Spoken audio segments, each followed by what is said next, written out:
Welcome to the MLB Game of the Week pregame show presented by Jim Beam. The Reds trying to take the rubber match against the Brewers at Great American Ballpark. A dub today, and Cincy will win back-to-back series for the first time since early August. The Brew Crew, on the other hand, been loving the long ball against the Reds pitching staff. Right now, they lead the NL in home runs. All right, what's good, everyone? I'm Sierra Santos. He is my new best friend. Let's go. Mark DeRosa. First time. Yeah, we're first time together. Yep. We're about to make memories. All right, we are getting you set for Brewers and Reds in Cincinnati. D-Row, Milwaukee's 13 homers against the Reds, more than any team has versus any MLB club in 2022. Yeah, I think for me, the NL Central, it doesn't get better than hitting in those ballparks, up and down the line. Certainly, Great American Ballpark, one of them. The bottom line is, I always think back, I hearken back to my old manager, Bobby Cox. You got to take care and beat the teams you're supposed to beat, and that's exactly what Milwaukee has been able to do against the Cincinnati Reds. They have absolutely owned them recently, and we'll see if it continues on today with Adrian Hauser on the mound, an offense that is starting to click a little bit. All right, I want to get you your things to know because this is very important. Okay. All right, the MLB Game of the Week live on YouTube. It is streaming live globally on MLB YouTube's channel for free. It's for free, D-Row. I mean, anyone can watch this, right? We will feature 13 additional games during the regular season. You can join over the 3.5 million other fans that subscribe to the MLB YouTube channel. Click on the bell icon to receive notifications prior to the game. You'll get all the info on when the game is coming up.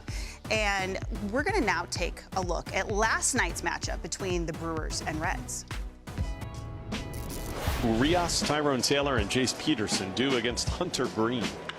And Urias reaches out, pokes one towards left. Back is Pham at the warning track. This game is tied.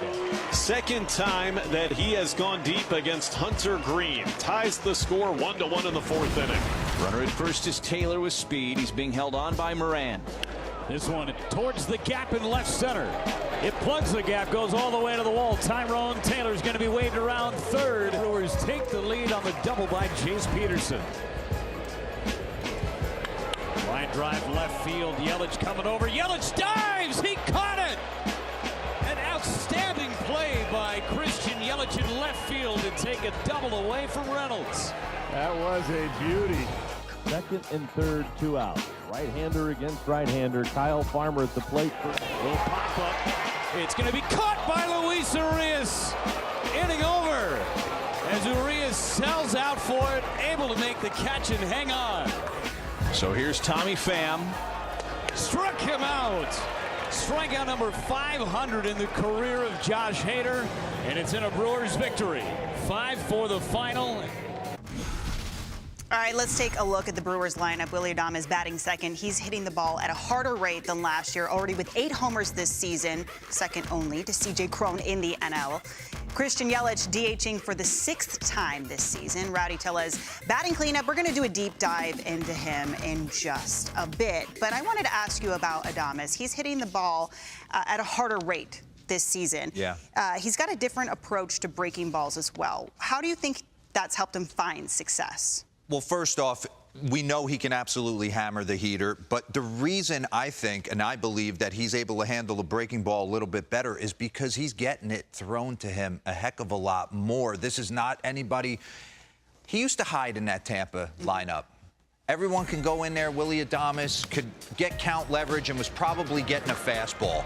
Little bit different. He's not sneaking up on anybody after hitting 285 with 20 and an 890 OPS and kind of changing the entire energy of the Milwaukee Brewers after the trade last year. So he's going to get pitched a little bit differently than he's used to. What happens? You got to start sitting back on that breaking ball. What I love about Willy Adames, he believes in what he's worked on in the offseason. I troll him on Twitter. He hits a ton, and he's one of those guys. He's not gaining a lot of ground going forward and trying to hit the ball out front. This is a guy that trusts his backside, knows he can go deep to all fields, and really stays behind the baseball well, looking to change the score in a hurry. All right, now we got to check out the Reds lineup. Brandon Drury has been heating up over the last week. His 15 RBI are tied for the team lead with Colin Moran. He's got a .343 average in May with 7 extra base hits. And Moran, a guy who's had success against Milwaukee starter Adrian Hauser, 9 for 15 with 2 home runs. Are you also trolling Colin Moran? I am not trolling Colin Moran. Why not? But I will say this, I haven't logged in on Twitter, but he's got numbers today against Adrian Hauser. And when you got numbers and you see your name in the lineup, I know Joey Votto's been on the COVID IL, and he's getting a chance to play a little bit more. But when you're driving to the park and you're 9 for 15 with 2 home runs against a guy, and you're coming off 3 home runs in your last 3 games, a multi-homer game, watch out for Colin Moran. You can't be any more confident driving to the yard than he is today. He might throw another one out there. Now we got to check in with the guys who are going to have the call of the game. Scott Braun, Yonder Alonso. What's up, guys? Sierra, we're excited for this one. It's a really nice day. It's hot. I like it. This is Miami toasty. Miami 80s. toasty. You know what this feels like? Real baseball. Baseball weather. The ball's going to be carrying a little bit. You think so? I think so. Look, anytime it gets hot here, the ball carries. So this is like summertime baseball, even though it's still May. Even though, yeah, you can say so. Maybe the Reds pop off because this is a team that's playing much better in the past week. And we're straight up guys, like we're going to tell you, the Reds have had a brutal season, but are they this bad? Because we just spoke to manager David Bell, and it sounds like someone like Tyler Stevenson coming back has made a huge difference for them. Yeah, obviously, and even in the beginning of the year, right, he felt like he had a really good team. I'm talking about David Bell, the manager for the Cincinnati Reds. But look, they just had injuries, right? They've had some injuries. They've had some COVID mishaps. Moustakas has been hurt. India's been hurt. Castillo has been hurt as well. But Otto's out. There's so many guys missing. Yeah, but they've been grinding. They've been grinding out the past couple weeks. They've had really good games. Look, this is not a team that you're going to look at and say, oh, we're going to come in here and sweep you. No, that's not necessarily going to happen. They're going to play hard baseball. They're going to play the right way. And the leader of that is David Bell. Yes, and on the other side, the first-place Milwaukee Brewers, they won the division last year. They look like they could certainly be on their way again. They have some shiny starting pitching. We'll see Adrian Hauser later, but we're going to focus on the offense, too. We're going to make sure we give you all a heavy dose of what the Brewers bring to the table offensively, and that has to start with Rowdy Tellez right now. Yeah, he's done a phenomenal job. Obviously, he's had really good 2 weeks, but there's other things, too, that make him so well, and I think the pitch location on when he's attacking the zone is crucial for him. I love what this guy is bringing to the table. He's a huge guy, and when he makes contact, he's doing a pretty good job of it. Yeah, let's save some of that for the game. Rowdy Tellez can take another step. His manager, Craig Counsell, spoke to us. We don't have time now. He was raving about him. Yeah, he was. He said if he does this one thing that Barry Bonds did, that's all I'm going to tell you, then he could be a star. So if he does what he's doing, they're going to be ringing the bell quite a bit. A lot of bell ring today, Sierra. Back to you. D-Ro, I'm upset that they didn't include us in the camo coordination. Was there a power outage in Cincinnati at the hotel I was unaware of? Our men's is matching. We're supposed to celebrate it.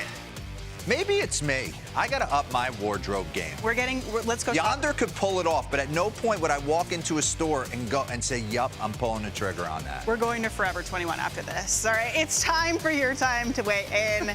How many times are the Reds and Brewers gonna go yard today? We want to know. 0, 1 to 2, 3 to 4, 5 or more. It is your chance to tell us what you think.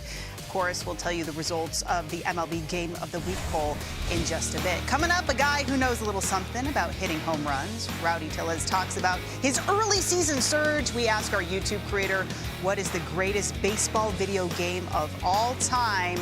The answer may surprise you. Adrian Hauser getting warmed up. He's 3-2 with a 3.42 ERA. We're going to be right back.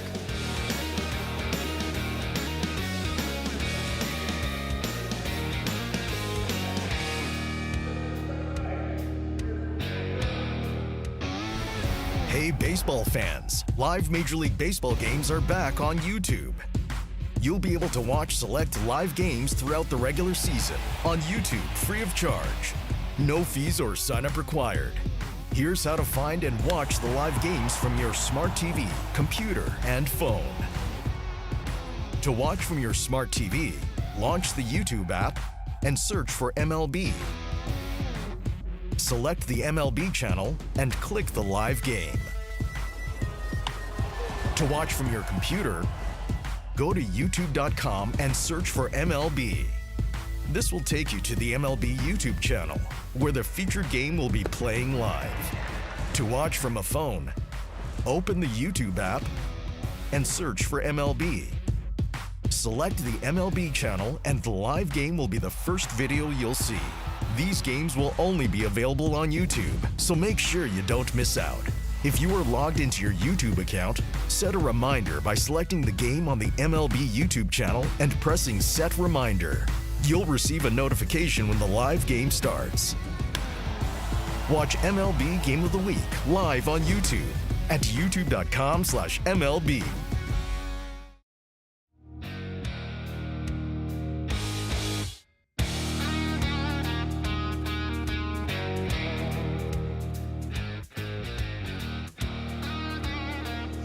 Welcome back to the MLB Game of the Week pregame show presented by Jim Beam. We are getting you set for the Reds and Brewers, the finale of this 3-game set, the rubber match. Our Amy Gutierrez caught up with Rowdy Tellez, the reigning NL Player of the Week of the Brew Crew, for a little preview. Hey, we're with Big Time here. Rowdy Tellez, NL Player of the Week, in big part because of an 8 RBI game, which set a franchise record for the Brewers. But Rowdy, just take us through that game and what that headspace was like for you. It seemed like you could not miss, and what the mention of NL Player of the Week means to you. It's an honor. You get to have a solid week, but a lot of that goes to the guys in front of me that were getting on base, and everybody's playing well on both sides of the ball, so that allows some stress to be taken off of players. But it's just a special feeling to know that you get recognized in an elite group of players. Great. Fantastic game for you. Let's go back a year ago. You get traded in the middle of the season, and it goes one way or the other for guys, right? Either they're really happy to be traded or they don't want to go. It's where they know, and that's the only place you knew was Toronto at that point in your career. But there was a logjam there, and you had opportunity with Milwaukee. So what can you share with us about that experience coming to Milwaukee, if it was difficult, and how you were able to fit in with this club so well? Playing with Vlad, he's one of the best players in baseball, so it was kind of like time for me to go. There was some writing on the wall, and then the change of scenery just really helped out. It was really good to be somewhere where I was going to get a chance to play more often and play every day, and we have a great group of guys here. Counts is awesome, communicates really well, our staff's great. All of the guys here are just easy to be around, kind of welcomed me with open arms, and it was just like I had been here for years. So this is a great organization to be a part of, but it starts from the top, and everybody here is treated like family, so it's really nice to be here. Well, and you actually mentioned the physical scenery with the Brewers is helpful too, the backdrop to hit. Yeah, when you have a big green wall back there, it makes it a little easier to hit, but I think it's just a good park in general to hit in. All right, so rumor has it, you guys have this new dugout bell, but rumor has it traveled. So can you give us the story behind the bell? What does it mean? Why do you get to ring it? And did it come to Cincinnati? I have no idea the story behind the bell. I just know it showed up one day. Willie broke it. Hunter had to fix it. And then, you ring it when you do something good. Yeah.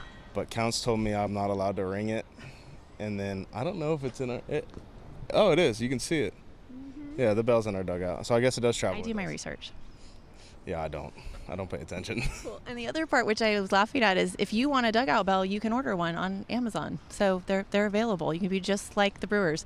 Okay, your actual name. It's not Rowdy. Ryan John was the name you were given. How did we get Rowdy? What's the story? I actually got it before my real name. So I've had my nickname longer than my real name. I got it when I was in my mom's stomach. They didn't want to know if I was a boy or a girl, and kind of just moved a ton, twisted around, did everything I could, and just called me Baby Rowdy, and it really stuck. So before my grandma passed, we always would ask, like, what's my name? And she would say Rowdy, and I was like, well, what's my real name? She was like, I don't know. Like, really? You're Rowdy to me. Yeah. I love that you mentioned your mom. We did just celebrate Mother's Day. I know it's a tough topic for you because you lost your mom to cancer just weeks before you made your debut. But I was hoping you would share how you honor her actually every game, because you have some gear that you don that represents her. Yeah, everything I have has something that's related to her, either 4P4M, which I wore 44 in Toronto, so it's forever playing for Mom, or have her name. It's all over my cleats, it's all over my glove, my batting gloves, tattoos. It's just everything I have is kind of to go along with it. Like you said, she passed away 10 days before I made my debut, so it was one of those things where she never got to watch me play in person, but she's always here with me. She's watching you all the time, from above. Rowdy Tellez, thank you so much for your time. Thanks, Amy. How cool is that? All right, Tellez, despite cooling off a bit this week, still ranks among the leaders in the National League in several offensive categories this season. His 26 RBI are also tied with Pete Alonso for the most in the NL, while ranking top 3 in home runs and extra base hits. Time now for our Creator Spotlight, and today we focus on Michael Straw and his channel, Sports Gamers Online. Mike's channel provides news, tips, and reviews for your favorite sports games. And interestingly enough, Michael's favorite team is the Cincinnati Reds, and his favorite moment was when Ken Griffey Jr. debuted with the Redlegs in 2000. So let's welcome in our creator, Mike of Sports Gamers Online. First, I got to ask you, tell me about the chair. So my son is a big Spider-Man guy, or kid. He's 4. And when I was looking for a new chair for down in the office space, he saw this online and he told me to get it. And I'm not going to tell him no. I feel like that'd be terrible. I don't know. I feel like I'd let him down if I tell him, no, I can't get a Spider-Man chair. Life's fun. Yeah, you need a #1 dad mug for sure, right next to the chair. I have one. I have one, but it's upstairs. I don't use it ever. That's what I thought. Next time we'll have you bring it out. All right, so Mike, we're getting set for Brewers Reds coming up. The Brewers are out to a strong start to 2022, building on their division winning season a year ago. What would you say is the most improved part of this team compared to last year? Their offensive output has been so much better, comparatively speaking, from this time last year to today. They're plus 31 in their run differential compared to minus 11 at the same time. And at this time, they were trailing the Cardinals before turning it on. And they just seem to be a much more comfortable team at home. I think last year was tough coming out of the pandemic, shortened season and things getting back adjusted. But having the fans back in full force, it just seems to re-energize this team. And they know they're good. And it hit early. Mike, it's established. You are a loud and proud Reds fan, but I mean, man, there's no sugarcoating it. It's been a tough start to the year. But as a fan, look into the camera, give Redleg Nation reason to have hope for the future. So it's tough, admittedly, trying to think of any reason. But then when you look, and I think of going back to 2007 and 2008, they were really bad. And then Brandon Phillips came along, and then Joey Votto got into a stride, and they're winning NL Central titles. And I see that, and I see Jonathan India, I see Hunter Green, Tyler Stevenson. They're just only going to get better. So granted, there's a lot of luck in it with health and things like that, but these guys are young. The future is here. And within the next couple of years, it wouldn't surprise me to see these guys be the faces of the Reds. And it has me excited to see this young talent. And Hunter had that nice bounce back performance last night. Okay, when you are playing video games, be honest, do you still play as the Reds? And if not, who is your go-to team? So I always like to take the bottom teams in any game I play. And I guess the benefit of the Reds being so bad is that they are a bottom feeding team. So I can build them up however I really want to. So I can get the shortstops I need. I can get the pitching I need or anything like that. But if there is a team that I do play with that's not the Reds, I'll pick the Toronto Blue Jays solely because being based out of Buffalo, the AAA Farm Club is here. So you see a lot of these prospects and it just makes it easy to root for. Yeah, that's definitely not a bottom feeder, Mike. All right, now, since you are a gamer, we have to ask the age-old question. I know it's cliche. I know it's tired. What is the best baseball video game of all time? For me, it's MLB Slugfest, 2003, the first one. The memories, and I think it's nostalgia, rose-colored glasses, whatever. The memories I have just playing with friends, playing even with my dad. He wasn't a gamer, but this was one game I got him to play. It was just so much fun and over the top and nothing you saw. It made baseball a lot more exciting than what it was in the mid-2000s with everything that went on. So and it's still a game I play. I can't wait actually till my son's a bit older and I can introduce him. That's my next question. What game do you enjoy playing the most with your son? Right now it's backyard baseball. He loves it because seeing players as kids is hilarious, and he loves all the nicknames like humongous melon heads and things like that. All right, your favorite memory involves a guy we all love, Ken Griffey Jr. Now, we know his debut for Cincy had a big impact on you, but what is the greatest thing you ever saw him do in a Reds uni? So I was lucky, and I had just graduated high school, and I decided to go to a game. And it happened to be his 603rd career home run exactly a month before he was traded to the White Sox. And it was the last walk-off home run of his career. They won 4-3, and it just set in of like, this era is about to end. But when he was healthy, he was so great. And just to see my favorite player of all time play for my favorite team, and knowing it was ending, it just started to just flood all these memories back. And to this day, I'll never forget it. Well, Mike, we really hope that you have more memories to create with your kids as well. Thank you so much for your time. Thank you so much. Thank you. I appreciate it. All right, coming up, we're getting closer to first pitch between the Brewers and Reds. D-Row gives us some picks to click right after this. Hello to everyone watching worldwide on YouTube. This guy is on a roll. Oh, he got all of that one. Are you kidding me?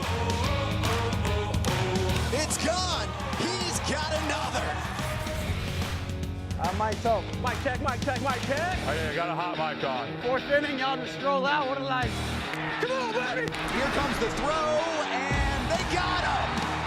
This one's over. There it is. There it is. YouTube player of the game. This is going up on the top shelf for sure.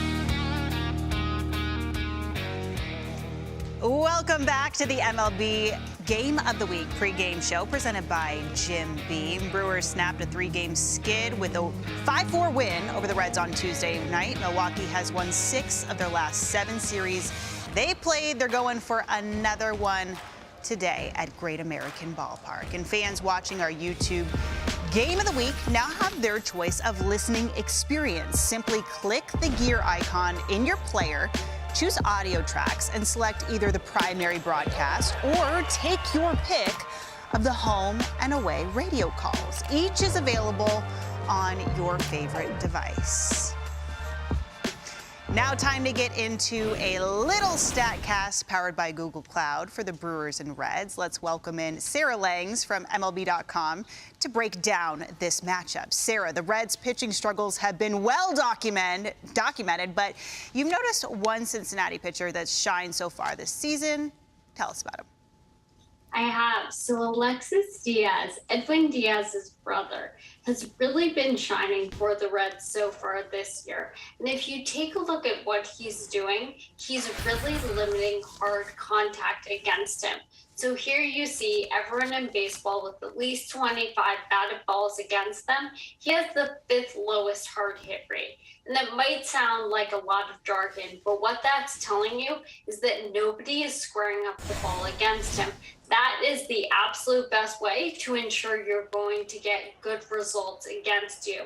We don't know how long he can keep this up, but this the type of thing that is not going to stop. This is something telling you underlying that he is doing something right, and that what he is seeing in terms of results is something that he deserves to be doing. No luck involved. He is just succeeding here.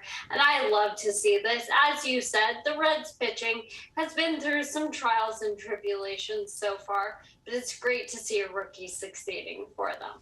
All right, Sarah, another guy who is doing something right. Rowdy Tellez has been a real bright spot in the Brewers lineup. What's made him so effective at the plate this season? He is crushing the ball and really taking a good angle to the ball as well. So we have something with StatCast called barrel rate. That is how often you are creating a barrel when you swing. A barrel is the ideal combination of launch angle and exit velocity. And you can see there are actually two Brewers who are doing this really well this year, Rowdy Tellez and Christian Yelich. This tells you that when they swing, they're making that ideal contact, usually leads to extra base hits. Here you're seeing a bunch of home runs, but it's also going to tell you doubles, triples, anything else like that. And it's also something where when you're watching a game, you just know if that's a barrel. It's that great sound off the bat. And it's great to see a guy like Rowdy Tellez really thriving with them. You know, came over to the Brewers last season, and he's really leading the way with this offense. And it's been so much fun to watch. And of course, Christian Yelich not hitting the ball on the ground quite as much as he did last year, which is the key to his success. He's crushing the ball actually harder than he did in 18 or 19, which really bodes well for the rest of the season for the Brewers. As always, thank you so much for dropping the knowledge, Sarah. Thank you for having me. All right, time now for our picks to click. Let's make some predictions on our game coming up shortly at Great American Ballpark. D-Row, I want to get your picks to click first. First up, your player to most likely have a multi-hit game today. I'm a big matchup guy. If I'm feeling good against a guy driving to the yard, I'm usually going to find 2 or 3 barrels, like Sarah Lang says. Colin Moran, he's got numbers, 9 for 15, 2 home runs in his career, and he's hot coming into the game. So it's a great matchup, and I'm feeling good at the plate. Sign me up for a multi-hit game for Colin Moran. Okay, next topic. We are expecting a lot of homers today. So who do you think will hit the first home run of today's game, that barrel rate, that sweet sound? He's been scuffling, and maybe Craig Counsell gave him a mental day yesterday, get off his feet. But Hunter Renfroe, he of the light tower power, I think gets into one, maybe second deck, left center. Big one. He's capable of getting hot. This lineup hits a ton of home runs, built on it. Home runs and strikeouts. Give me Hunter Renfroe today. Okay, let's get the results to our poll question. I want to know what you also think about this, because everyone weighed in already who is watching the YouTube pregame show. You got 48% who think it'll be 1 to 2 home runs. The 7% who said 0? No way, right? Well, no way. Usually, just being as a former player, the day game is tough offensively. You know, we're kind of into the nuts and bolts of the season. I know it's still early, but we're starting to get into that train of thought. Night game, day game to follow. Usually offense is a little tough to come by. I like the 1 to 2. Yeah, no way. It's not going to be 0 in that yard. It's going to be 5 or more. No. No? No, it's too much. I'm with the 10%. I was the 10% who voted. If I'm Adrian Hauser and Mr. Gutierrez, I don't want to hear that. Well, I mean, you don't really, but we talked a lot about Rowdy. What can you say about him? I know he's cooled off a little bit, but... No, I think the big thing for me with Rowdy Tellez, and he attested to this in some of his postgame over the last week or so, is he doesn't have to look at the lineup. He's earned the everyday gig there. And it's something to be said when you are process-based or result-based. As a guy who gets a start here and there, you have to be result-oriented to force your manager to keep putting you in there. When you're a guy who knows every day that you come to the yard that you're playing first base and batting in the middle of the order, you can become process-based and start working on things, and certainly that's been the case. What do you think about the Brew Crew's dugout bell? Should we get one of those in here? I'm in on it. I like the fact it's got happy hour etched on it. I'm sensing we can do some tapes and some craft with that. Apparently I can get one on Amazon. Yeah? All right, I'm ordering us one. I don't know. I'll find out. I'll charge it to your card. Our camo couple, Yonder and Scott, have the call of Brewers and Reds. Everyone, enjoy this game.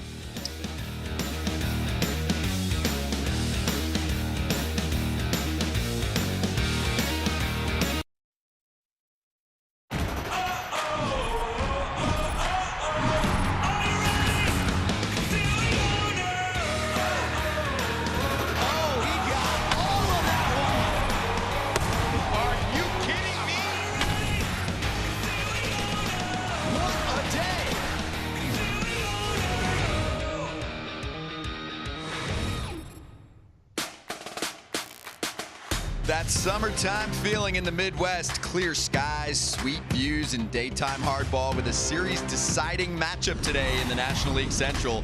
This is the MLB Game of the Week, live on YouTube, presented by Jim Beam. The Milwaukee Brewers won the division last year. They lead it again. They're visiting the Cincinnati Reds at Great American Ballpark. And let's go hello to everyone watching worldwide on YouTube. Welcome to Ohio. Scott Braun, along with former All-Star, former Reds first-round pick, former Red, Yonder Alonso with me. This is your home, your digs. It's home, and you know what I love most? The weather. Yes. It feels like the ball's going to be jumping today. I'm excited for some baseball. It could be a hitter's paradise. Speaking of which, that's been the case for the Brewers this year. Who won Player of the Week for Milwaukee this past week? I want to say Rowdy Tellez. That's correct. And what about the week before? Willie Adames? That is also correct. Both brilliant acquisitions by this team. They have been, and you know, when you talk about second opportunities with their second team, they sure have taken all the strides for that. Look, I think when we look at Willie Adames, he's a leader and an impactful guy, impactful bat in the middle of that lineup. I love the fact that he is doing his thing. That's right, he's ringing that bell. But with Rowdy Tellez, a guy who struggled in Toronto, now comes over to Milwaukee and has put on a display. 539 slugging. I mean, look, this is a guy they will need. At the beginning of the year, Milwaukee was a little bit confused on who was going to score runs. Well, they sure have found that guy. He is driving them all in. That's what held them back last year. We'll gush over the pitching, the starters, the big three in the back of the bullpen, but these are the names that could make them even more dangerous than ever. It's Adames, who leads the team in homers since the trade.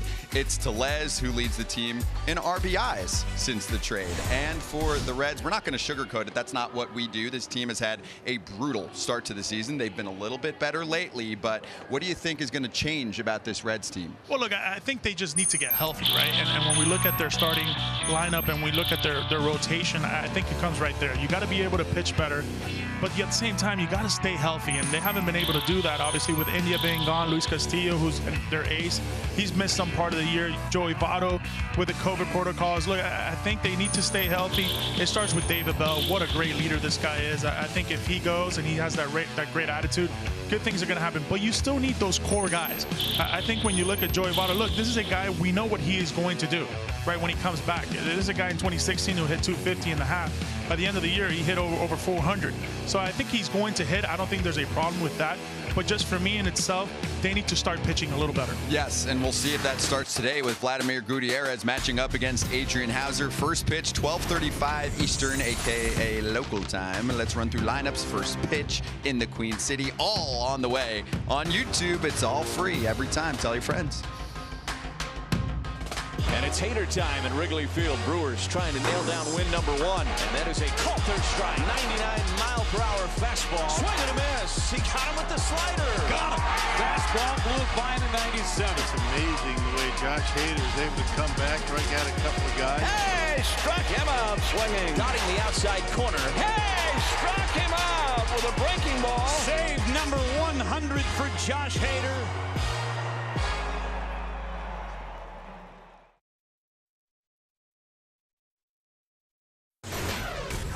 I made it. First one.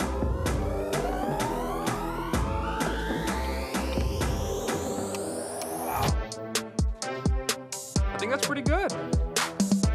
Pretty good. It does. I think that's pretty realistic. I'd say so. Stance is good. Gear is good. Black glove. We're good. They did it well.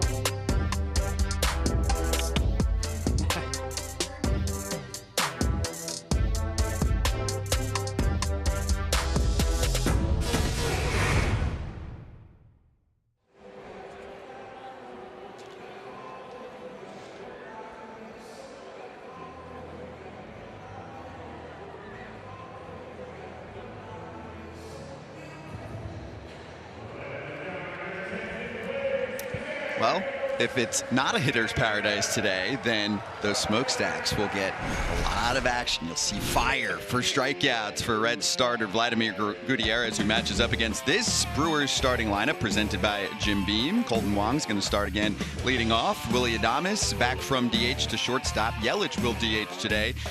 Rowdy Tellez, the reigning player of the week, has been on fire. Luis Urias made a huge defensive play for the team yesterday in a win. Renfroe, Narvaez, Kane, and Peterson to round out the starting 9 for Craig Counsell in his 8th season, managing the first-place Milwaukee Brewers and going up against the young right-handed starter Vladimir Gutierrez, an 8.86 ERA on the season, embarking on his 6th start of the year yonder. And this is a big one for him personally to see what his future is going to look like. Yeah, absolutely. I think for Vladimir Gutierrez, he needs to be able to just use all the quadrants. He understands the pressure that is needed for today's game. Look, he's got to go deep into the game. I think if he can command the strike zone early on, especially with his fastball, I think that secondary stuff is going to be lights out. He was clobbered by the Crew on May 4th in Milwaukee. 7 runs, 4 1/3. Jim Beam scouting report. What needs to work? Yeah, I think, again, he needs to pitch backwards. I think with that secondary stuff, that slider, that curveball is really good pitch. I think if he can do those things, his fastball will be a little better. And look, it's pretty simple for a pitcher, right? Stay out of the heart of the plate. If you can do those things, you can avoid the home run, you can avoid the long innings. And look, second time is a charm. Milwaukee has pounded him pretty hard in the past, so it's always I think beneficial for the pitcher the second time up, because now he understands the hitters, he understands the way they make adjustments, and he also understands what he's got to do to go out there and produce.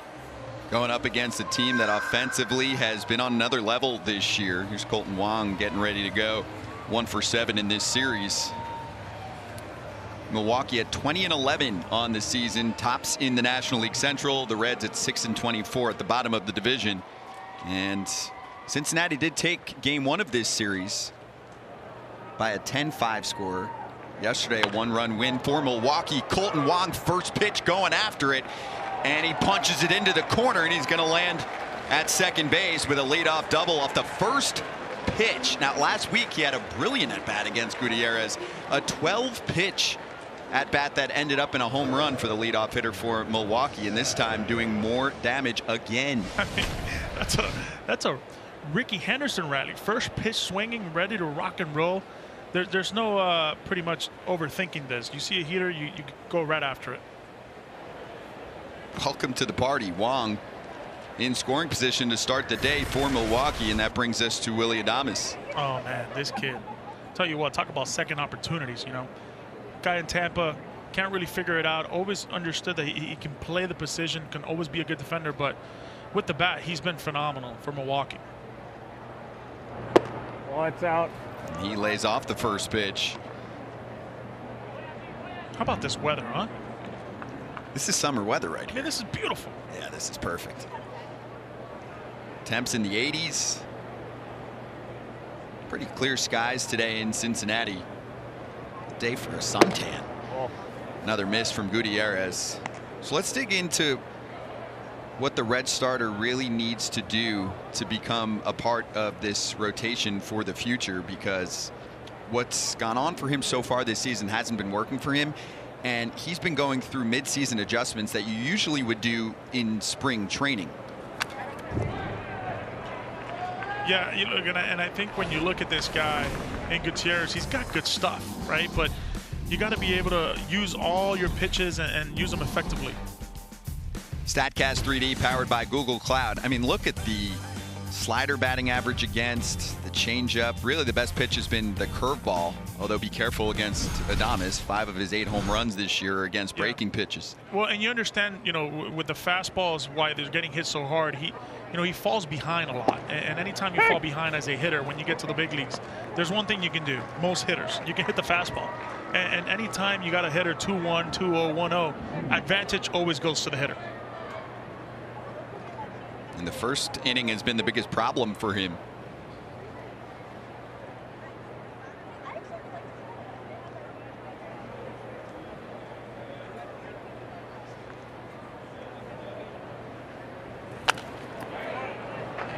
Heads up.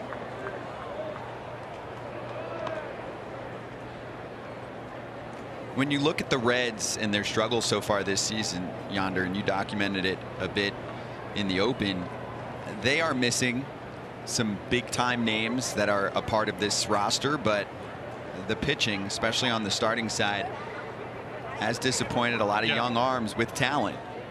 Yeah, and I think it's a mix of all of it.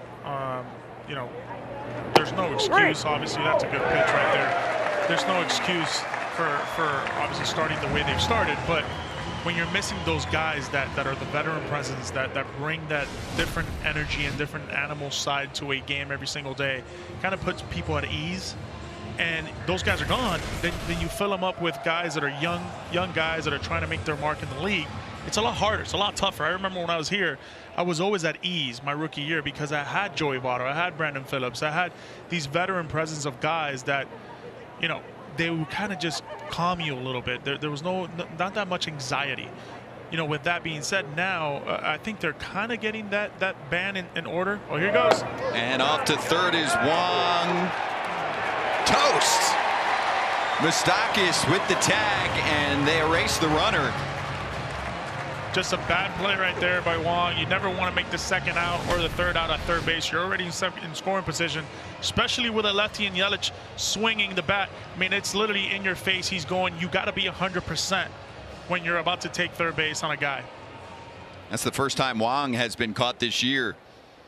Can see him kind of slip feet first. Yeah, just got a little bit flat-footed there when he was taking. There wasn't that moving charge into third base. Yelich fouls that one back. Yeah, Wong had a stolen base in game one of this one. That's now a 5 for 6 number this year. You know what Wong. I love there, Yelich, when he saw him go, is he knew he was going to be out by 3 feet, because you're seeing it and you know, oh boy, this is going to be really bad. You saw the facial expression. Oh, he just put his bat down like, oh gosh. Yelich drives that one to right center field on its way back towards the wall, and it'll hop over it for a ground rule double. Yeah. First 3 hitters against Gutierrez, double strikeout and another extra base hit here for the MVP from a few years ago. Yeah, too much heart of the plate right there. It was kind of a little baby spinner for a slider, and man, Yelich, you put it there and he's gonna make you pay. That snaps a little mini slump. 0 for 9 stretch for Christian, who's hitting the ball hard this month. You know, he has, but I love what Yelich has done in the fact that he's taken his walks. And anytime you're slugging, when you're struggling and you're taking your walks, those are always good signs. Big Rowdy Tellez, reigning National League Player of the Week. First pitch, rocket, but it is foul, a little out in front. For his size, the contact ability is incredible. Tied for first in the National League in the RBI category. Had 8 in 1 game last week against this Reds pitching staff. But it's a double-edged sword, right? Because everything you see, you make contact, where some guys like him, slugging guys, they'll miss and they'll swing and miss on those pitches, where he puts it in play.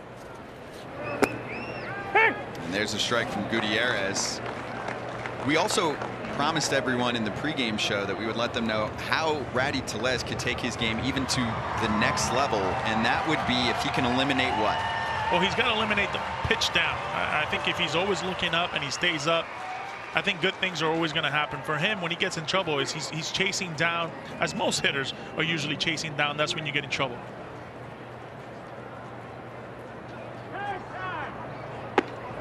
Especially a guy like this, Tellez, you know, he's upright. He wants the ball up in the air. He wants that pitch up as well. You want to always, it kind of works into your factor, the way he is set up at the plate, right? Where he doesn't want anything down. Look, let's be honest, if he hits the ball on the ground, he's going to be out. And with the shift nowadays, you know, you can hit a ball into right field and you're going to be out. So he wants to get the ball up in the zone, making sure he can do damage to the left center gap.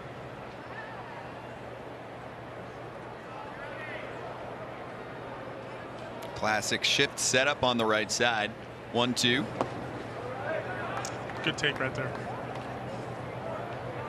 But for Gutierrez right there, you know, he showed that changeup. And that changeup is so effective, even if it's a ball, because he's showing it. You know, he might be able to use it the second time around or the third time around if he goes deeper into this game. But the fact that you're showing it in the first inning kind of lets all these lefties know, hey, I got it. I can still throw it and show it. One more option to add to the menu.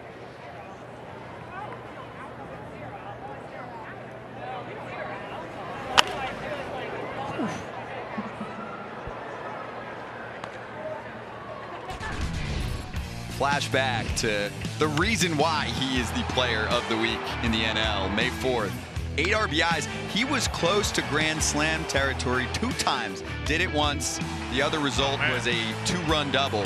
So he settled for 8 ribbies. Could have been 10. What a day. 8 RBIs. He had been 8 for 19 against Cincinnati until an 0 for 5 yesterday. Who was the comp, not overall, but in the category that you're talking about, laying off the low pitches that Craig Counsell used? Someone who did it so well, who was one of the best to ever play it. I mean, he did a lot of things well, right? Barry Bonds, you know, this guy was just a menace when it came into the strike zone. I mean, there's just not, you know, when you compare a guy and you say that, you know, he's got to do it like Barry Bonds, it's really hard to do. That was his manager, Craig Counsell. He said Bonds never bit when he was in his prime, which was pretty much his whole life, at the low ball. Sometimes you could get him high, but never low. Unbelievable. What a player. What a manager. Craig Counsell, one of the best in the biz for a while, longest tenured in the National League. Smart, relaxed. I just love what he said. He said, well, you know, no ex-players live in Milwaukee, so I knew I was always going to have a job with Milwaukee. Loved it. Absolutely loved it. Brewers fan for life. Played with the squad, among many others. I saw him with the Marlins back in Miami in my days. Obviously scoring that World Series run for the Marlins. The big jump when he stepped on home plate. What a player. He was hit by a pitch before the 2001 walk-off eventually for Luis Gonzalez and the Diamondbacks. Won with them and with the Marlins in '97. Tellez goes down on strikes, so Gutierrez gives up 2 doubles, but no runs come across. There's the changeup Yonder's talking about. Mid-first, Brewers turn on the mound next.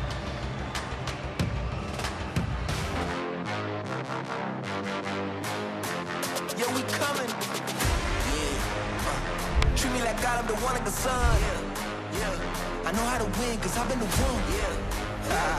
Yeah, I'm the one, yeah, I'm the one. I've been the one, yeah, I've been the one.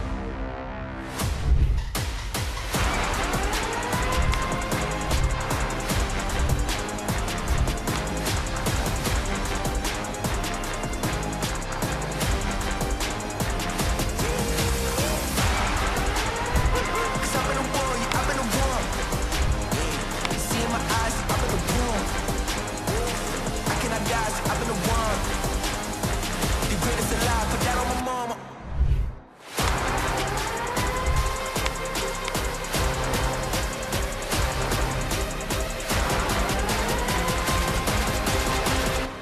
Yeah, we coming.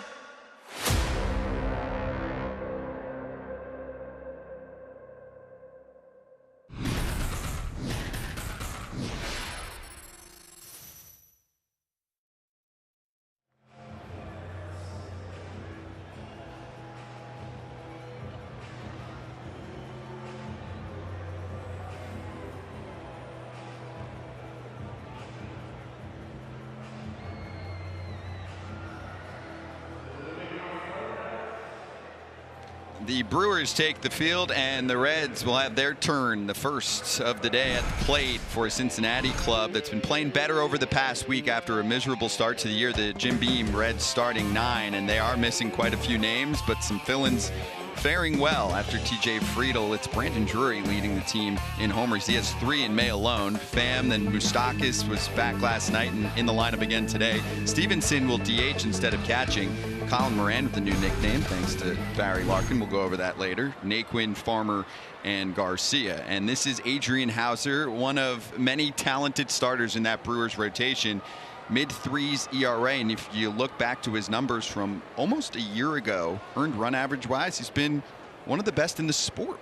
Yeah, he has been, and it starts with a fastball. If he can command a fastball and just kind of let you know where, hey, here it is, I'm coming for you, good things are going to happen for him. But I just love the ability of this kid right here. He's, you know, he's 96, 97 up in the zone.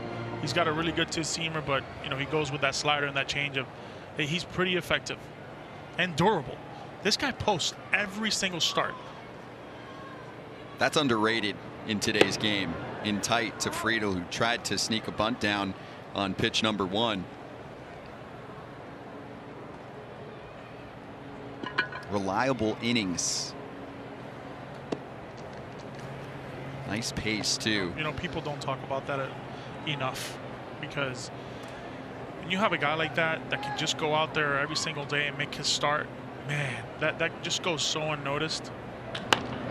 Pulled to the right side and through the infield. TJ Friedel will start the day for the Reds offense.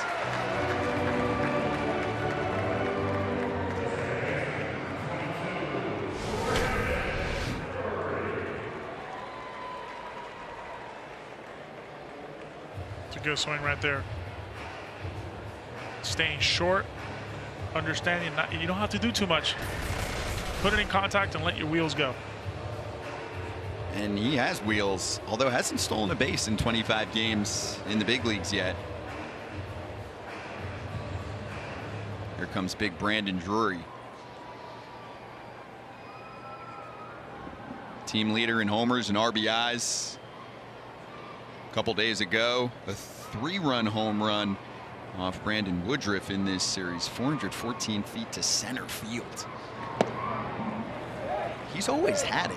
Yeah, he's always had it, and I like that he's getting an opportunity here because of injuries every day. He's taking advantage of that. Look, his last 9 games, he has been slugging like no other. Over 700. That's pretty nice when you're slugging over 500 and you're 5th in the National League. He was a big prospect with Arizona years back. This is now his 5th organization. But I bet I'll pause for a sec if you had to think about how old Brandon Drury is. I feel like his name has swirled around in the bigs for a while. You can see he's on a tear in the last 9 games. Think about it. I'll give you one more second. Probably. I mean, now that you're saying it, he's probably, what, 28, 29? 29. Yeah. If you asked me, I would have said 32 or 3. Yeah. And talking to, but you know what I like about this kid, talking to David Bell, the manager for the Reds, about the attitude and the makeup of this guy. There's no excuse. He's going to let you know. He's going to play hard every single day. He's going to be the same guy every day. When you have a guy like that in the clubhouse that kind of goes unnoticed of the hard work he puts in, there's no better feeling than having a guy like that next to you. Hauser finds the zone with a fastball. Oh, this is my time right here for Drury. 3-1 count. This guy's, he hasn't really shown any other breaking ball stuff. He knows what's coming right here. Just making sure it gets up. It's up in the zone, and it's his time to shine. Every hitter is better in a hitter's count, but Drury's splits are drastic. And the runner's going, and that's popped back. That. Friedel was looking for his first major league stolen base right there. Yeah, and it's a good time, obviously, because if it's a strike, you understand Drury's going to swing, and if not, it's just ball 4, men on first and second, and no outs. So, good time to go. Mix in the comments from the YouTube creators, as we always do. Stark Raving Sports. Yonder could really swing it, so his perspective here is great. Oh, I like playing here. I think you've made a new creator friend on that comment.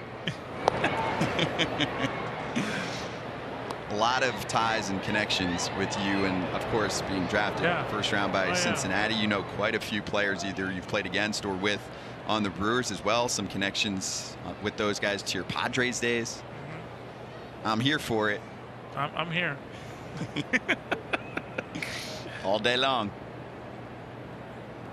Friedel off and running again. Pitch is fouled off again. That's that 2-seamer right there. StatCast powered by Google Cloud. Let's check out the numbers for Drury since the 30th of April, when he has really shined. 342 since that time period, almost 700 with the slugging, and you know what we love to see, Yonder, baseballs being spread out around the field. That's right. Look, he understands he's at a good place to play, good place to hit. Anytime you're going from right center to left center is always a good sign. That's the reason why I love playing here and I love hitting here, because I knew I could hit the ball to left center and get rewarded for it. Friedel goes, pitch into right is going to land just in the glove of Hunter Renfroe. Had kind of a late break, But he's a big dude out there who makes the catch, and that's the first out for Adrian Hauser to pick up. Misguided it a little bit, but made up for it with those wheels. Hunter Renfroe, man, really good outfielder. Obviously, we know what he can do with a stick, but man, I feel like he goes very underrated when it comes to right field play. This dude's got an absolute cannon, can definitely go play it. What a great pickup by the Brewers. Not always the most economical routes, but he finds the baseball, and that's the perfect example. That's right. You know, so here's the thing, Scott. It's like, how far did you hit that home run? As long as it goes over the fence, we're in business. I'm good. Oh, that one sneaks past Urias. That'll be an error on the Brewers' third baseman to put Tommy Pham on first and bump up Friedel to second. Just got caught off in between right there. The flat-footed, understanding that he got in between a hop.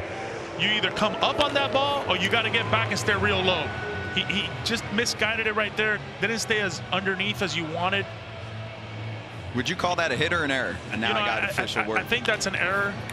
I thought so, but it's ruled a hit. Well, those are one of those at third base. You're kind of looking up to the scoreboard and saying, oh, hit or error, hit or error. Well, hooking up the hometown team, Tommy Pham, who we talked to earlier today, said, I thought baseball should be traveling further than they have been here. There's first pitch swing, and Mike Moustakas, that's lofted into shallow left. Jace Peterson brings it in. A little more on Adrian Hauser. Yeah, I want to do a little breakdown on him. I really do feel like his repertoire obviously starts with the fastball. He's got a super sink two-seamer, but he's got to be able to pitch in all quadrants. I think it's got to be down, away, down, in, and up in the zone to put hitters away. But we all understand the super sinker action he has, but that slider changeup doesn't let it fool you. And look, he's the type of guy, when you look at him and when you talk to his teammates, Carantini especially this morning, when I asked him about him, he said, hey, what you see is what you get. I mean, this is a guy who understands what he is now with analytics and everything being raised in today's game. He not necessarily just goes with that. He feels it out, but he understands that he makes his adjustments throughout the game. First pitch swinging, and it's clocked by Tyler Stevenson into the corner, and the Reds are going to strike. You got to dig. Friedel comes in and scores, and holding up at third is Pham. It's an RBI double for Tyler Stevenson. Yeah. He's been on a tear all year long. Sure and hasn't. David Bell told us we cannot keep him out of the lineup, even on a day game after a night game. The DH comes through. Just a breaking ball out over. You know, when you see breaking balls like that, first pitch, especially if they're up, all you got to do is touch it. The velocity's there for you. All you got to do is stay mechanically sound, staying through a baseball.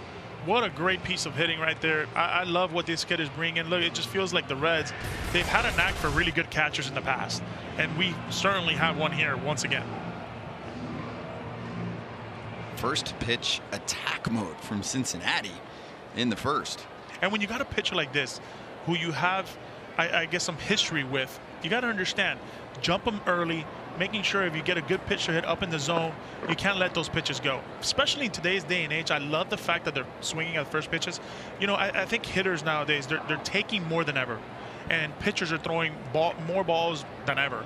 So anytime you have a guy who's pounding the strike zone like Hauser is, you got to jump on that.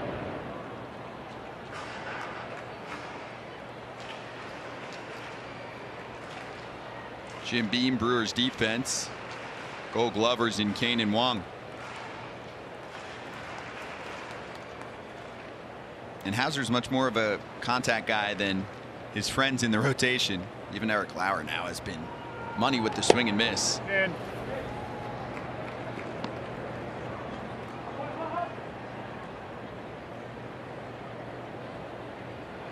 This is a count right here, 2-0, especially with a long inning.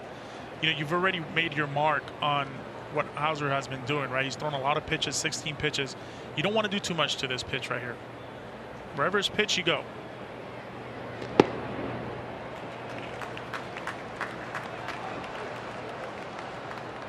We watched some of Hauser's outing this morning together against this Reds team last week, and he beat them, but he gave up 4 earned runs in 5 innings. Yep. Mostly fastballs in the first inning, but his misses were very close. In this AB, some non-competitive pitches. Yeah, he's a little bit erratic. He's missing off. Non-competitive, like you were saying. But they jumped him. The Reds jumped him early on. He's just in a funk. A good visit right here will be great.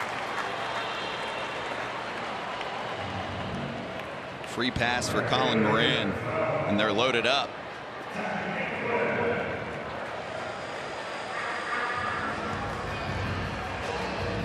Here comes Chris Hook.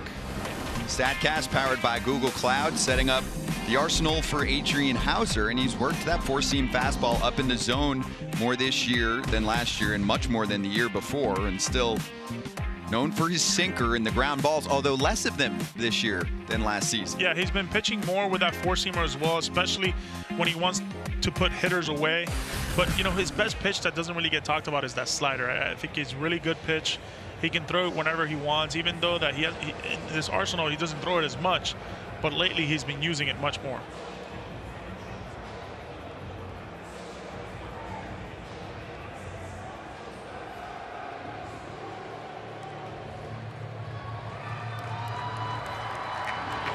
Check out the pitch type in 2021. The sinker super effective in run value.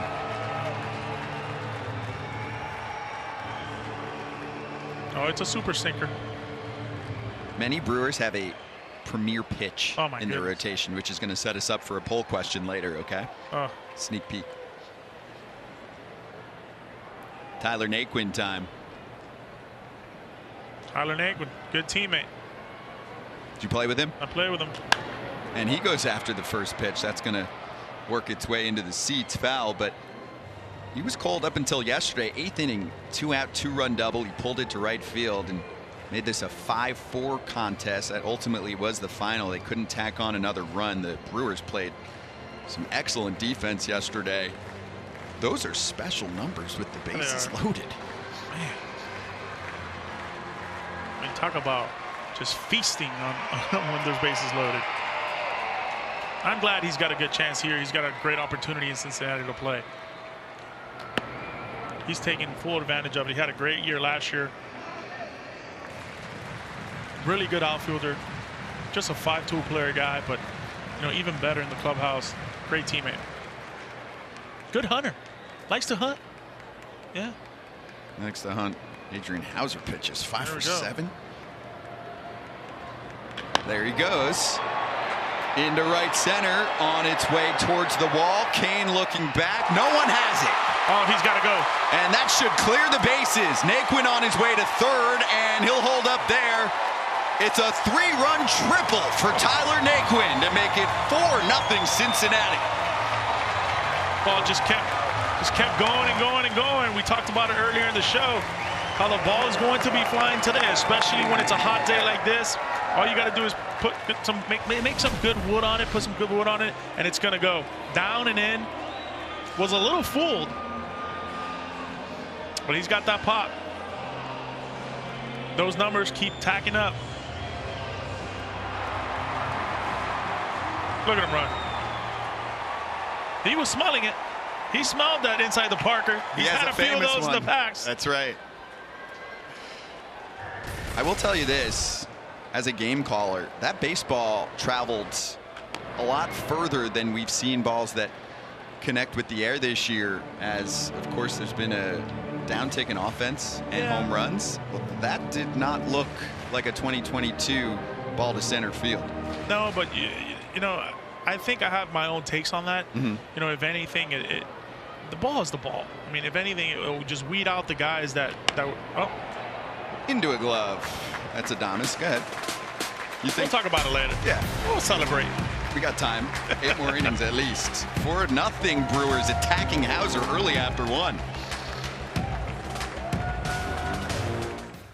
Swinging a soft liner, base hit to left center.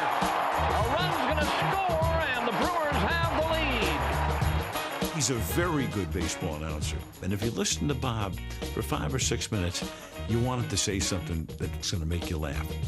As Driscoll makes the proper call, defensive indifference. Or as we call it and score it, who cares? Bob has had this wonderful ability to give you the game and then bang. You know, that's where Major League 3 was filmed. Is that right? Yes. I haven't seen it. don't. That thing was so bad it was on airplanes the day we finished it. He's very funny on the air, but he is just an exceptionally good broadcaster. Swinging a looping liner, base hit to right center. One run is in. They're going to try to score Lucroy. Here's the throw. He's in there. You really feel the game through him. And while certainly he's a Brewer broadcaster, so in that sense he's a homer, he's not a mindless homer. He'll give you a fair call of the game. Morgan, a smash up the middle, base hit to center. Here comes Gomez, around third, a throw, and the Brewers win.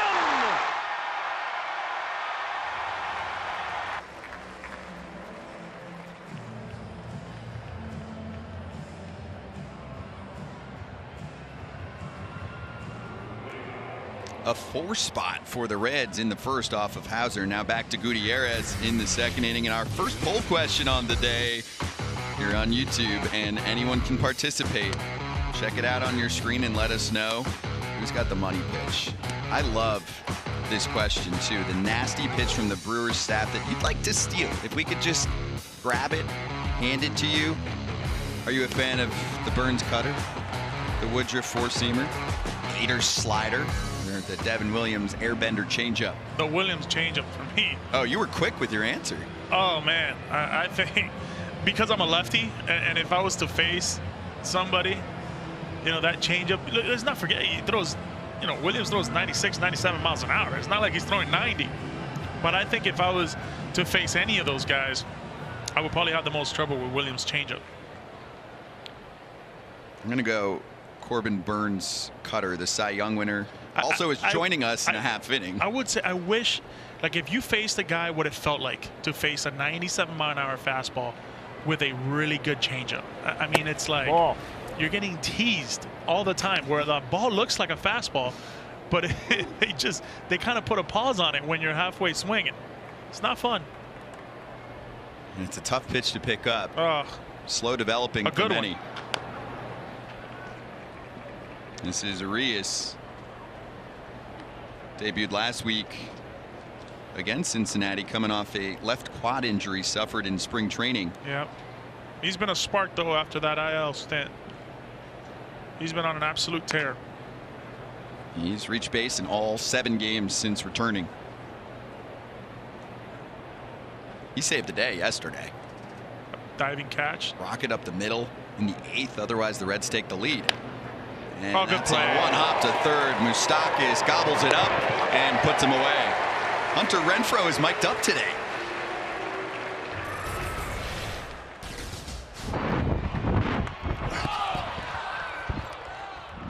Yee-yi. Woo. Had a little carry on it. Hey, low. Carry. I got it. It's a great glimpse of the baseball off the bat of Tyler Naquin, and really great listen. Renfroe calling for it and also telling us ball's carrying today versus what we've seen for most of the first month and change. Especially to right center. I think when you look at this stadium, the way it was built, right? Back in the day when you have Griffey and the Duns, the ball usually just jet out to right center. That was kind of like the place where you wanted to hit it. Did you bring your glove?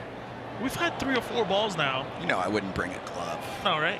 Get gold gloves. Bare hand, let's go. We got go. golden hands over here. All right. But I have a very small chunk of real estate that I'm going to cover, and the rest is you. You're a vacuum over here, first baseman. Man. Come on. Good pitch to Renfroe from Gutierrez. Spotting the fastball. Yep. He's spotting it much better. He's got a little suave to him after that pitch, huh? Yeah. A little Juan Soto on the mound. Oh, that's a good pitch.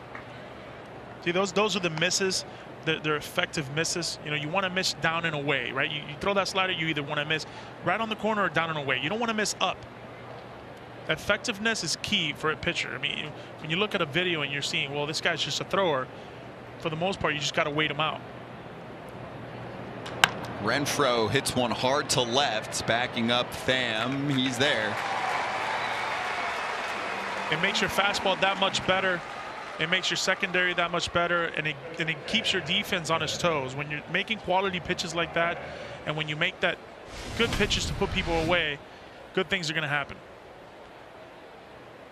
You got away with it a little bit there, but I think that was the difference between those sliders being down and away, having it in the back of your head, like, you know, he can spin off that slider once again. And how about the confidence level for a pitcher who gave up 2 doubles in the first, but it ends up going scoreless? Yeah. And it's it's the the caught beginning. stealing at third, 4 runs carrying into the second. Big inning right here, especially when your team scores 4. You want to make sure it's a 1-2-3 inning. Get back out there, get those bats rolling.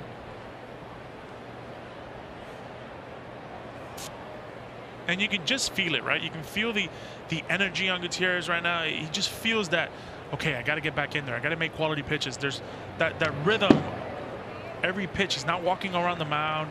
He's like, give me the ball, let's go. Give me the sign, hurry up, hurry up, hurry up. There's a little bit of a anxious mode to him, where in the past, he kind of takes his time a little bit, overthinks things. Right now, he's thinking, come on, get in the box, let's go, let's go. 0-2, let me put you away, let me put you away. We'd love to see that down and in slider right here.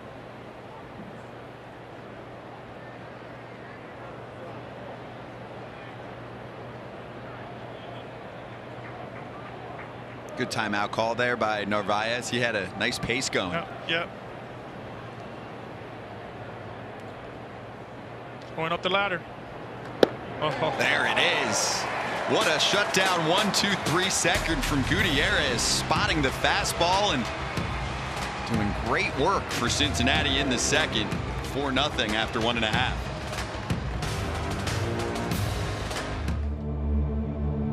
Boy, it would be tough to field that team that we had, because even the guys that aren't Hall of Famers are really good players. I mean, Concepcion's a really good player. Griffey's a really good player. Foster hit 52 home runs. Geronimo was a Gold Glover every year. So we had the same 8 guys that played every day.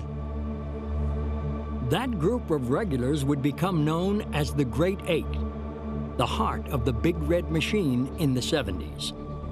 When you walk in to the Big Red Machine locker room, take a choice.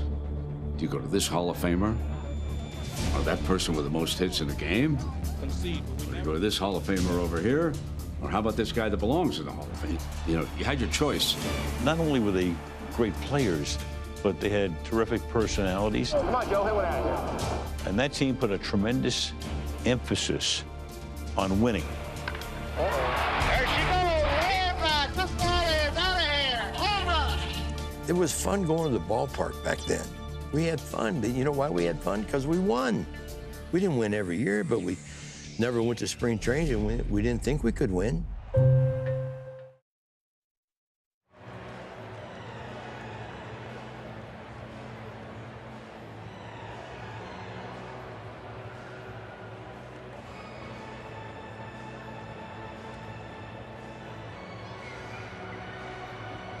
Reds are up again in the second after a 4-run first. They sent 8 men to the plate, and we'll go downstairs to Amy G. Hello, Amy. Hello, gentlemen. Hey, last week we were in Denver, and we mentioned the pride that Rockies Connor Joe takes in representing the Asian American community.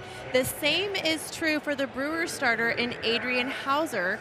He is a member of the Cherokee Nation, and only 4 current Major League players have Cherokee descent. We put together a graphic for folks to see who else is currently playing that is a member of the Cherokee Nation. There it is, Ryan Helsley of the Cardinals, Dylan Bundy with the Twins, and John Gray with the Rangers. Now, I had a chance to catch up with Adrian yesterday, and he said he takes great pride in his heritage. He dons from Oklahoma, and he's consistently trying to send a message back home that you can do anything you set your mind to. These 4 players have an obvious bond because of their heritage, but Adrian and Ryan are actually friends. They hail from the same area in Oklahoma, played high school baseball against each other, and they work out together in the off season, guys. Great stuff. Good Thank stuff. you, Amy. Well, Amy, hope you're staying nice and cool. A little hot. A little hot down there. Especially compared to last week. Oh, my. Oh, you get some hot ones here. I always wanted it hot here, though, for some reason. I know why. That ball. I mean, why not? Will fly. Maybe if you ask a pitcher, you might want it cold, but what was the hot. nickname? Great American Small Park? Oh, man. You know, we talked about last week in Colorado being the moon. Garcia on one hop. Adames waits for it. Oh, man, that's just, you know, you want to talk as good as it gets, as clean as it gets, catching that ground ball. Obviously, we know it's a routine ground ball, but if you look at the way he caught that, he was always moving his feet, making sure it was a good target to first base with a bullet. It goes underrated, you know, with shortstops nowadays that can make the routine play. And you always ask good teams, can you make the routine play? When you can do that, look how he just moves his feet, gets into a good standard, gets behind the baseball, but all the time he kind of looks like a tennis player trying to catch a ball. Right before the serve, you know how the tennis players, they kind of jump, they kind of move around. That was similar to that, making sure he was behind the baseball. Oh, that's standard right there. That's beautiful. Professional poise. Just the little things, you know? I love it. Friedl singled and scored the prior inning. I just want to sneak this in too. Corbin Burns is going to join us next inning. So YouTubers, creators in the live chat, questions, we'll take them now, load them up and ask him. Coming soon. There's your bunt. Left side. Beautifully placed. And he'll make it to first. And with 2 strikes on top of that. He did that on Sunday. That's understanding right there. The shift is there. It's either roll it over or get myself a knock. It takes a lot of confidence to do that with 2 strikes, because if you hit a foul, you're out.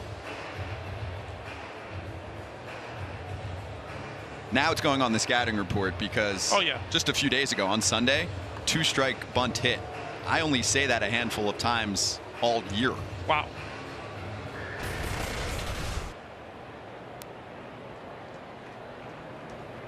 Would you get a report like that if it's like, hey, who's this leadoff guy for Cincinnati? And it'll say, hey, watch out for the 2-strike bunt, because not many do it, especially now. It's definitely highlighted in the report.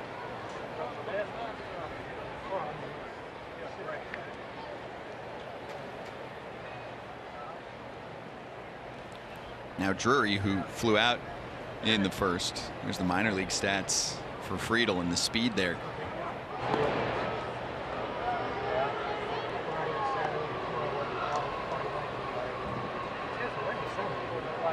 By the way, for Cincinnati, that was the most runs scored in a first inning by the team this season, and just the 6th time they've scored 4+ in a single inning this year. And 4 of those 5 frames have come in the last 5 games, just to tell the story of how the offense has been clicking and scoring more in bunches lately. Friedel's off and running. Throw to second is late. First stolen base of his major league career. That was a good jump.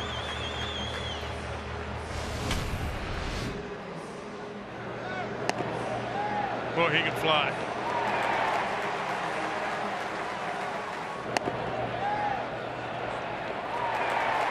You can just tell when somebody's fast, huh? Good hair. He's got the mitt glove, the oven glove. Easy back. Oh, yeah. The Reds YouTube channel in the chat actually said better hair, Friedl or Jonathan India, who's on the injured list right now with a hamstring issue. India will rock the headband sometimes too. Yeah.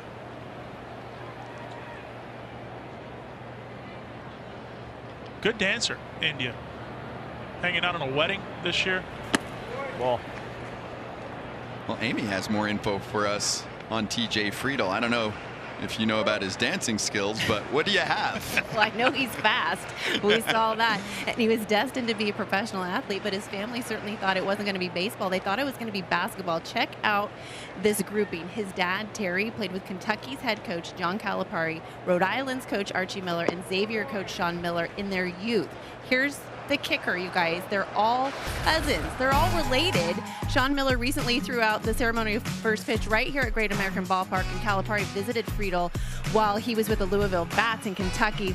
So TJ played basketball through his sophomore year, and he told me yesterday, he's like, I didn't have it. Baseball stole my heart. And he would, even with his connections in college basketball, he said, I wouldn't have made the team, so I stuck with baseball. I think that's a good call. Yes, good athlete. How about Thanksgiving in that household? The basketball conversations? I mean, you think they go right straight to it? Or you think they're just like talking about I think there's how the small turkey's talk going? warm up. Yeah, and then they get right to it. Beverage or two, and you're going in. How about the horse game?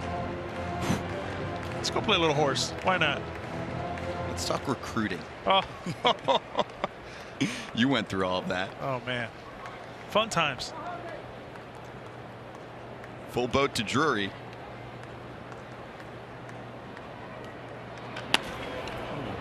Heads up.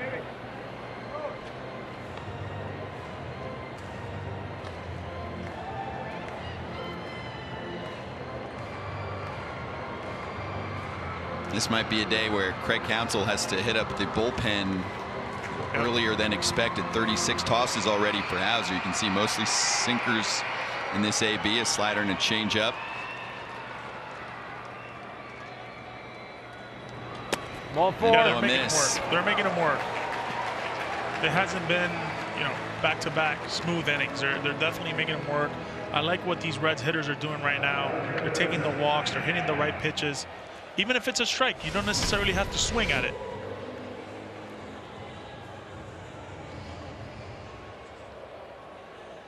Talk about one of the best guys here with good arms. I'm sorry, good eye. Tommy Pham, he certainly will make you work and grind out an at-bat. 34 years old on a 1-year contract. Yeah, he knows his zone. Going after the first pitch towards us. Oh, I was ready. Bat went flying. Is that 2 first pitch attacks for Tommy Pham? It's rare. Rare. What a great story, though, by Tommy Pham, huh? You're talking about the eye condition that he's eye dealt condition. with. No, I played with him a couple years ago, and I had no idea. I mean, I knew he had problems with his vision, but in between off days, he would travel to go see his doctor to do these exams and practice to get his eyesight just, I guess, updated. And then I would see him on the field, and he would take pitches. He was facing guys throwing 100 miles an hour. Just incredible what he obviously has played through, and just a great teammate all around.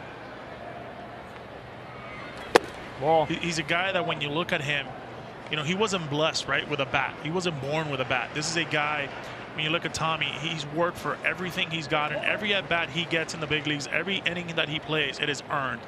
I'm not saying that it's not earned for the rest of the guys, but with this guy especially, he's a guy that loves the game of baseball and really understands what it takes and how long it's taken him to get to where he's at. Love the energy, love the attitude. It's team first. He's a football player playing baseball with the love and excitement for a baseball player. He is built. And the eye disease we're referring to, keratoconus.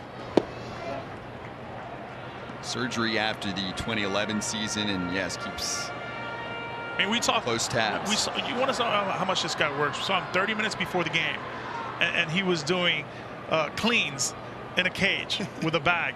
The sandbag. Drops the sandbag, comes and hangs out, talks to us a little bit. Just a great guy all around. He's a tough out now. How many players are doing cleans within 30 minutes of game time? There's the chase rate since the beginning of 2017. One of the best in the biz.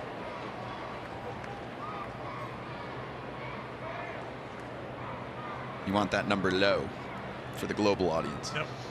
And I talked to him earlier today. He was talking about the field. He's like, man, the ball hasn't been carrying. I said, all right, hold on a second. Just wait till it gets a little hot like today. You see how the ball's going to carry. He says, man, I hope so. Oh, it's a good take right there, man. 2-2 slider just falls right on the table. Those are those tough takes, man. It's swing, swing, swing, swing, swing. Oh no, I gotta just hold on a second there.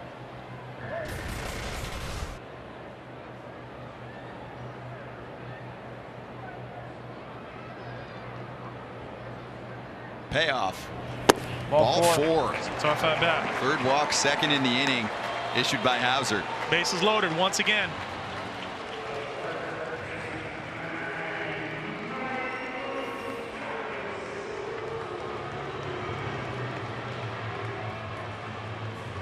Pham's up to 18 walks on the year. Juicy spot for Moustakas with just one down in the second.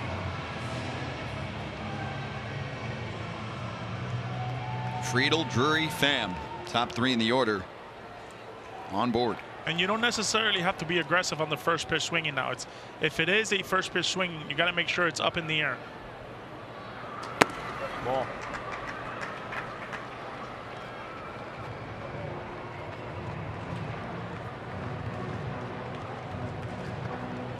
These are some glaring misses from Hauser. Yep. The worst thing you want to do here as a hitter is obviously hit a ground ball for a double play. For Hauser, he understands he wants a ground ball for a double play. So it's a cat and mouse game at this moment. But you know what I'm seeing from Hauser right now is his misses, right? It's not effective misses. They're not misses where they're enticing. He's walking around the mound, understanding he's trying to overthink a little bit. Two four-seamers aiming up, and usually you'll see him go low and away with the sinker to left-handers, which could create the double play ball you're talking about. Yep. Last 3 seasons for Hauser, you can see he had a rough patch from July 2020 to June of 2021. Since July of last year, those are money numbers. Home run prevention, outstanding. 2 long balls in 93 innings. But the ground ball percentage was at an all-time. I mean, he was getting ground balls after ground balls, and he knows how to do that. You know, I know he wants a double play right now, but if there's anybody in this game that can go get a ground ball, it's this guy right here, Hauser. That third pitch, much better. That's much more better of what you've seen from him. A great double play candidate in Moustakas. The adjustments are clearly evident right now. He's trying to work down in the zone. Good change up here. Backdoor slider would be great. There it is. Good call. I'm looking for that all year from you. You mix it, it in. But let's I'm go point play the out. lotto. I mean, it's just a good changeup. It's a 2-1 count. Usually, when it's a good changeup guy that likes to throw it, it's a fastball count 2-1. So you like those changeups. I like the backdoor cutter right here. Fastball's up is obviously a play in the play, but you want to get a double play. So the backdoor slider, that's his spot. There's the four-seamer. The changeup was left up a little bit, but probably surprised him. Yeah. And the cat and mouse game is obviously evident right here. But what I like to watch when I like to watch pitchers is where guys set up. If you see the catcher and you look at his glove, right where the pitch comes, how bad is he missing by? You know, if he's aiming up with the mitt and he misses down, you know he missed by 2 or 3 feet. That's not what you really want. Be a changeup again. Bullet number 50. It's a big one. Here it comes, and he struck him out. Buried a sinker, and Moustakas gone fishing.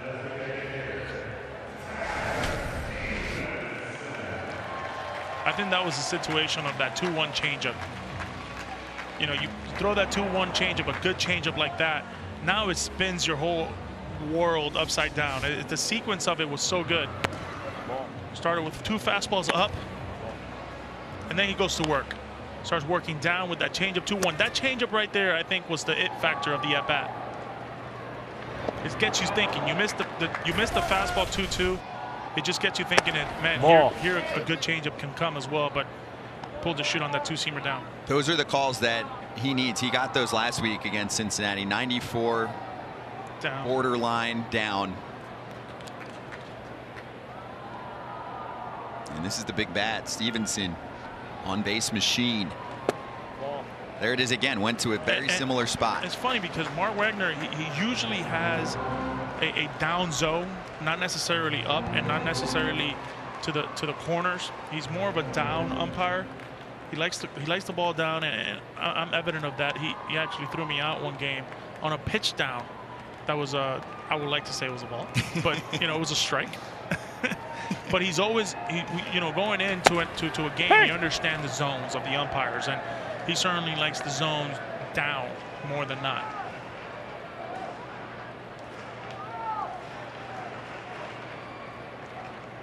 Stevenson did homer off Hauser, one of those 2 homers that we showed you in the past 90+ innings since last July.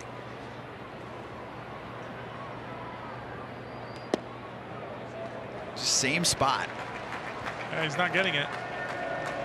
Got one, but it was More in the zone. A little too south on that one. I'm intrigued with this next pitch here because, you know, you clearly don't want to walk a guy. But again, I think you have to go with your second best pitch. You know, Stevenson, I know his first at bat, he hit that breaking ball up for that double. But I just think right now that fastball hits it hard to left, and it is going to head to the wall. More action for the Reds. Here comes Friedel and Drury, and Pham is safe. Stevenson will head to third on the throw back. It's a double to clear the bases, and the Reds are all over Adrian Hauser here on a Wednesday afternoon. 7-0 Cincinnati. Yeah, you want to talk about that fastball hitting. Obviously, the first at bat with Stevenson, he hit that curveball up. He was definitely looking fastball 3-1. He did not miss it. It was at the heart of the plate. But you know what I love most? Tommy Pham scoring for your friends from first base. The angles he took led to that score and that close play at home plate. I love the ability of that 3-1 count, making sure that you would get a good pitch to hit. Just a beautiful swing.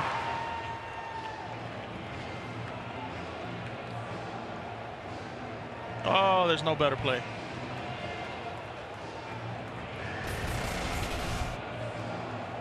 Pham making the call for us. Yes. 3 more. So 2 extra base hits that have cleared the bases in the first 2 innings for Cincinnati, contributing to most of the offense. Reyes ball skips away. Yeah, but with Tommy, it was him to secondary at first base. When he stepped on the bag on second and third, that's what led to that play, right? You talk about, wow, he scored, but the little things that he did from first base to score was the ideal part of running the bases. How about Stevenson?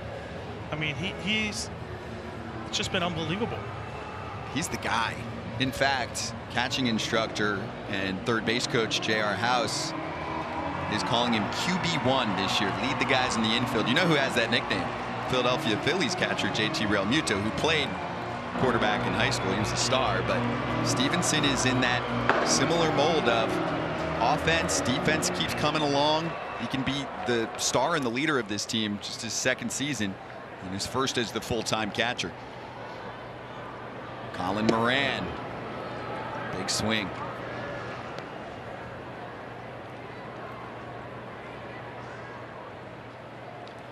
Sports Gamers online in the live chat. Couldn't have imagined a better start for this team. Stevenson again coming up big.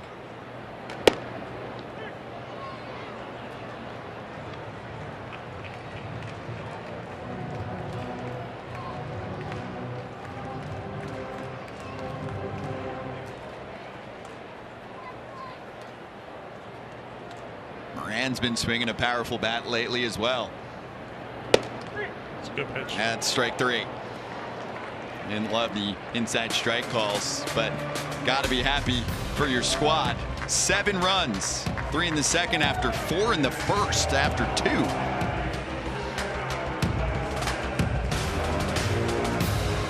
It has never been done before in the ALCS, where a club has fallen behind in the first 2 games and then come back to win it. County Stadium was rocking that night. From a jam-packed County Stadium, the American League Championship on the line. 3-2. Got the bases loaded. Cecil Cooper hitting. Cecil Cooper comes to the plate with opportunity staring him in the face. Pitch to Cooper. Base hit, left field, a liner. 1-run home. Downing throw coming on. Gardner slides. He's safe. The Brewers lead 4-3. Without question, the biggest moment in my life. Listen to this crowd at County Stadium. And so it came down to a future Hall of Famer against a newly christened closer. What a poetic way to reach the World Series.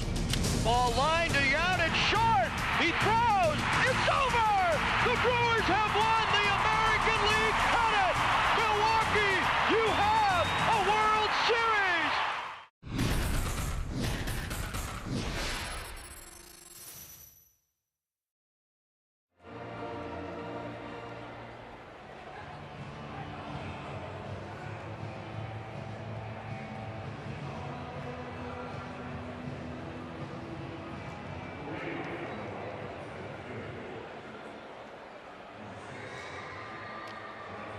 We climb into the third. It's 7-0 Cincinnati on a Wednesday afternoon to finish up the series. And let's finish up this first poll on YouTube. Which nasty pitch from the Brewers staff would you like to steal?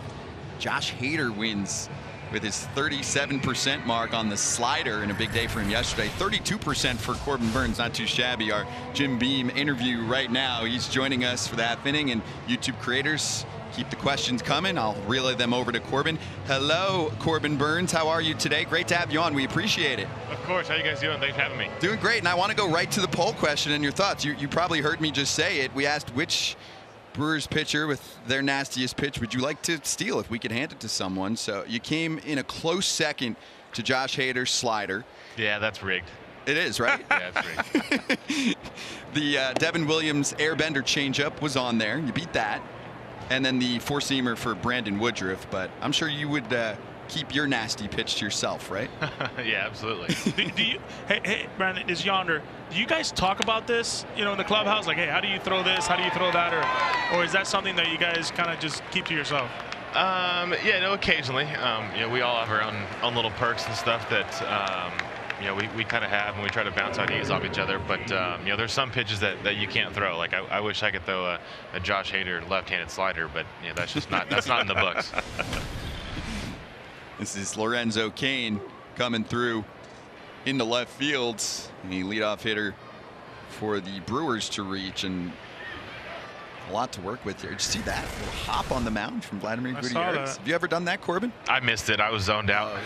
He did the full-on hop on the mound to get himself back in gear, going up against Jace Peterson in the 9 spot. I actually want to ask you about this lineup and this offense, because last year there were times, and especially in the playoffs, where maybe it held the team back. What do you think of Willy Adames carrying the momentum from last year and Rowdy Tellez taking his game up a notch?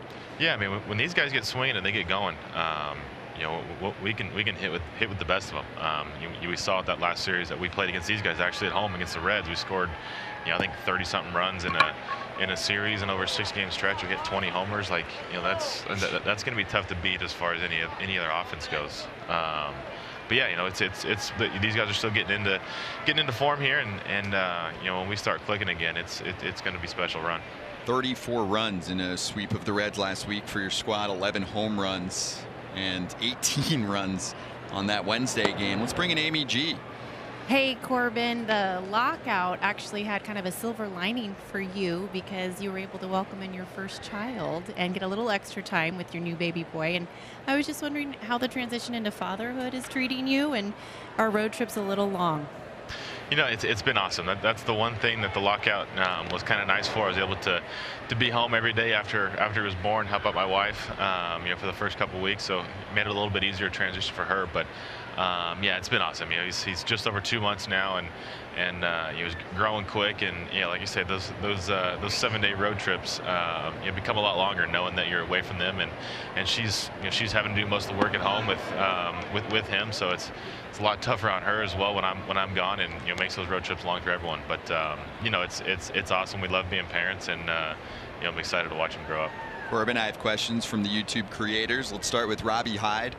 Who has been your toughest at bat so far in your career? Toughest at bat in my career. I've always struggled to get out Buster Posey.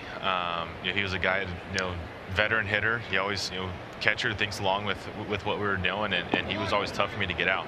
It wasn't until last year that I think I got him one game with a couple punch outs, but outside of that, he didn't matter if I got him 0-2. He'd manage to sit on a curveball or a slider or something and dump it in the outfield. So he was a guy that was always a tough out for me. I was about to say, I'm like, nobody can touch this guy. Last year. I like the fact that he said a guy that's retired. Exactly. That's it. He's gone.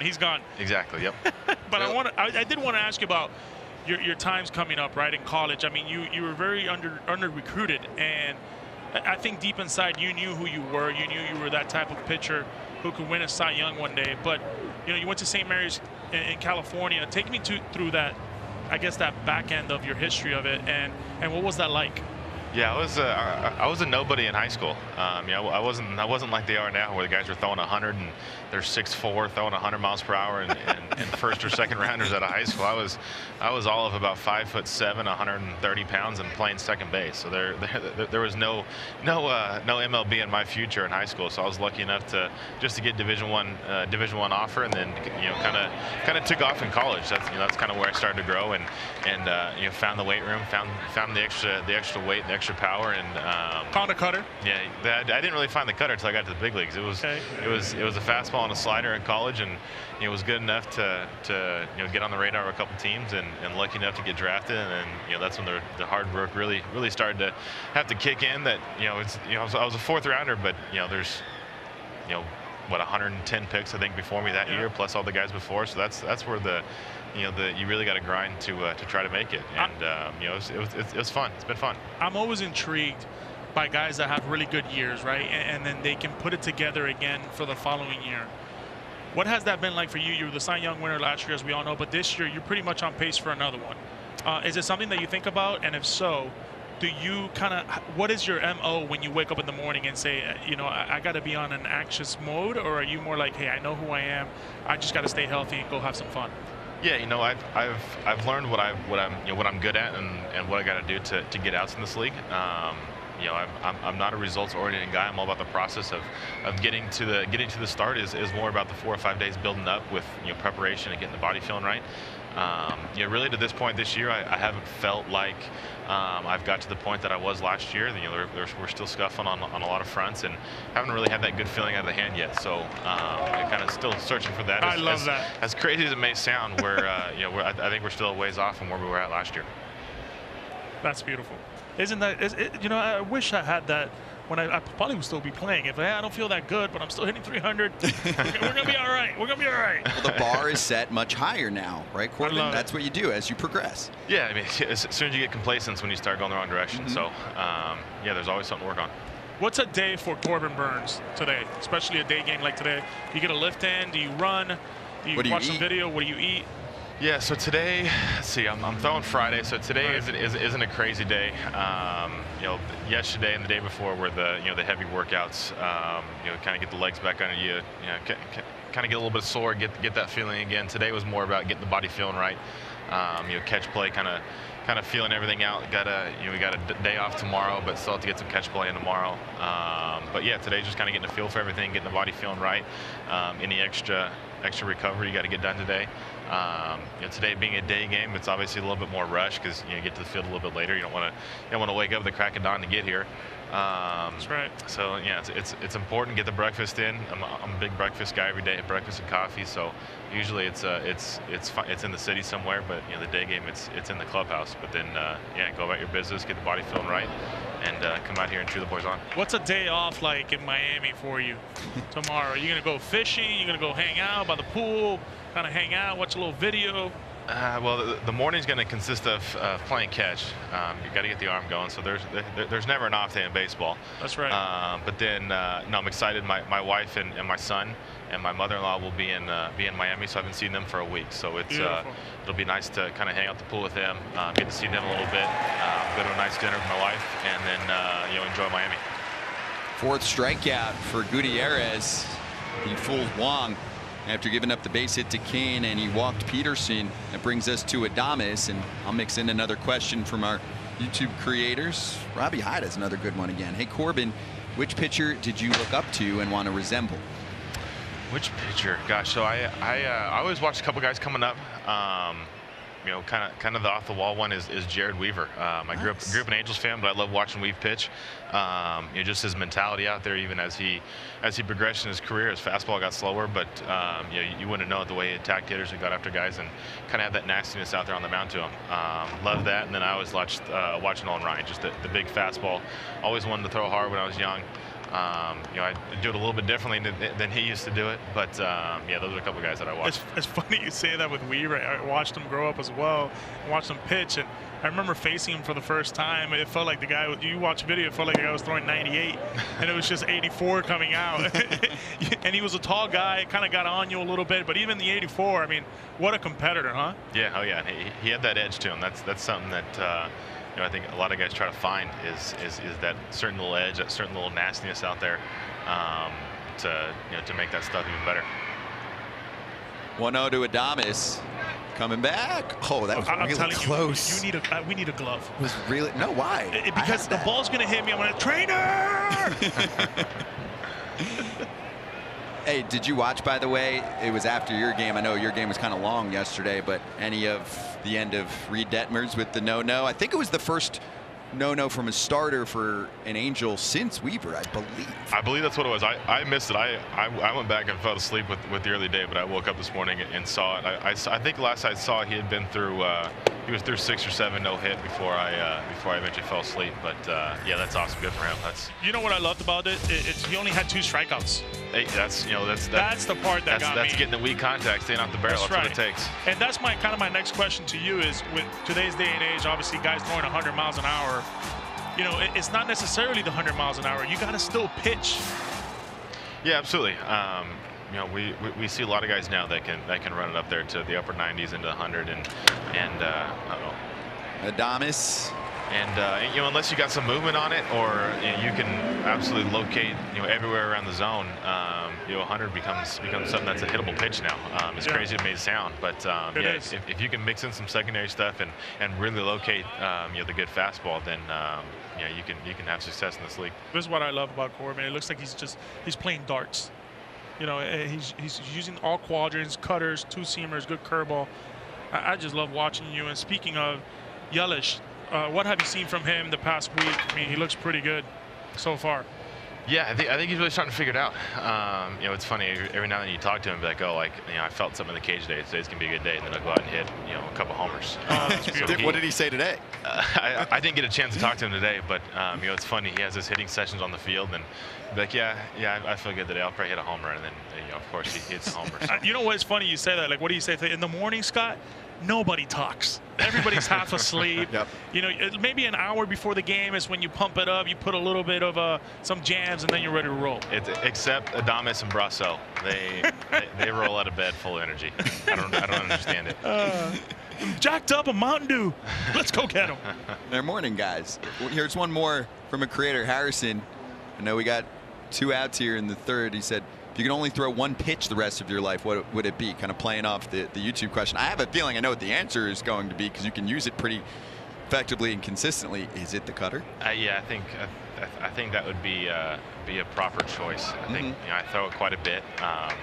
It's funny whenever we kind of get stuck in certain counts in the game. I've told the catchers, hey, win it out, just drop the old cutter, and we'll figure it out after that. And Cowboy Jeff, Corbin, who would you rather have on your squad, Aaron Rodgers or Giannis? Ooh, that's tough. Yeah, that's tough. I mean, because they're obviously both MVPs, multiple MVPs. So well, here, I'll help you. Are you more of a football or basketball guy? Like, if you have a night, which game would you watch? Again, it depends on the year, right? Yeah. Right now they're in the Bucks are in the playoffs. So, it's a Bucks game, but when the Packers are coming down to the end of the season and they're postseason bound, you watch the Packers. So I'm going to default and take both. Oh, not like that. Are you guys? It's a great sports city right now. Yeah, last week I think it was you guys all wore the jerseys, basketball jerseys. Was that right? I think a few guys have a couple. Some guys that have a lot more money than I do have a lot more of those jerseys. You'll get there. They can wear around. Yeah, right now the money's going to the little guy in his shoes. He's got more shoes than I do. Yelich. Got more shoes than I do. Yelich. That's got a chance. Yes, carrying deep left, and forget about it. That's a good sign when you're going the other way like that. 3-1 count. You didn't want to pull it. You just want to hit the ball the other way. Oh, that's beautiful. 3-run shot. I bet he told himself this morning, I'm going to go deep. Yeah, I'm going to guess he had a good session in the cage this morning. Very relevant conversation. I was maybe going to let you go too, Corbin, but I'm guessing that. No, we're scoring runs. We're going to have to hang out here. You're sticking around. You just put up a 3 spot in the third. We're going to have some offense today, which I refer to Yonder, especially on a day like today, Corbin, because he played here and he had a conversation. I was with him this morning with Tommy Pham in the cage. He was like, man, ball isn't carrying as far in Cincinnati as I thought it would. And Yonder goes, oh, Today it will. Yeah, today it will. As soon as I got outside, I was like, it's hot. You know how it is. When it's hot here, you know, if you miss up in the zone, a routine fly ball would just keeps going. Yeah, you know, we've had some pretty crappy weather to start the year. Even when we were in Pittsburgh and Baltimore to start the year, we've had guys hitting some good baseballs and, you know, getting frustrated. But, you know, it's like one of those things. You're playing in 40, 45, 50-degree weather. That ball's just a little bit colder, not going to fly. So, you know, we had some nice weather at home. Obviously, last week with the Reds and being in Milwaukee, it helps. But then, yeah, it's kind of getting warm out. It's almost a little too warm. Speaking of the balls, have you know, there's been so much talk about the balls.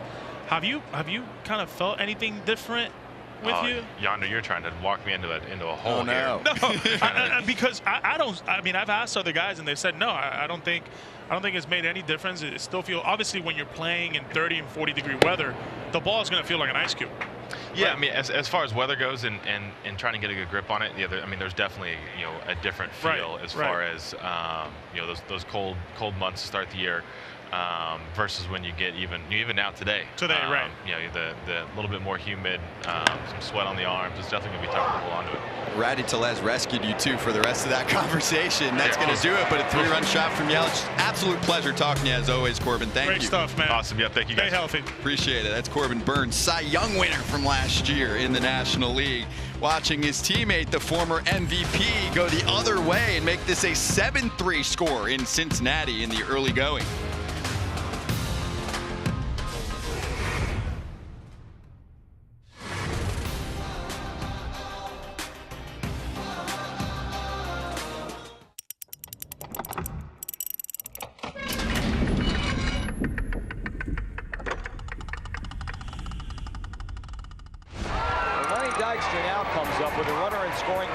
Steve Jeltz is at second. And knock on wood, but Dykstra has never had a base hit against John Franco. He is 0 for 12 career-wide. Seen his average fall to .259. 0 for 4 in the night.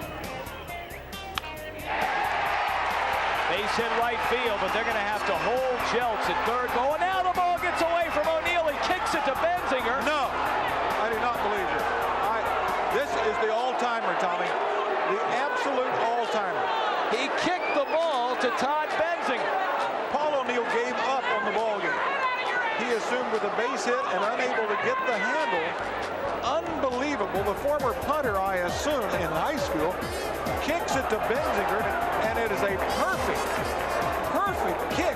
Now right here, he has, after he bobbles, it hits on the heel of his glove, off the hand, off the shoulder, off the hand. Watch this. Boom! You will never, ever again see this.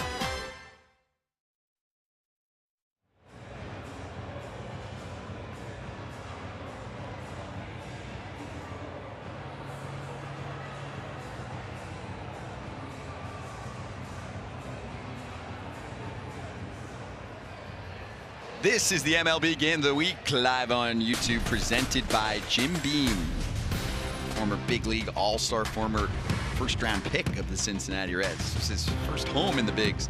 Yonder Alonso, Amy G downstairs. I'm Scott Braun. Those are the smokestacks for strikeouts. Not as active today because it's a run-scoring day. 7 for Cincinnati. An answer of 3 from the Brewers in the last half, and a bunt try from Naquin pulls back, but it's a strike in there from Adrian Hauser, who's still in this game because he's just about to hit the 60 pitch mark, and Craig Counsell wants him to eat some innings and maybe saw some positive signs from him, and now his team's back in the ball game. Yeah, this is a situation where, you know, the game is still, there's still a chance to win the game, right? And for him, he's got to go out there and get as many innings as possible. Look, and tomorrow's day off is a big decision with Counsell on who he uses. Pretty much everybody may be available because of tomorrow's day off. So he's still got to go out there and produce and get a couple more innings, I would think.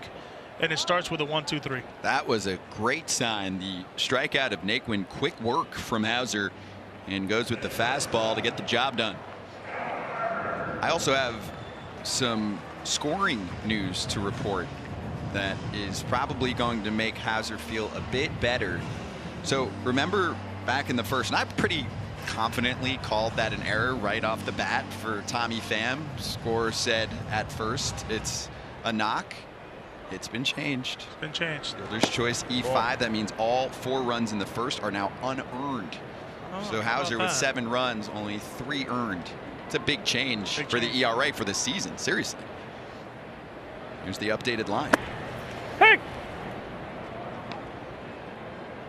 If Hauser wants to continue in this game, he's got to be able to win those 1-1 counts. The biggest count in baseball for me, for a pitcher and a hitter. Because now he can put away stuff, right? He's got the stuff to put people away. Whereas if you're a hitter and you're 2-1, then advantage goes to the hitter.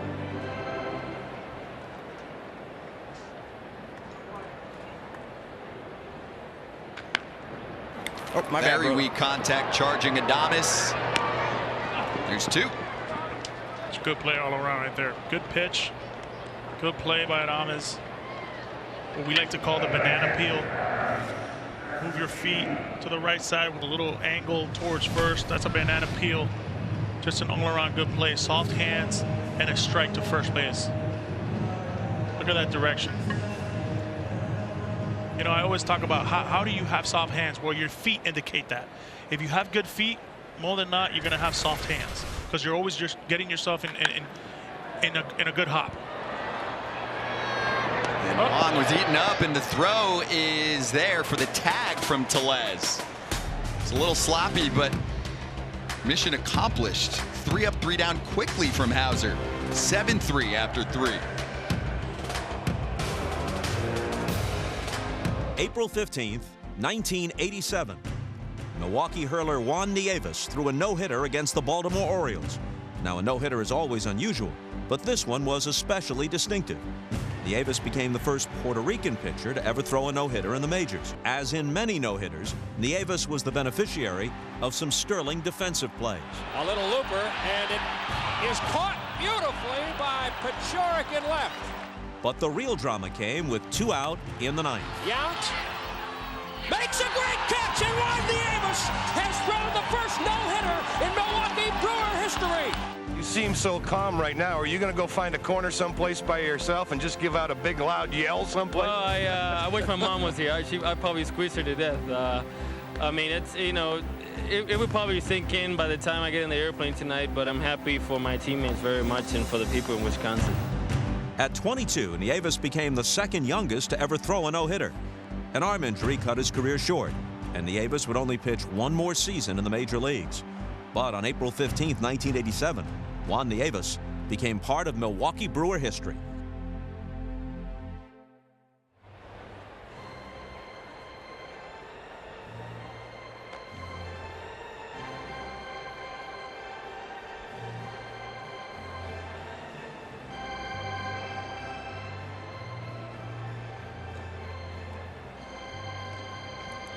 (7-3) in the 4th inning at Great American Ballpark in Cincinnati, Ohio. Gorgeous day for baseball. We covered the Brewers in the first poll question. Now, time for the Red side. You're looking at franchise cornerstones like India winning Rookie of the Year last year, the all-rookie team for Tyler Stevenson, and looking like one of their best players for a long time going forward. Hunter Green and Nick Lodolo, 2 of the top 50 prospects entering the season, both in the rotation, so add it all up. And which of the young Reds cornerstone pieces would you buy stock in today? Let's get everyone involved here. I mean, that's easy, right? I would think. 100 miles an hour, Hunter Green. You know, people may say, okay, Hunter Green, but it's so hard to find good catchers in today's day and age where you kind of have to think a little bit about that. There's not that many of them. And when you have them, you kind of hold on to them. The Reds certainly have done that in the past.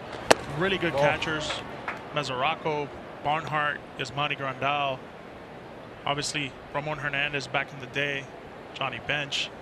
Now we got a guy like Stevenson as well, who has turned himself into a pretty good, really good hitter. Oh, he is excellent. Player. That's pulled and gobbled up by Moustakis. Arias is retired, both on ground balls to 3rd this afternoon. Renfro's up. We'll take some comments. I want the YouTube creators to support their decision that they make with the poll question, which is on your mobile device, computer screen, wherever you're watching. Get involved. So final answer is Stevenson for you. I will go Stevenson. I'm with you on that one. Yeah. Stevenson's my choice, and I agree. It's so hard to find an all-around catcher nowadays. He's hitting 300. That's Man, I'll tell you close what. for Moran, but off the netting. That was a healthy hack by Hunter Renfroe. You got to be careful here. The first at bat, he just missed a fastball up in the zone. Ooh. Heads up. Spiderweb. Would you have liked playing with the netting there? You can bounce off of it. Yeah, you know, you would be amazed how many times I will get after the fans and be like, hey, pay attention, because people just wouldn't pay attention. And a line drive doesn't matter. Doesn't matter, man. If it hits you, especially, you know, anybody, if it hits you in the right spot, you know, bad things is very dangerous. But I like the net there. I wish, honestly, the net was everywhere, all around the stadium, completely. Those balls, I'm telling you, they come pretty hard. Oh, that's a good pitch right there. That 1-1 count. Two-seamer away right there, coming back. That's unhittable. Fastball has some nice bite to it. I mean, that is unhittable right there. As a hitter, you're thinking ball, and it comes right back, right at the end. Going opposite field, lofts it to right. If it has the spot in right, it's gone. We talked about it. It stays fair, and it's good enough to go for Hunter Renfroe, his 7th of the season. Oh, man. To make it 7-4. Wow. That was a rocket. As long as it stayed fair, it was carrying. They all are today. Opposite field power from the Brewers in back-to-back innings. He can go right field. He can go to center field. Just a fastball right there, out over. That pitch needed to be more down. Hunter Renfroe knew exactly what to do with that.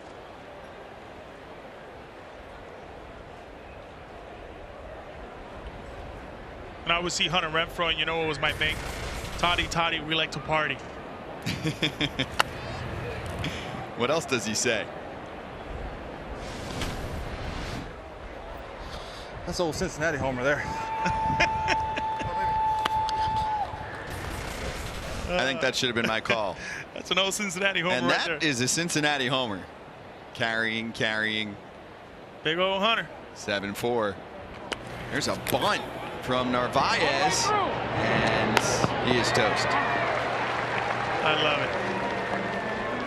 Can't leave Cincinnati without one.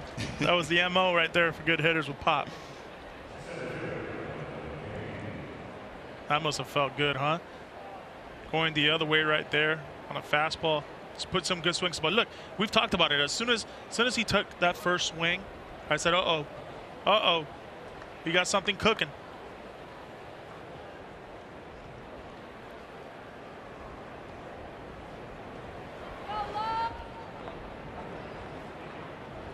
Big pickup in the offseason. Hunter Renfroe coming over from the Boston Red Sox. Jackie Bradley Jr., the big league player, going Boston's way. Renfroe had a big year for Boston last year. 31 homers, 96 RBIs, career year on offense, and then tied for the most outfield assists in baseball. Milwaukee needed an offensive boost.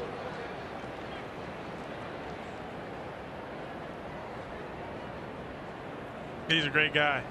So my family has gotten to know Hunter a little bit over the years, and his wife Corny's great. His hitting coach flips him throughout the year. Unbelievable. He flips him over the wall, opposite field. Just the 6th time he's done that in his career, mostly a pull hitter. Make it 7-4, Milwaukee on the comeback trail.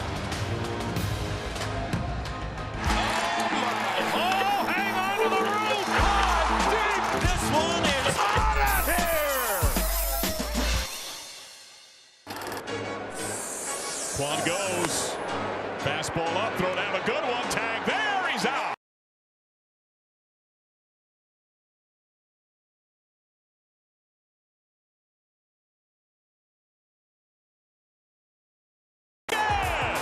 Back-to-back men caught stealing by Reds catcher Tyler Stevenson. Runner goes. Pitch called a strike, throw down. They got him again. by Tyler Stevenson. Naquin in the air, deep center field. Tyler Naquin ties the game off the batter's eye. Wow. That is only the 6th career home run for Tyler Naquin against a left-handed pitcher. He's had 45 against right-handed pitchers. Wow.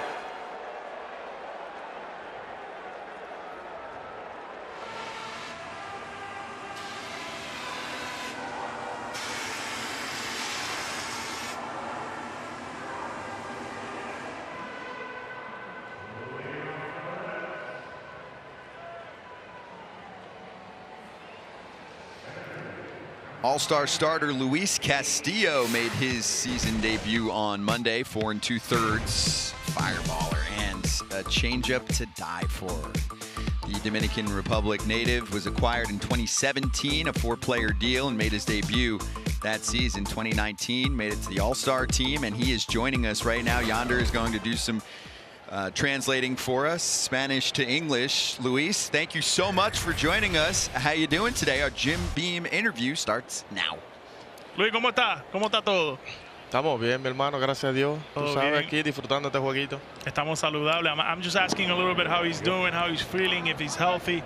¿Cómo te estás sintiendo? Sé que pichaste el otro día por tu primera salida. ¿Cómo te fue y cómo te sentiste? Bueno, me sentí muy bien, gracias a Dios. Estamos aquí de regreso y batallando como siempre lo hemos hecho. He says he's been feeling really well. He was healthy, and you know how he does. He grinds and he competes at a high level. This is TJ Friedel, leadoff hitter for Cincinnati. We're talking to Luis Castillo, YouTube creators. Let me know your questions. I'll send them to Yonder, who will send them to Luis. So let's start with the nickname. You know what it is. La Piedra. Yeah. Where does it come from? How much does he love it? You know where that comes from? I'm gonna. You're gonna answer for I think I'm gonna just guess answer is the 98 that he throws. Pero I'm gonna ask him. Pero La Piedra, ¿de dónde viene? Porque yo digo que es por los 98, 100 que tú tiras, pero ¿de dónde viene y si te gusta? Bueno, eso viene por dos motivos. Porque tú sabes, mi mamá siempre me decía, cuando ella le dio los dolores que le dan a las mujeres para dar a luz, eso fue en los tiempos atrás. Ella la montaron en un vehículo y tú sabes que los viejos de antes siempre tienen su cosa. Ajá. Le pusieron una piedra en la cabeza de para que el dolor de la barriga se le calmara un poquito. No. Sí. Oh my goodness. Well, he said, okay, there's for two reasons. Obviously, one, pitching, but the second one is when his mom was giving birth in the car, they put a rock behind her head so that way she can feel better for the pain. So that's where one of the nickname comes into La Piedra. That is amazing. I did not know that. Yo no sabía eso. Sí, entonces la segunda es cuando yo caigo aquí a Cincinnati, cuando me cambiaron de Miami.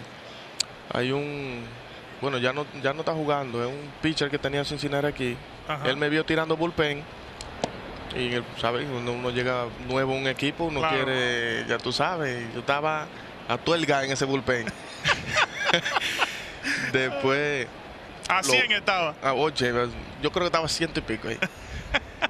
Después él me vio en el clubhouse y me dijo, wow, brother, tú tiras mucha piedra. Yeah. You've got a lot to translate. He said, you know, when he got traded from the Marlins to Cincinnati, his first bullpen, he was gassing it. I mean, this guy was throwing like 100 miles an hour, and everybody was in awe. And this pitcher who used to play here in Cincinnati got him in the clubhouse and says, hey, my man, you were throwing absolute rocks in that bullpen. And I asked him, I go, hey, how hard were you throwing? He says, I was throwing gas. So it was meant to be. This nickname was always meant to be. We have a question from Amy G. So ask to Yonder, and then he'll bring it to Luis. Hola, Luis. Gracias para tu tiempo. Mi pregunta. Hey. Yonder. That's all I'm going to do. I'm going to keep practicing. All right. So my question for Luis is about your manager, David Bell. And a bunch of his teammates talked about the tone that he set and how he's kept spirits high through a very difficult start to the season. And just Luis's thoughts on David Bell setting the tone. Amy te quiere preguntar sobre el manager, David Bell, o sea, el tono que él trae todos los días al juego, el espíritu que él trae, que siempre está positivo. Háblame un poquitico sobre él. Sí, tú sabes que él, tremenda persona, ese manager, tremenda persona. Él, así como es dirigente de nosotros, es buen compañero también. Siempre se le ve ese rostro positivo en todo el juego. Y siempre me ha gustado ese manager porque siempre nos da buenos consejos y siempre ha estado bien positivo con nosotros. Yeah, he said, you know, he's a great guy all around. He brings great spirit to the clubhouse every single day. But you know what he really loves about him the most is that although he is a manager, he's still a friend. He's a guy that comes in and literally he wants the best for every single guy. I have one for you. So last year he led the league in double play balls. What's the key to getting a double play when you need it most? Like, is there any strategy involved in terms of the pitch plan? El año pasado tú tuviste de líder de coger doble play. ¿Cuál es el key? And that one gets through for your teammate Tommy Pham. Play. And moving on to third, and in there safely is Drury, and Pham goes great base running. Second. Great base running. He's there. Great base running right there. That's winning baseball right there. Winning baseball right off the track. He sees that ball. He sees there's going to be a play at third base, and he just doesn't hesitate. Tommy Pham did not hesitate at first base. Had a good tag on first, ready to double spring himself into second base. Oye, loco, pues tú puedes servir de narrador también. Está completo. Oh man, this guy, I love him. En la piedra. What did he say? He says, wow, that was unbelievable yonder. Completely just did that. Completely talked about that play completely, yeah. And you've got a lot churning in the brain right now. Muchacho, you're ahora working lo que hard. tengo yo, ese cerebro ahora está en inglés, español. Ya yo ni sé, yeah. I'm telling him, you know, my brain's in English and Spanish. Yeah, everything, it's everything right now. That's why you get the big bucks. No, pero te quería preguntar sobre el doble play. O sea, Sí. tú, el año pasado tú tuviste de líder de doble play. Hay diferentes cosas. Yo sé que tú tienes buen cambio, buen two-seamer, pero ¿qué es la clave para ti? Bueno, la clave mía es la mentalidad, mi hermano. Cuando tú siempre tienes tu mente positiva. Yo en esas situaciones, yo tenía gente para doble play. Yo trataba de tirar el picheo exacto en la zona exacta para tener un buen doble play. Que para los derechos, la recta de dos costuras. Y mayormente también a lo izquierdo le tiraba el sinker para afuera y salía el cambio para afuera y salía buen doble play. Gracias a Dios que tuvimos, imagínate, un buen récord de doble play el año pasado. Yeah, you know, I think for him it starts with pitch location, and it starts with mentality, but a positive mentality. And look, he loves that two-seamer. He thinks that's his weapon to go to. He loves his changeup, obviously, for lefties, but at the end of the day, it starts with what's going on in between his head, and it's just about mentality, positivity, and understanding that he can get the job done. Popped up off the bat of Moustakas. Urias finds it in the sun for out number 2. Hey, I just wanted to get one more in for Luis. I know we've got 2 outs. Just his thoughts on the growth of Tyler Stevenson. I know he's worked with a number of catchers, but what he sees with him, and does he think he's going to be a superstar in this league for years to come? Habla un poquitico de Tyler Stevenson. Tú lo has visto este año. Es un muchacho que obviamente ha empezado súper bien, pero él va a ser un líder, una gran parte de lo que está pasando aquí en Cincinnati. Háblame sobre lo que a ti te gusta de él. Sí, ese muchacho es tremendo pelotero. Ese muchacho tiene un futuro por delante muy largo. Tiene un futuro muy largo. Me gusta como quecha. A pesar de todo, tremenda persona. Cuando está atrás del home play, esa zona que se ve grande y sabe llamar los picheos. Sabe llamar los picheos en diferentes situaciones, que eso es lo importante que él tiene. Yeah, he said he's going to have a great future, and obviously he's a really good baseball player, but a very smart catcher as well. Loves to pitch to him. You know, he's a guy that when he's behind the plate right there, you know, he gives you a really good zone. A very smart, prepared player. He's going to have an absolutely incredible, bright future in his take. Castillo, ¿cuál es un día para ti hoy? O sea, ¿qué es lo que tú haces hoy un día así de día, juego de día? ¿Tiraste bullpen o coges masaje o haces pesa, corre? ¿Qué es lo que tú haces hoy? Bueno, hoy... I'm asking him about his day. What is his day like? Is he going to throw a long toss today, work out, you know, maybe get a massage, do the little things to get ready for this next start? Tú sabes que como Yo tiré antes de ayer, hace 2 días. Ayer fue mi rutina de correr, que la rutina mía de correr en la grada, subir las gradas en el estadio entero. Y hoy un poquito de masaje, los entrenamientos con los trainers adentro. Sabe que venimos haciendo varias cosas después que tuvimos la molestia en el hombro. Siempre llevo esa rutina y más la rutina mía que siempre he llevado la vida entera. Yeah, he says he loves his routine right now. Obviously, with the injury that he's had to add on some stuff. But his biggest key he goes to is the days that he runs, and he actually loves to do stadiums. So he'll run the whole stadium. Oh, wow. And that's kind of his workout type of feel as well. But today is more of a relaxed day. It's a chill day, getting his body ready to rock and roll. King, tú hablas mucho con Tomás. I'm asking him about some trainers that we both probably had. Tomás es el trainer tuyo. Sí, Tomás es el trainer mío aquí, como mi papá. Yo cualquier cosita, mira Tomás, esto y esto. Y siempre tenemos una buena comunicación aquí con él. Tomás Veras is a great trainer, a guy who's a bilingual guy, Venezuelan guy. So I asked him a little bit about him. Great dude, and he loves me. He says, you know, that's like my second dad. Tell him it was an absolute pleasure to talk to him with 2 outs here in the 4th. We'll let him go and we'll see what his catcher does, but that was fun. Luis, muchas gracias. Gracias por estar con nosotros y para adelante. Hay que estar saludable y a meter mano. Dale, mi hermano, ya usted sabe. Muchísimas gracias y muchas bendiciones a ustedes. Se le quiere. Gracias. Thank you. That was great. Castillo, that was awesome. I love the shades, by the way. He was rocking as well. Tyler Stevenson thought about it. Appeal over to first. He did not go. It's Quinn Walcott over there.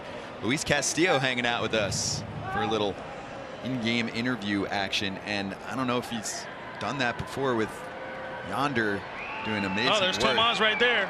Oh, there you go. Look at him. He's Probably just said I gave you a shout out. Love you.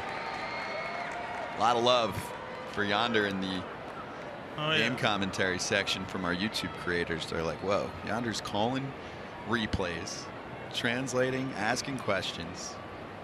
Maybe we'll run the stadium after this. Yeah, we got a flight to catch. Or a meal, yeah. And that's weak lead to third. Arias. Tough throw, and Tellez stayed on the bag. Milwaukee was sparkling on defense yesterday. A little shakier today, but Arias does get the throw in time. It was a bit off the mark. Was Tellez on the bag? They're heading back to the dugout, so there's your answer. There you go. Little tiptoe, slipping past the bag and staying on there to complete the 4th inning and pick up a big 3rd out for Adrian Hauser. 7-4 is your score in Cincinnati.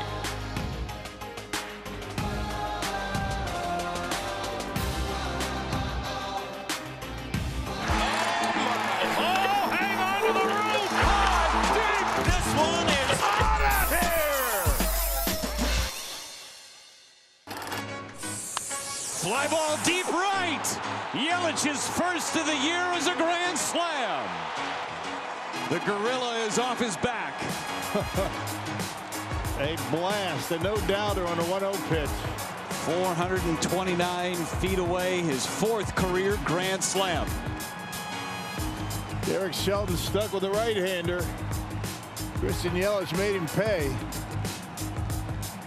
And then some. And that one's hit high and deep to right. Suzuki back. Grown man home run by Rowdy Tellez. And the Brewers have the lead. Bucking a pretty strong wind. Blowing out the left. Well, you try to get into that bullpen early. The Brewers able to do it in the 6th. And Rowdy Tellez gives the Brewers a lead. First one of the season for Rowdy. And that was no cheapie.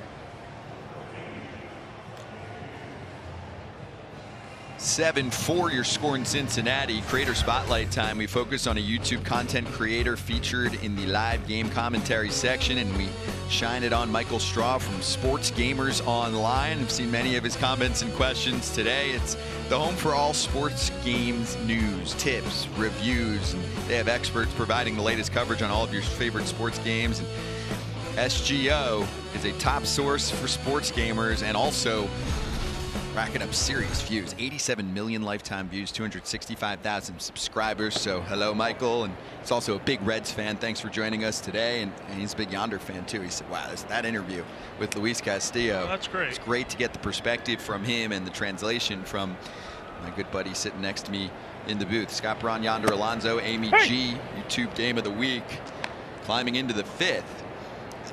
And hey, we always do real talk. Hasn't been the speediest game, but it's actually close now again. 7-4. And this Brewers team can pile on runs against a Reds pitching staff that has struggled this year. Gutierrez getting a check, but it was in the zone.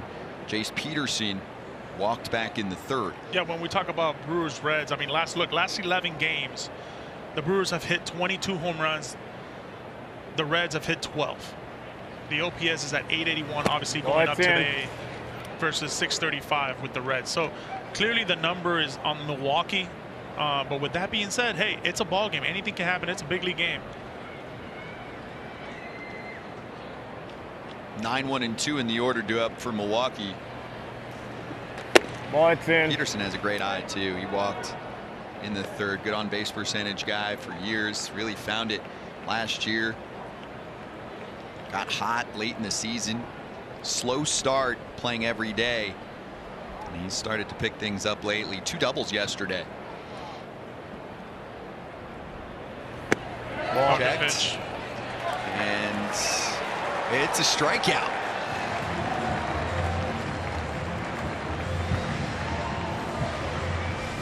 The appeal says he went around.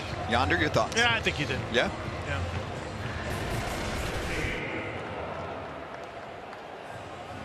Sixth strikeout for Gutierrez. Time to wrap up our second poll. Young Reds cornerstone piece you're buying stock in. Jonathan India. I mean, rookie of the year last year. I mean, it's a good Stevenson, then Green. My thing with India was, I mean, we've been talking about him and also because he won the award. I think Stevenson is still underrated. So that's where I put my money stock-wise. There's both of them right there. Yeah, there you go. Is that India with some eye black on? I'm sure. You know, that's what I'm talking about right there, right? Were you an eye black? I was an eye black guy. Yeah? Because I was an eye black guy. 2 IL stints for India so far this year. Swag for days. He is swag for days. Went to a rival school of yours, University of Florida. April 14th, there's the hamstring issue. Yeah. I was watching that game live, and he wanted to stay in the game. They were like, no, we got to go in. And, you know, you got to be careful with these hamstrings. They're kind of like obliques, where you feel fine, everything feels good. But then if you go and play and get some action, you know, you try to stretch that base hit into a double, or you try to score from second base, and it can kind of grab on you, and it just becomes a elongated year injury. So but you got to take your time with it and be very, very smart and cautious, which they are.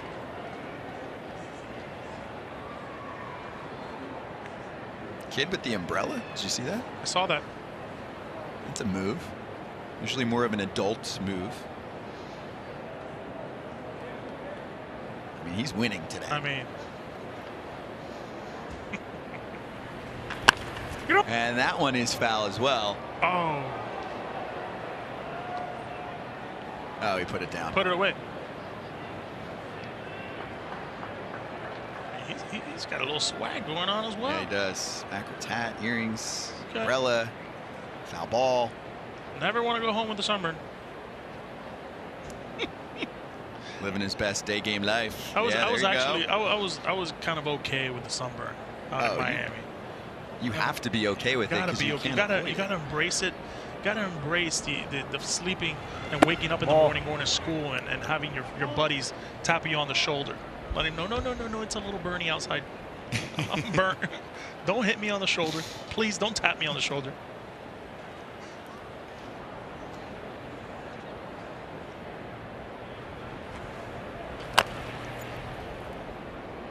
He's gotten a feel for that secondary, hasn't he?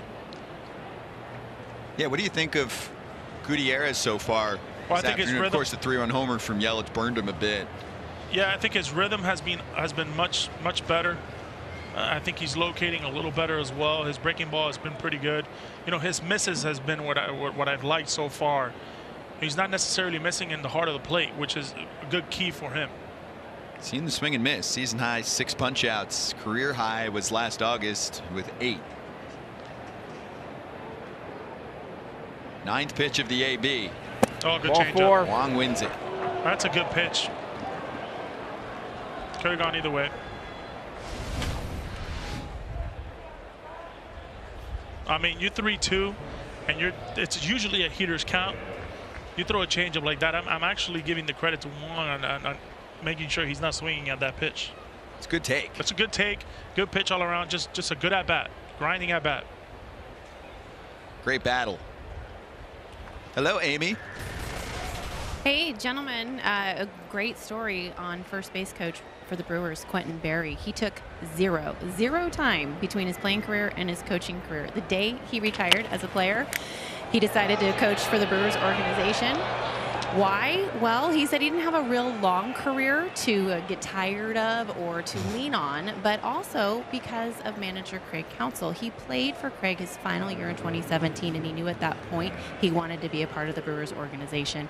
And Counsell had his eye on him. He approached him in spring training in 2019, and he said, stay on track. You have the stuff to be a big league coach. Now, this is what really makes it, though. Quentin is the mastermind behind the Brewers dugout bell, which traveled to Cincinnati from Milwaukee. It's kind of a big deal, guys. It is, and it's a great story because he wanted it to be for baseball-y plays, but it's become so much more. There it is. Is it a happy hour? I love it. I'd be ringing that all day. You know what I love about it? It was supposed to be for good plays all around, right? But now they're ringing it during home runs for the most part. And just a couple days ago, there was a ball that was hit towards him. I think it was yesterday. Or yesterday. He got out of the way, and Craig was like, ring the bell, ring the bell. That was a great play by staying off that ball, by getting hit. And it came back into the dugout. He said, oh, I heard the bell. It was the only thing he was concerned about. It was the bell. The multiple meanings, I think. Almost had the bell rung if it hit him. Oh, it would have been wrong. He was fast as a player. I mean, he can still. It looks like he can still play. Still fly, no doubt. Pinch runner in a heartbeat. That's a good pitch right there. Strike to Yelich, first one of the AB from Gutierrez. We talked about early in the game, him being able to pitch backwards. Gutierrez, he's certainly doing that right now. Do hitters still hate that? Yeah, they hate it. It doesn't matter. I mean, even now, a 2-1 count. Obviously, he just threw him that changeup. I would like to see him go in on him right here. Adames on first. Yelich to center, and he will splash that one down. And on to third goes Adames. They're on the corners for Milwaukee with 2 outs in the 5th. You know, that's a good hitter hitting a good pitch. Staying short, staying through the baseball, not wanting to do too much. It's very easy on a 2-1 count to say, okay, I'm going to try to go for my second ball here. But no, you see him just taking it for what it was. You know, good pitch up and in. Nice knock. Third knock of the day for Yelich, who entered this afternoon on an 0-for-9 skid. Double in the first, 3-run bomb in the third. Single here, triple short of the cycle, and David Bell's going to take the baseball from Vladimir Gutierrez after 87 pitches, and he's responsible for 2 more base runners. It's a 3-run game. We're not even halfway through, and this Brewers offense can swing it. Stay tuned. Much more to go on YouTube.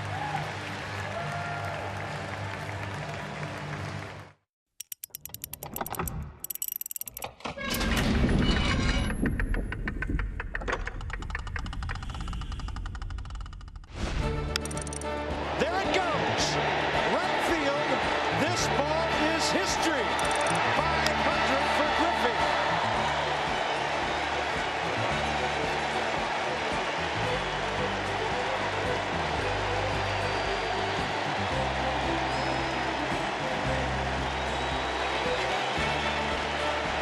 And the great baseball fans of St. Louis celebrate along with Ken Griffey Jr. and his family, teammates, and the city of Cincinnati.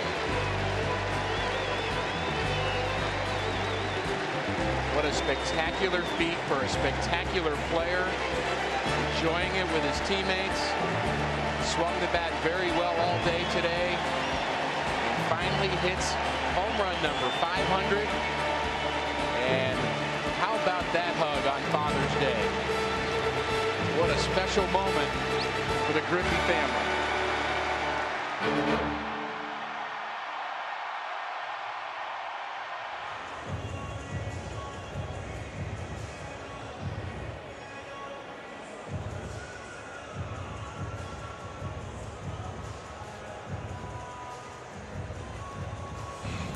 Alexis Diaz time in Cincinnati, but first we want to let you know that you have the choice of listening experience as always on YouTube. I like this graphic. You can click the gear icon in your player, choose audio track, select either the primary broadcast, that's us, or you can take your pick of home or away radio calls. There's the tutorial.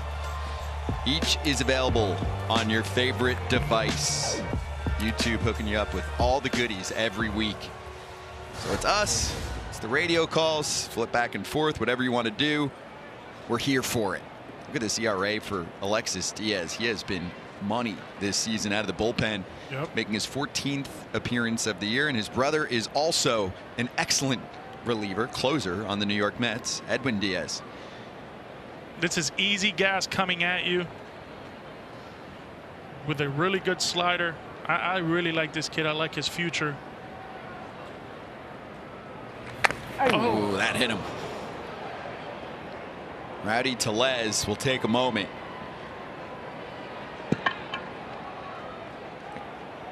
Did it get padding or no?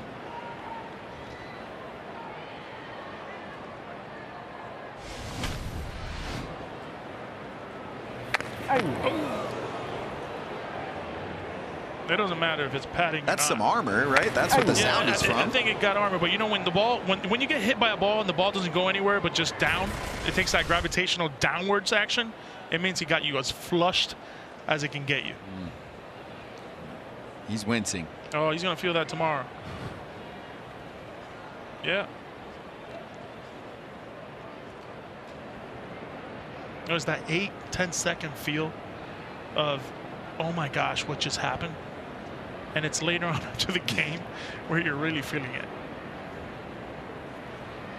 He's been feeling it at the plate. There's a strike off speed to Luis Arias, who's 0 for 2 today. 2 bounce outs to third. But yeah, if you're Tellez, you just don't want anything to mess with what's happening right now. Your aura is perfect. It's part of the game, but I think with Diaz right here, man, it is this filthy plus stuff. Fastball, slider, changeup, just like his brother. Big heat upstairs. Kind of looks like his brother as well, and pretty much the same cheese that his brother has. That's up the ladder. See if you can hit it.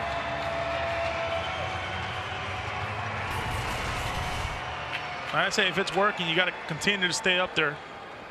Another heater? I would say so. I mean, I like the sweeping slider he has down and away, but that fastball up at 97, 98 miles an hour plays. Got him.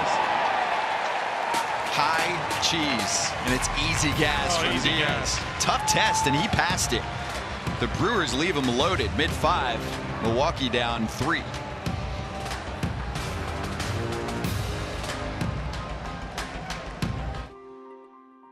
When I first got to Cincinnati, and then during the 70s when I was mayor, people would go to the games dressed up. We were a white-collar town, to be honest. The Big Red Machine reflected that. It was a very corporate, Joe Morgan, Johnny Bench, and, you know, everybody saying the right thing, doing the right thing. And then all of a sudden comes 1990. The 1990 team was really the first people's team because there were regular characters. I'll tell you, man, Gene, this Reds team has been on top from day one, and we're going to stay there. Nuts, but regular. Our fans loved us because we went out there and we put a blue-collar brand of baseball on that field every single day.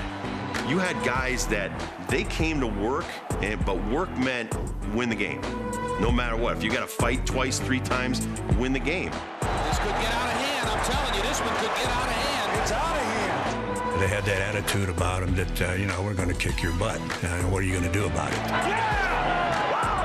We didn't care what the other teams thought of us, to tell you the truth. We just were out to do a job.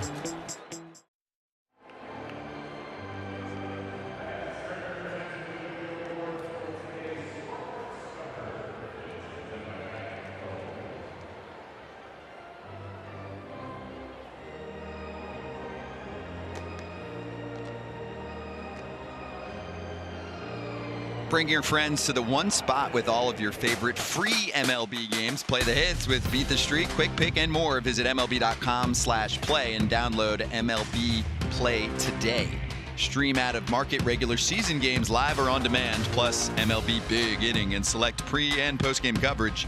Visit MLB.tv for details. Ball's moving today. It's a hot one in Cincinnati.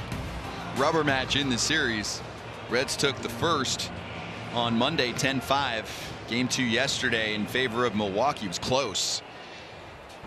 And we're halfway through with Obi Milner taking over for Adrian Hauser. Gave up 7 runs today and starts Colin Moran with a strike, but favorable on the pitching side with that call. Scott Braun, Yonder Alonso, and Amy G. And also I just thought of what Reds manager David Bell told us this morning about yesterday's game. Tough swing there from Moran. It's a foul tip. He said, if we would have come back, that win would have been worth 2 or 3 wins. Yeah. Right. Yep. And it happens. I mean, there are, you know, times during the year where you come back from a you know, you were down 5-1, had bases loaded in the 8th. Those are, you know, kind of big wins. Obviously, they just fell an inch off, but they're special wins, and they kind of would have been 3 in a row. But they're playing much better as of late. They're a team that you're just not going to come in here and beat them up a little bit. No, it's not going to happen. Not with the attitude. Not with that attitude they have. Ball 2 from a unique delivery. This is arms and legs coming at you right here. It is a tough, uncomfortable at bat for a left-hander. It's arms, it's legs, and then it's a baseball. And you know, for what makes it tough too, Moran spits it the other way, and he's going to have himself extra bases. Leadoff double for Colin Moran. It's a pro in the 5th. Pro approach right there against a sidewinder like that. You want to let the ball get as deep as possible. You got to use the other way as your approach. Not trying to do too much. You see him right there. He's not trying to pull that baseball. He's trying to let it get as deep as possible and hopefully using that left field gap. Just a good piece of hitting right there. That's tough to do.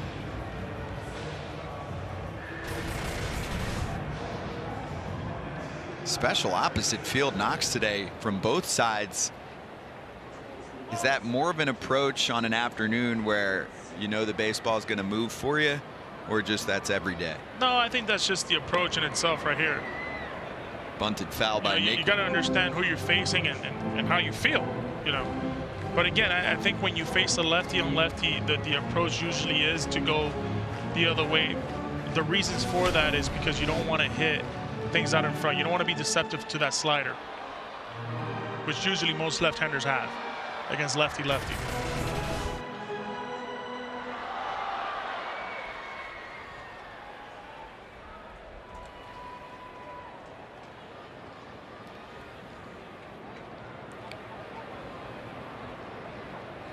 Naquin the bunt right back to the pitcher Milner. He'll sling it to first. On to third goes Moran.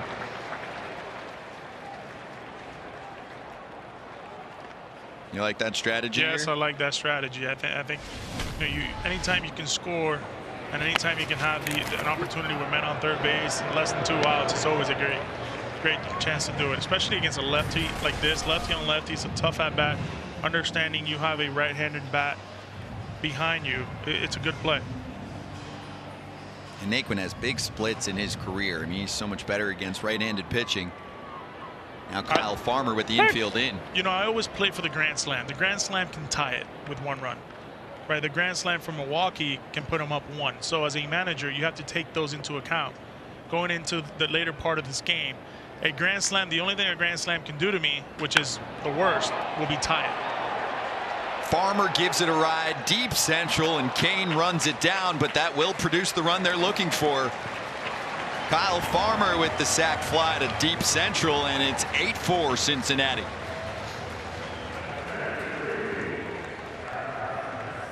Kyle Farmer starting to pick things up again over the past couple days. Amy, what do you think?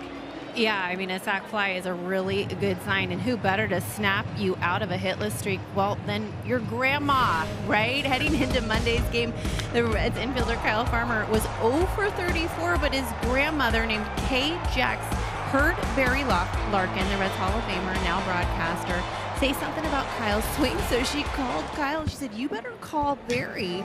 And he did. And Barry told Kyle that he was off the ball and his front shoulder was staying open, causing a lot of ground outs to shortstop. So Kyle had a 3-run homer Monday night, snapped his skid, pointed to the broadcast booth as a moment for Barry Larkin. And I just talked to him yesterday. I said, "I sure hope you bought Grandma some flowers on that one." Grandma knows her stuff, and Grandma's his #1 fan. Right? Also, that's great. Did you hear the phone ringing? Was that a sound effect from Could have been the bullpen, the audio crew, or was that the most timely phone ring of all time in a broadcast? Uh-oh. And it's golf to center. Kane giving it a look from Garcia, and he's got room, and that's going to sit down the side, but the Reds scratch a run across with some small ball. It's Kyle Farmer with the sac fly after the bunt from Naquin. 8-4 with 5 in the books.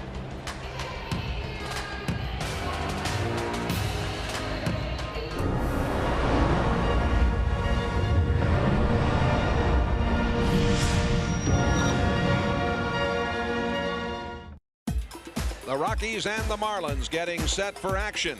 Al Leiter making his 8th career National League start. They're down 1-2-3. No score here after a half inning of play.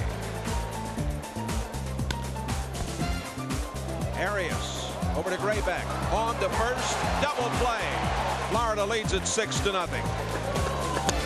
Struck him out. That's 4 strikeouts for Leiter. Struck him out. That's 5. And Leiter getting a standing ovation. Leiter wants it. He's got it. Al Leiter rolling along. Al Leiter looms as a history maker here. Comes home. Struck him out. The Marlins have their first no-hitter in history. Al Leiter has done it.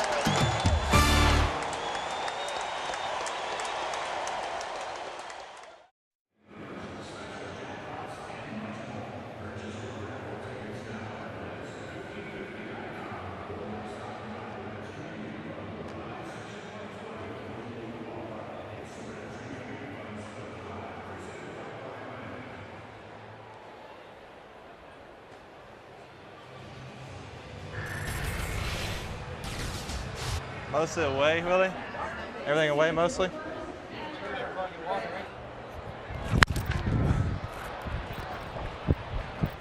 Oh, Cincinnati homer. Do it higher. Keep it low, he may got me, but you can't do it high. That's everything. A little away. Yeah, kept it high. Little Cincinnati homer. Renfroe mic'd up all day, powered up in the 4th, leads off in the 6th. I'm betting he's not going to see a fastball up in the zone right now early on. I think he's going to see a nice diet of sliders. Unless it's a miss. Although, A miss. if there's someone that's going to challenge you and not care. That's right. That's right. It's Alexis Diaz feeling himself. But you know what? There's the communication that it takes into the dugout, and I love that because this happens every single day. You start getting acquainted with guys, and guys that kind of have the same approach as you do, and you talk all day, every day. I mean, you're with a guy 7 or 8 hours a day. You're going to talk about everything that's happening. Renfroe gives it a ride to center, much less on it than last time. Charging Friedel is there. Give him the heater. That's a different heater, though. Alexis Diaz versus what we saw from Gutierrez. More speed, more movement. Hides it well. He's got good stuff, man.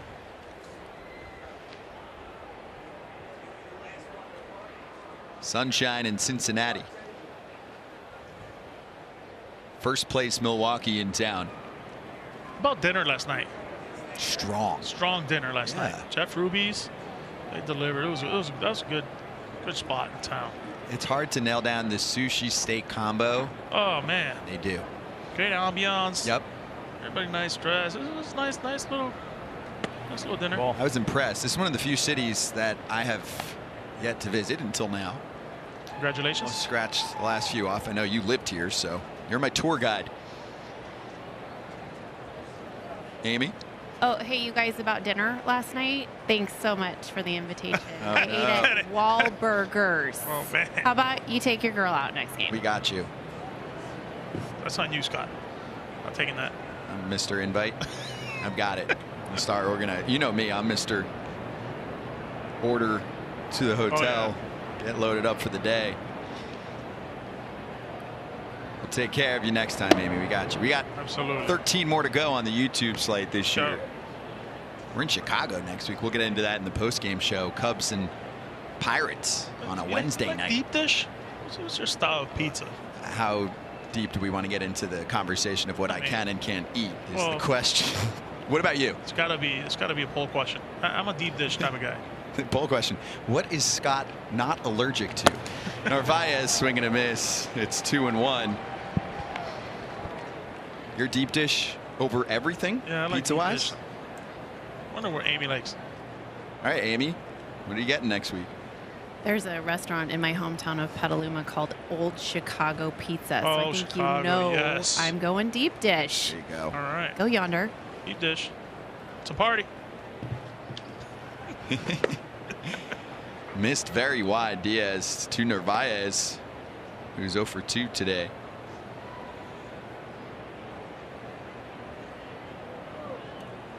If I'm Narvaez, here's a situation where just a hair trying to cheat a little bit to this fastball. And if it's not in that zone that I'm looking for, abort at all times, at all costs. Ball 4. Abort. Take your base.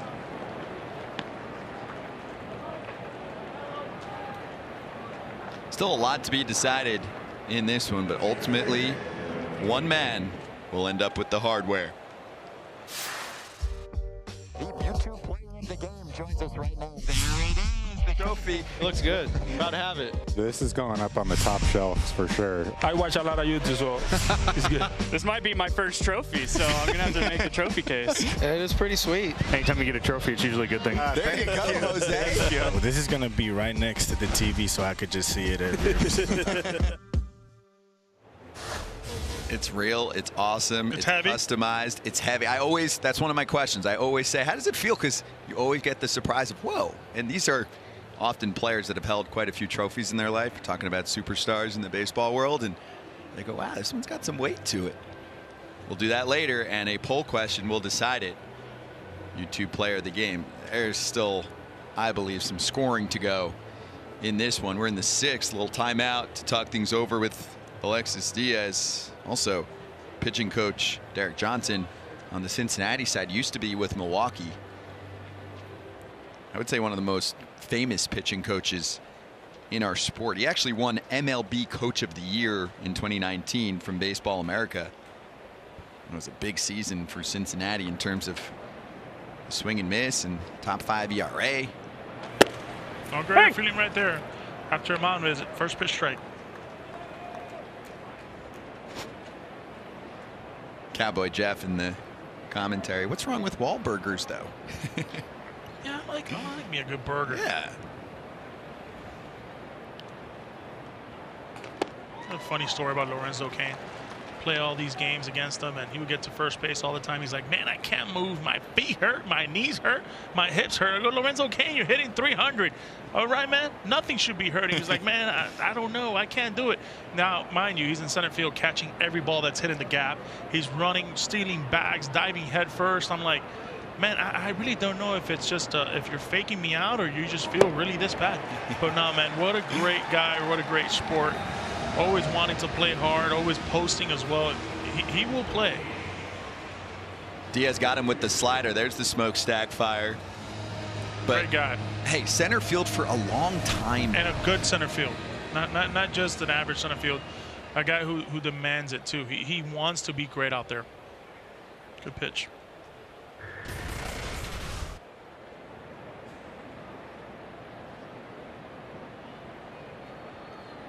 Peterson, the number 9 hitter. I'd like to see him use that hole right there. Right side is completely open.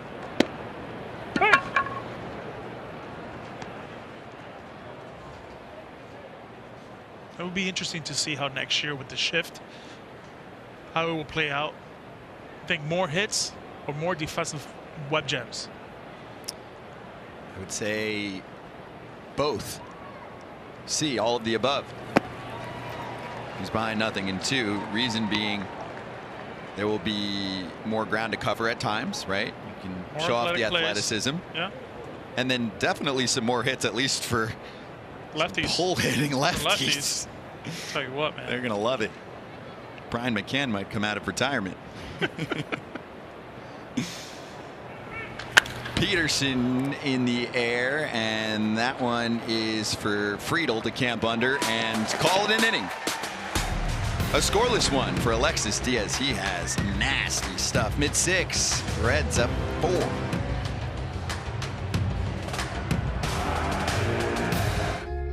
Bob was so famous, and still is, that a lot of people would come to seek out him, and they would come to visit us in our Milwaukee radio booth.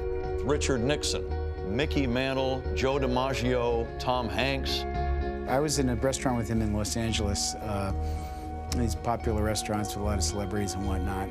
I went in there one night with Uke to have dinner, and I'm telling you, we came in this restaurant, and like the entire restaurant at some point came over to say hello or introduce themselves to him because people either knew him or wanted to meet him. I don't think celebrity means anything to him to the extent that he appreciates it, he enjoys it, but he doesn't need it. He certainly doesn't court it. It's not important to him. The thing that makes Bob so likable to people is that he's genuine. Whether it's movies, TV shows, doing ball games, that's the guy. He's just being himself. Whether you know him on a national level or you know him on a local level, he's the same guy. He doesn't change. He's exactly what he is, and he's exactly what he is on the air, the way he is off the air. And I think that's why people love him and why he's lasted so long.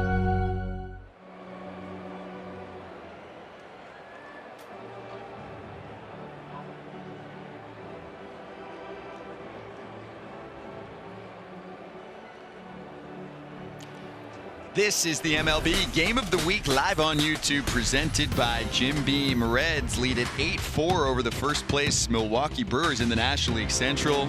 Scott Braun, Yonder Alonso, and Amy G with more right now. Yeah, we know that the Brewers can play ball. They can also write books. Reliever Brent Suter just wrote the super cute children's book, so attention all parents, called The Binky Bandit. Now, I have been asked, what's a binky, by several gentlemen here on this trip. It is the pacifier, and it's inspired by Brent's dog, Wally, who continuously steals their little son, Liam's binkies. Here's the deal.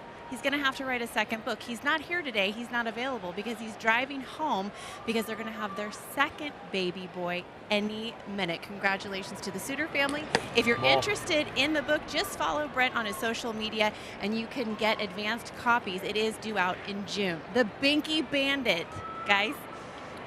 Amy, awesome. And Suter's in right now, leaving tomorrow, obviously, as Friedel connects into the corner, and he's speeding for second, and out. What a throw from Hunter Renfroe.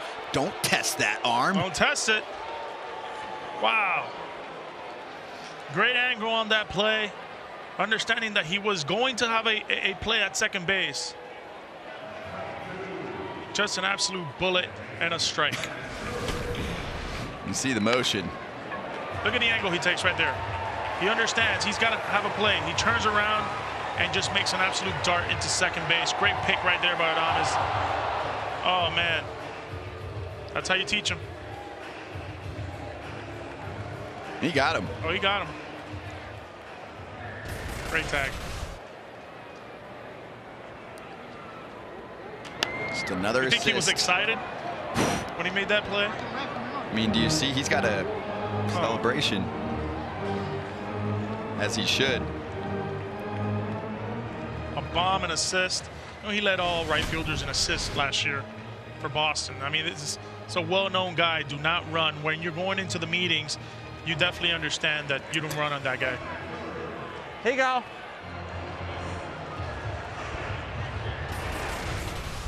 Here you go. You go.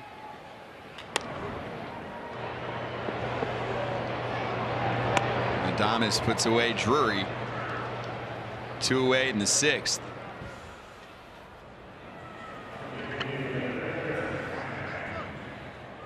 So Suter's got a lot on his mind. He's going to be heading home soon. He's got the good egg right there too, huh? Good teammate. Oh, he's the best. Loves to have fun. Leads the bullpen. Super cheerleader when he's not pitching. I mean, energy every day. Worldly conversations. You seen him do the Jim Carrey act? Amazing. Oh, he's smelling it. That's past him. It's to third. Arias with the throw on a hop, and Tommy Pham picks up the infield knock. Tommy Pham having a day. His second single. He's reached base all 4 times.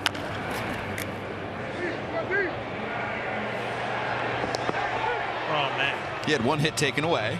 He's going to be displeased later. That's what you call the baseball gods. Yeah. Taking care of me. It's coming back. He's going to want to talk to you before every game. Or at least maybe a quick text from Yonder. Why not? Of encouragement. I'm available. Yonder's a great texter, so. Tommy has scored twice. Has a walk, the usual. Oh, did he pick him off? He did. What a move by Suter. Did I speak too soon? That was just a great play from Brent Suter. And yeah, quick check of the hands. He's good. And Milwaukee relying on some defense, some throws, catching base runners. One from Renfroe and right, and then Suter after the infield knock from Pham did not waste any time catching him napping a little too far away from first. A scoreless 6th.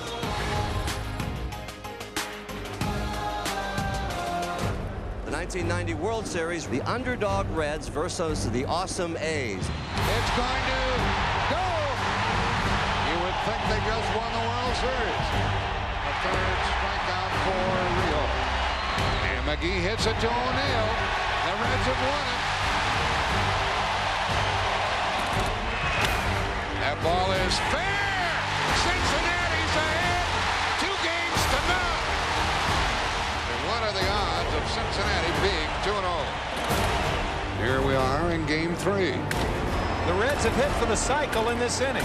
It is 8-2. And these Reds are pounding that ball. And that's the way this one ends. And Cincinnati leads it 3 games to none. What a job they are doing on the Oakland team. And a high fly ball to right will put Cincinnati on top. The throw goes into second base, and it's 2-1 Cincinnati. Cincinnati, the champions of baseball for 1990, with an improbable sweep over Oakland.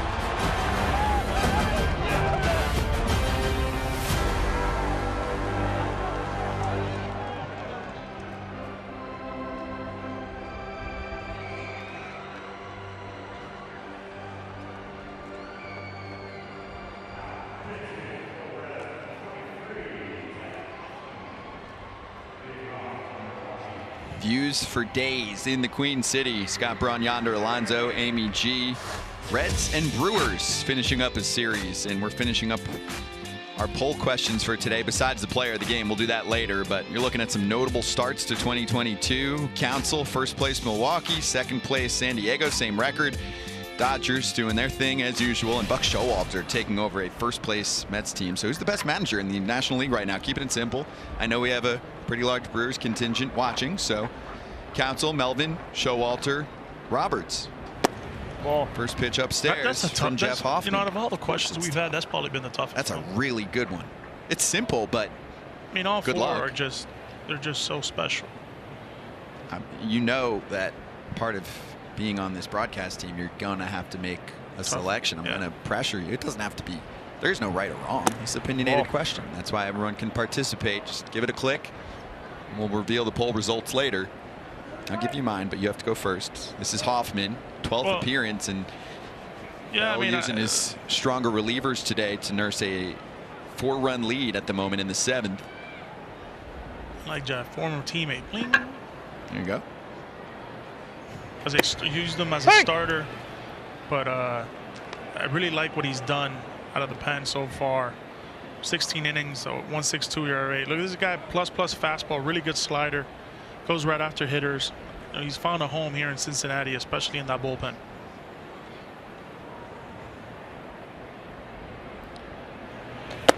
Ball.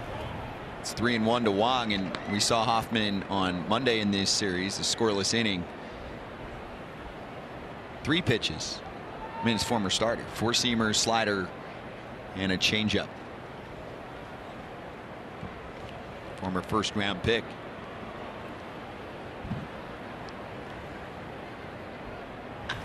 Wong gives it a ride, deep right field. Naquin looking, it's carrying, and it is caught. Couple steps in front of the wall. On a day like today, that had a shot.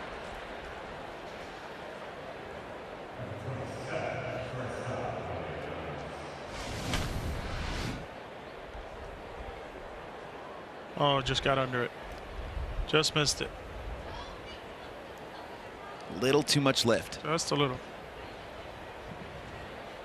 Did you make your manager selection? Oh man, I'm still thinking. You know I won't forget.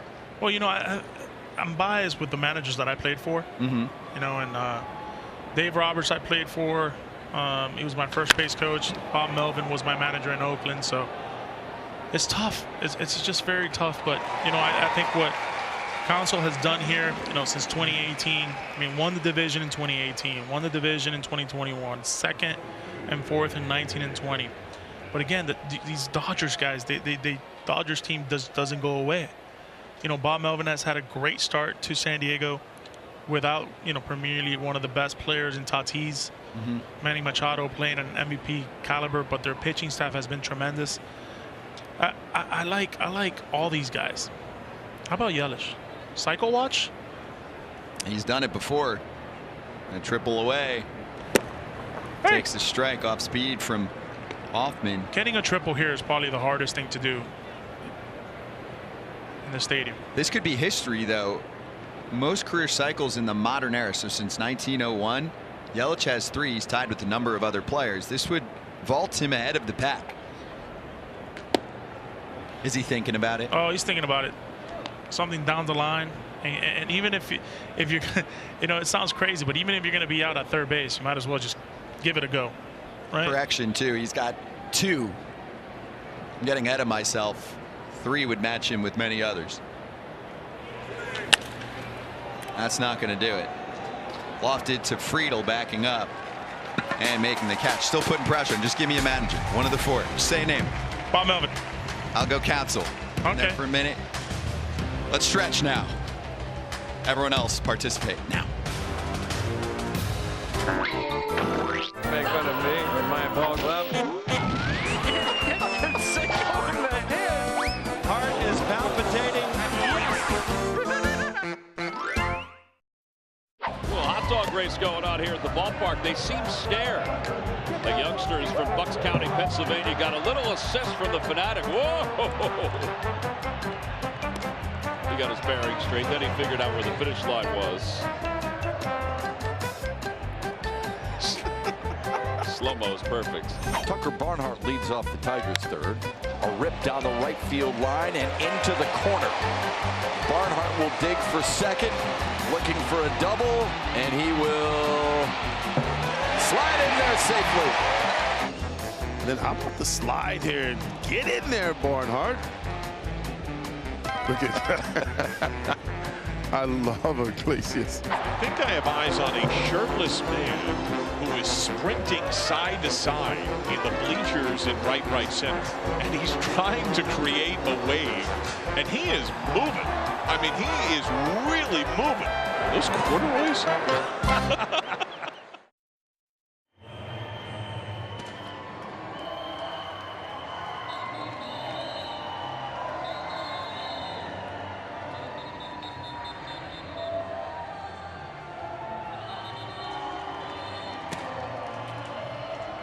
Download the MLB app to get video highlights, live pitch-by-pitch info, breaking news, player updates, leaderboards, and more for your favorite team.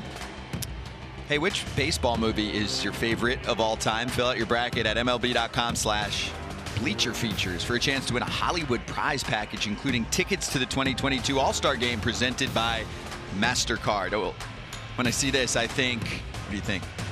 Field of Dreams? Of course, with these unis. There's some action going on before the game. I don't know all the details, but I know that the uniforms were quite old school.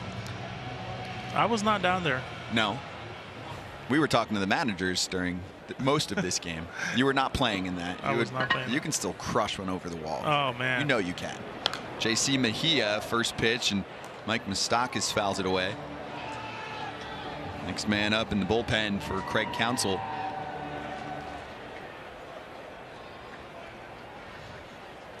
Moustakas 0 for 3. You know, I like Major League 1, 2, and 3.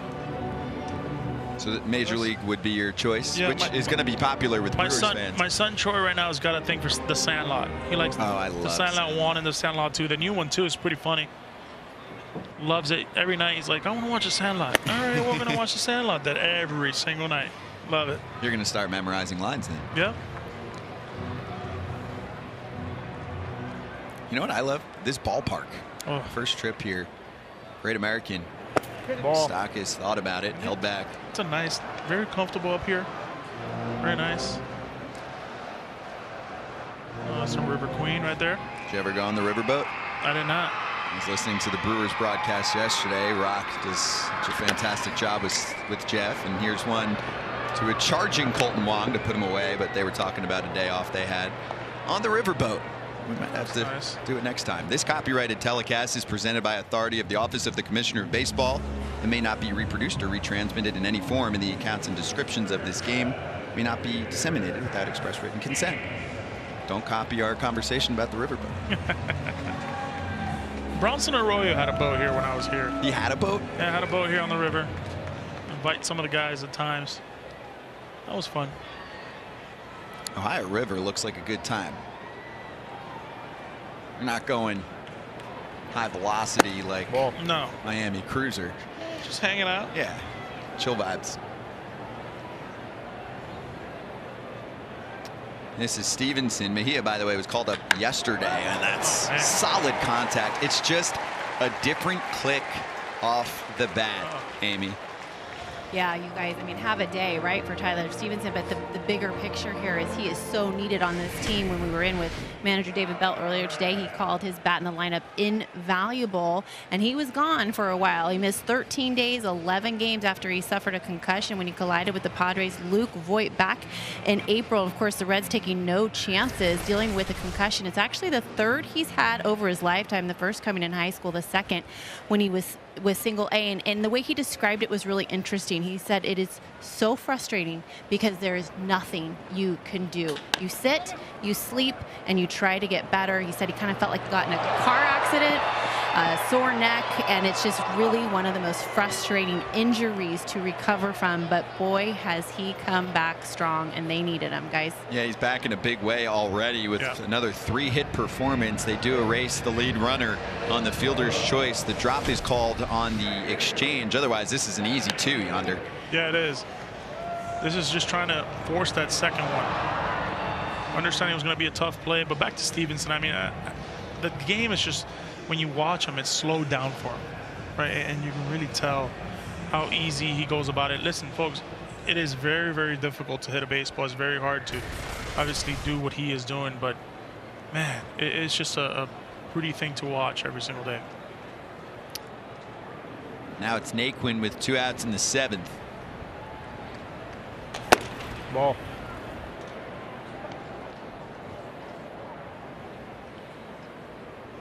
See, this is where the shift next year is going to be a little different. If you watch where Wong is playing right now, I mean, he's playing in right field with 2 outs. And there it is. You are on the money today. Calling pitches. Where's the ball going? Translating interviews. You might get the player of the game trophy.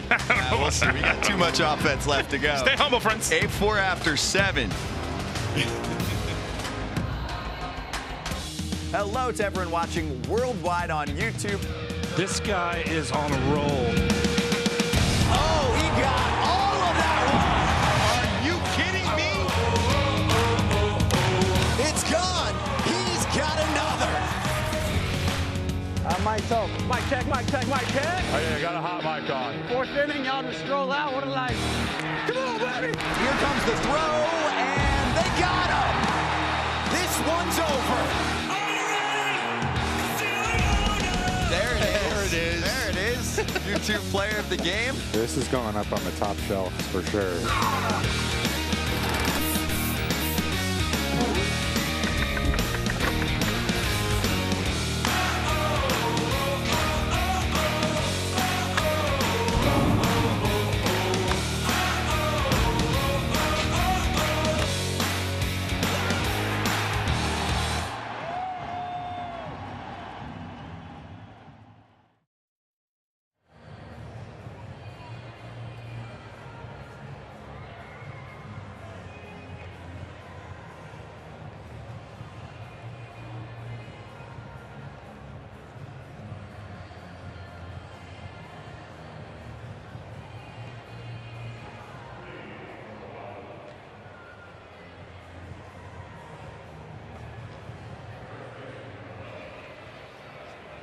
Google Cloud is powering StatCast with massive amounts of data points to reveal new insights, taking you deeper into the game than ever before.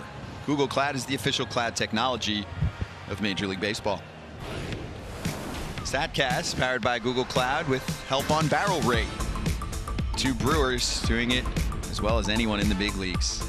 Brad Tellez is #1, almost 22%, 16 barrels this year, and 15 for Yelich, just shy of 20%. That is a great sign. Yeah, and for a player standpoint, it's a great sign to have when you have this stat, because even though you may be hitting 220, 230, 250, it doesn't matter. If you're looking at your percentages, you understand that you're hitting the ball hard.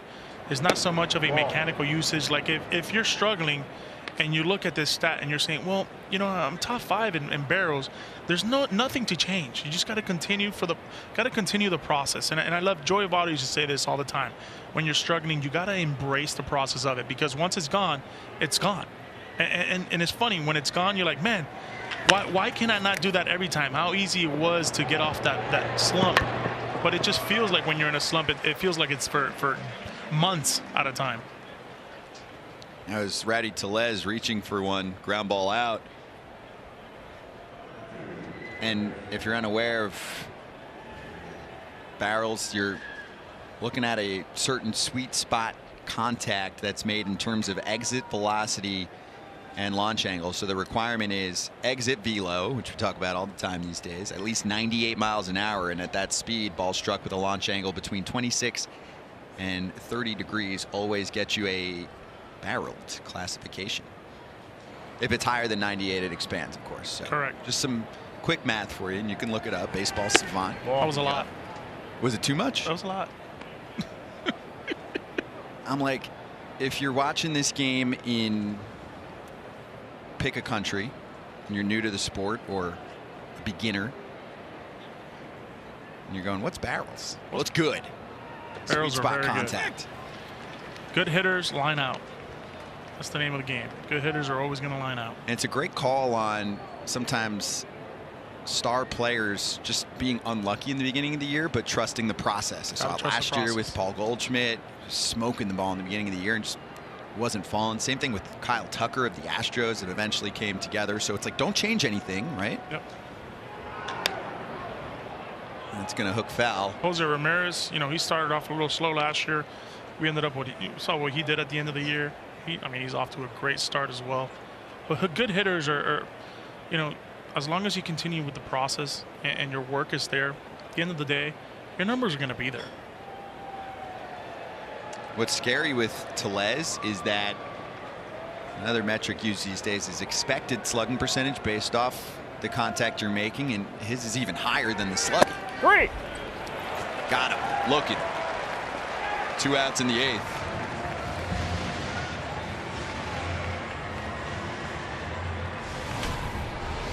It's a good fastball right there. Maybe wanted a little bit more inside, but he just got, Warriors got caught in between right there.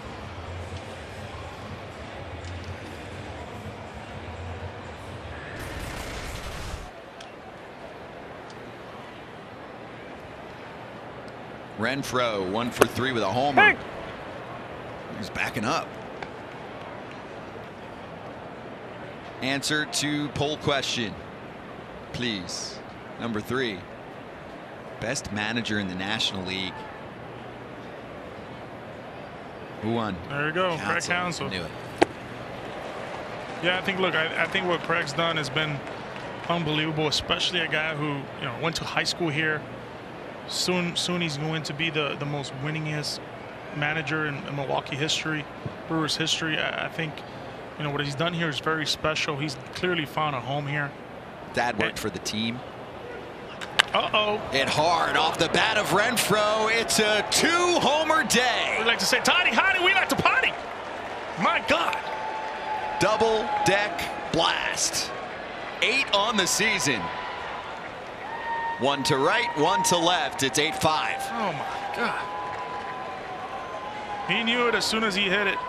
Up in the zone, was hunting for that first pitch slider, took it.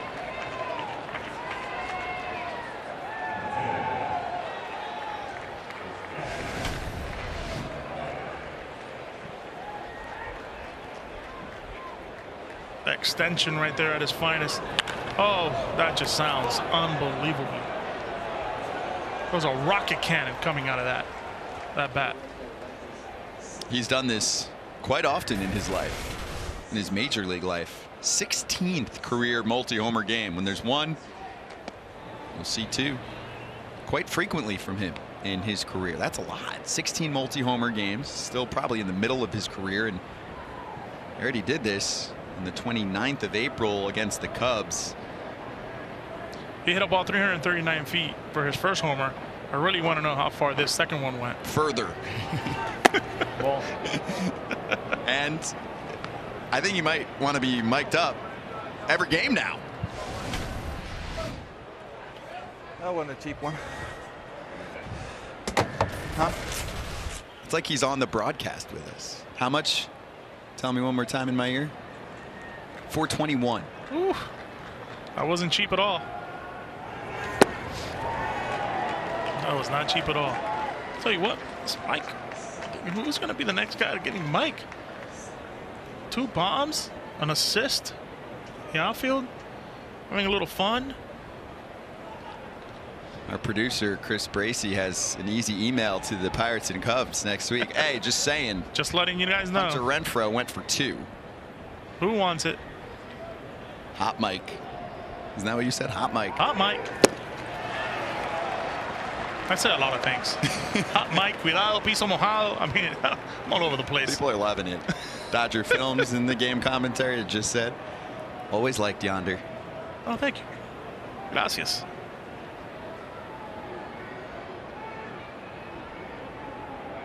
Narvaez cranked a solo homer to right field in game 1 of this series on Monday. It was his 2nd of the year. It was a fastball up. Hoffman just challenged him with a fastball. 2-2. And he's going to left, and he is in business. Narvaez heading for second. Stand up 2-out double in the 8th.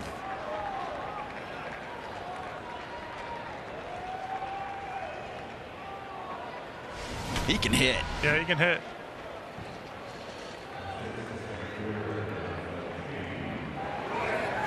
Was not trying to do too much. Obviously 2-2 count right there. I love 2 strikes, 2-strike approaches, man. There's just times where you understand, hey, I'm not going to take this guy deep. I got to be in protect mode. 2-strike approach right here. If it's away, I just kind of throw my hands out there. Hopefully I get lucky. He sure did. This is where it becomes a stressful situation right now. You got a 3-run lead. You got to get ahead if you're Hoffman. And with Kane, he understands that as well.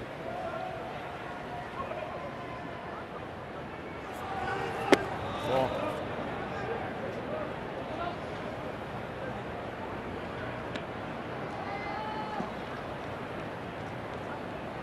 A single, and he scored in the third, then 2 strikeouts for Kane since. Almost half of his hits this year are infield knocks. Yep. And I think for Hoffman right now, he's lost that touch of that breaking ball. Look for Kane to go to work mode right here with a fastball. You talk about, you know, taking pitches or swinging at the right pitches, right? It's crucial. I just love in general how, you know, when you look at these professional at-bats, guys are really swinging at the right pitches. The approach is there, but, you know, you can have an approach, and when you get to the plate, kind of forget about that and be orderly aggressive. Foul ball. We saw Renfroe, by the way, probably watching back the YouTube broadcast. You can rewind really quickly. There he is. Cuidado! Piece him out! Get him some headphones, though. Little headphones, have a little talk with him. Hear what he said. Or so he can listen to his own mic'd up content. That wasn't a cheap one. It's A+.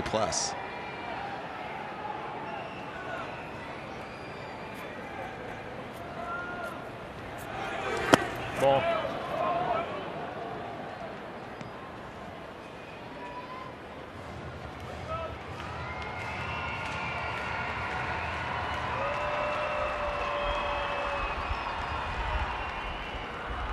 I'd like to see him throw another slider here. No fastballs. No. On the ground, roller, teed up for Farmer. It's a good pitch. And the Reds get through the Brewers in the 8th, but one more. A powerful Hunter Renfroe swing, 105 miles an hour off the bat to make this a 3-run contest heading into the Reds half of the 8th.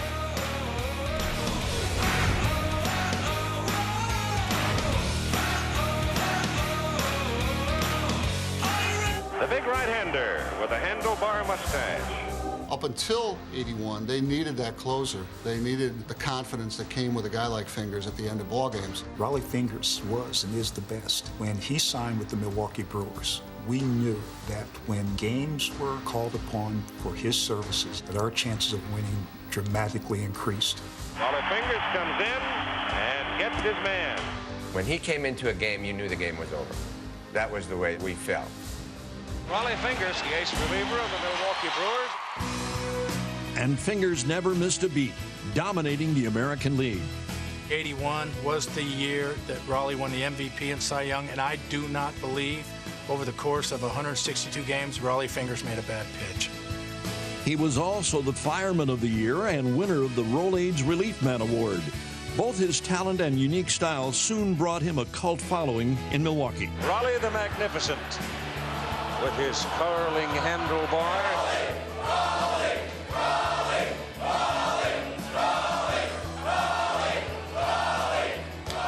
The history and performance of this man, Rollie Fingers, has been clearly documented. He's one of the best at his trade.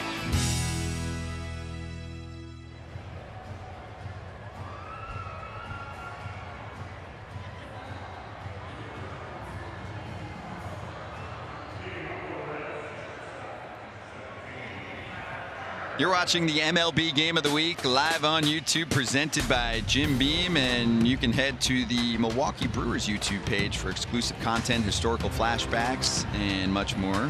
YouTube.com/Brewers. Same story for the Reds. YouTube.com/Reds to subscribe. Great content on there, and what a game! Some power, excellent interviews. Scott Braun, Yonder Alonso, Amy G. This is Kyle Farmer. A great story from Amy G about Farmer's big swing the other day to snap an 0 for 34.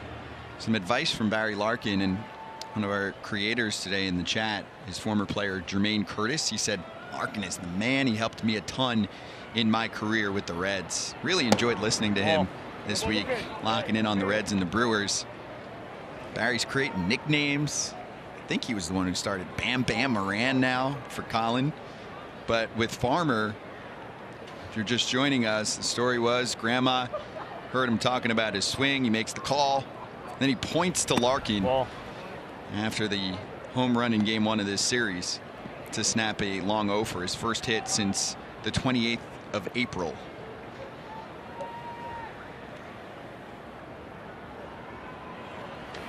Ball.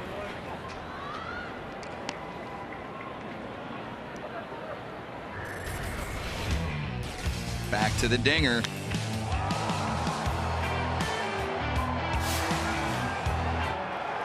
That's ball 4. 4 misses from Mejia and a base for Former. There it is again. I want to see the point.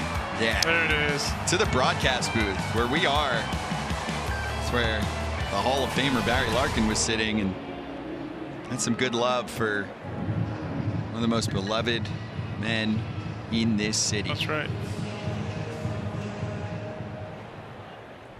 Talked to David Bell earlier today, and one of the things he really mentioned was during these tough times how together this team has gotten, how kind of understood what's going on, understanding that, you know, it's always nice and dandy when you're out and about, right? When you're winning baseballs at games every day, but it's kind of made this team tougher, and the attitude of this team is really taking up to what David Bell is all about. There's no excuses, and they're going to go out there every single day and work hard and do the things they got to do every single day to compete and win some ball games. And I just love the way they're competing right now. It's kind of like they've turned that page and they're playing good baseball. There's a good group of humans on this team. Like, this is a prime example. Aramis Garcia, highly regarded prospect in the Giants organization, ends up now with Cincinnati. Always has a good bat and got under that one. Just missed that. Jace Peterson fighting the sun, and that's out number 1 in the 8th. I know you loved playing here as well, as we check out the swing for Garcia one more time. So much so that when you received a phone call from GM Walt Jocketty that you had been dealt to the San Diego Padres, I always wonder what those phone calls are like. This is not your average phone call. Your response was? I said, what did you just do? And it was funny. I was actually in Spain. I was on my way to go. I'm a soccer fan. I was on my way to go watch Real Madrid play. Get a phone call in the middle of the night. Said, hey, you've been gotta have a little chat with you. And I was like, yeah, what's going on? He's like, you know, you're gonna play. We've traded for you. I said, why would you do that? And he's like, well, you know, you're a rookie. Obviously, Joey is at first base, and you know, you're gonna have a great chance to get a lot of at bats in San Diego. And I was so bummed by it because, you know, I had gotten prepared that offseason to play left field. But I'll never forget, I said, Walt, you know, I'm sad. It's a sad day because I'm getting traded to San Diego. And I was like, I'll let you know, every time I play the Reds, I'm coming with vengeance because I am so sad that I want to make sure every time I play on this field, people understand what I guess what they could have had. But you know what, it worked for both teams. The Pods got what they wanted, and you know, for Walt and the Reds, they got a really good pitcher, an ace at the time, and you know, they got to the postseason. But man, I just love my time here in Cincinnati. I love the people in Cincinnati, the workers in Cincinnati, just what Cincinnati stands for. It's what it's all about with the people here in Cincinnati. So it's a special place in my heart, that's for sure. Great day for Friedel. He reaches for the 4th time. 3 singles and a walk now in the 8th with 2 on. Oh, there it is. Wait, let's see if I can line this up. I played pretty well. 34 games against Cincinnati, 344, 4 dingers, 18 RBIs, OPS near 900. What else can you ask for besides Yonder saying, can we play against the Reds every day? Yeah, or, you know, at times I was just trade me back. Trade me back. You missed it here, right? You were devastated when that call came in. I mean, you were telling me the story last night, and that was emotion. Because sometimes I'm like, don't the phone calls for a trade come through and it's just, okay, thank you, sir. I appreciate the time with the organization. You were like, no, wait, I don't want to leave. And the Reds were playing good ball. Well, you know, they were playing good baseball. They were winning. I wanted to be a part of that, you know, and I remember I was getting close to the guys, you know, guys that I had been with my first spring training, Joey Votto, Jay Bruce, Miguel Cairo, you know, Edison Volquez, Cueto. These were guys that, you know, I looked up to, and there were guys that took me in, especially Joey Votto, especially a guy like Jay Bruce. These guys took me in. They showed me the way, how to be a professional. So it was kind of my duty to go out there every day and say, no, I'll do whatever you guys ask. And I remember they asked, can I play left field? At times I wasn't that good, but I make sure during the offseason I worked for that. It was a total shock. Obviously, you know, now I look back, I was like, it was a good trade, especially personally for me. I was able to be in San Diego for 5 years, play there a lot, but no question about it. I mean, you know, when you get drafted, I always say this to the young guys, when you get drafted, by a team, that will be your first love, and that will be your only love, because after that, once you realize obviously the business side of it, you kind of lose that touch. But when I got traded by the Reds, I mean, I really genuinely felt like I was going to play. I know that doesn't happen. It only happens to very lucky people, very few people, but really felt like I was going to have a home here and I was going to be a part of this winning culture. But no question about it. Look, I think the Castellinis Bob was great to me. And just in general, all the way down with Dusty and everybody here with the staff at the time was just tremendous to me. I mean, you moved positions. Mr. Votto was hogging up the spot at first. And you I debuted in 2010. That's the last time this team took the division crown, and you were hustling, learning left field. Yeah, hustling, learning left field, and I had great guys that would teach me. But just in general, I mean, I loved everything about the Reds uniform, wearing it every single day, the standard that it took to wear that uniform here in this great city.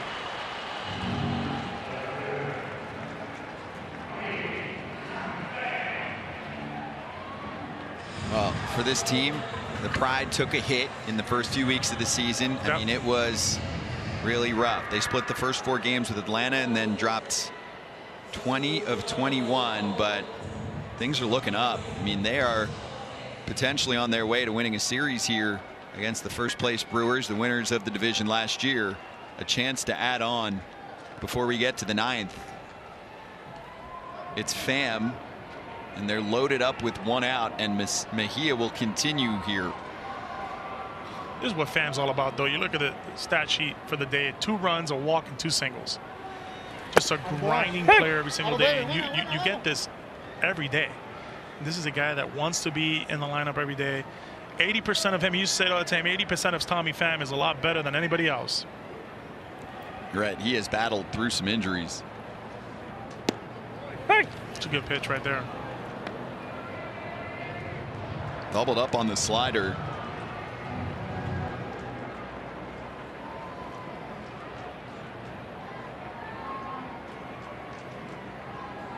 That's the pitch. Oh, Pham saw a heater and he didn't miss it. In comes 1 and make it 2 on the 2 RBI single for Tommy Pham to stretch the lead and put the Reds in double digits for the second time this year. There's that grinder right there, 0-2. He's on a hole. He was just, that 2-strike approach came into play, left a heater out over. He was ready to mash it. Love the short swing. Wants to get a strike. I love the approach that he takes, which is, I got to make sure I get a strike, and once I get a strike, I go full mode on him. Just a pretty short swing right there. Tommy Pham special. Farmer and Friedel come home. Drury to second. That's the pitch in the past couple of years that has gotten Tommy Pham the sliders. So he was thinking, you gonna go triple sliders on me, or am I getting a heater? Yeah, he was on that heater. You know, he was thinking heater all the way, adjust to the rest. Just a good piece right there. I mean, look, he's just an absolute guy. I love everything this guy stands for. Just a good player all around, and doesn't take an inning for granted. Ball. A miss wide to Moustakas.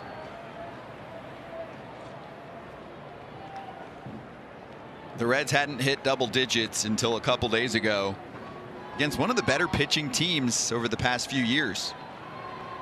Moustakas, hard hit up the middle, and that is going to load up. Nope, going through the stop sign and coming in to score is Brandon Drury. He said, JR House, I'm good. We want 11. It's a new season high for the Reds on the RBI knock for Moustakas. I scored for my friends. That's what that was right there. An absolute rocket up the middle. I score for my friends.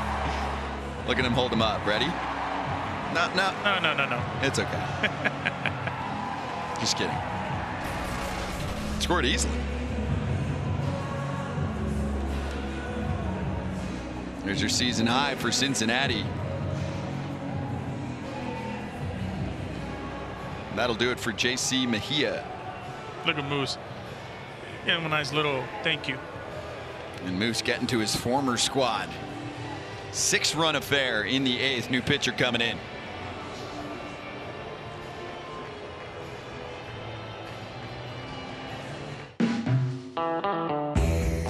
play the game to achieve that World Series ring. And to do it with this team, you know, we've been fighting as a core group and being able to try and make that task. So being able to do that, bring it back to the fans, bring it back to the city of Milwaukee, you know, it would be truly special. I mean, the fans are always with us from day one and making it loud in there, which helps us a lot to do what we do on the field. What's up, guys? How you doing? Oh, you want to give me your autograph? I'll take that, 100%. I'll trade you a ball when I get back. Charles.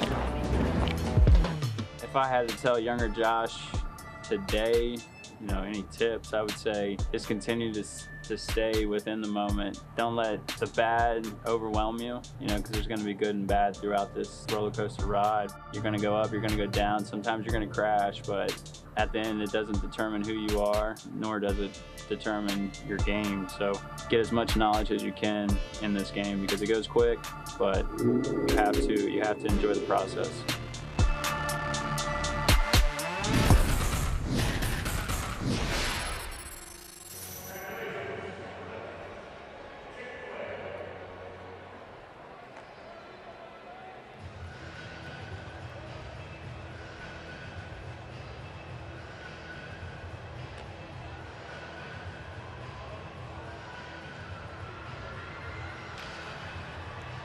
A 3-run eighth for the Reds has put them in a comfortable position.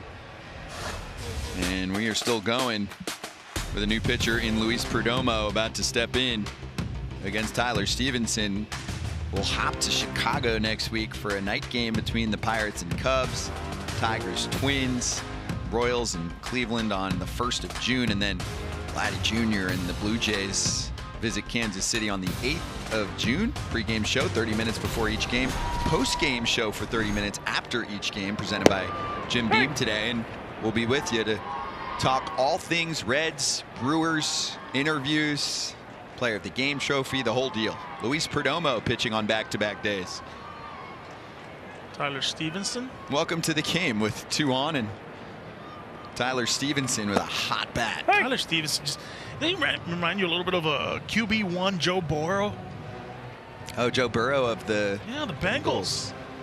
The catcher, the guy's got to, you know, have a feel for the whole game. He'll take the comp. He'll take the comp. He has the T-shirt. Pulls it left side, a bobble, but a step on the bag for one, and a throw across is not in time. Arias did recover nicely, though, and almost pulled off a double play. That's another miscue right there. I think the Brewers just had a few today. A couple errors on top of that. Just try to rush it right there. Gives life to the offense. I will say Milwaukee's defense was insane yesterday. Christian Yelich had a 5-star catch and left. Arias up the middle. He played shortstop yesterday, saved the day in the 8th. Here's Moran. Do you like the nickname? So did a lot of Reds listening this week too. Bam Bam Moran. He had a 3-at-bat home run streak Sunday to Monday. So once you start saying it, he starts swinging it like that, it sticks. You think they called him, hey, Bam Bam? Yes. And he's out in the cage just taking mammo hacks. I'm right here. Don't make him angry, though. Bam Bam will destroy the clubhouse. Hey, Bam Bam. Bam Bam driven to left. Baby's hit. Carrying. And. Oh, Bam Bam! Bam Bam! He did it again. Where's Bam Bam at? That's good for 3. It's 14-5. Moran's 4th of the season. He is on a power surge, and the nickname continues. Can't ditch it now. I know Barry Larkin's watching with a smile. Oh, man. That's right.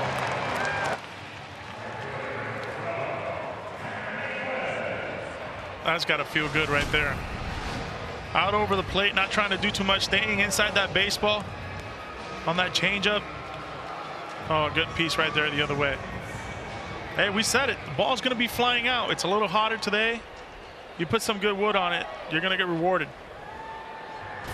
The 29-year-old had some sweet revenge this weekend against the Pirates. Sunday had 2 homers, career high 6 RBIs. Pittsburgh non-tendered him. He's been filling in, getting some good first base time while Joey Votto's on the IL.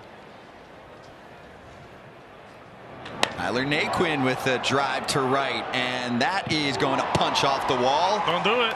Just a long single. 9th batter of the inning, Tyler Naquin comes through.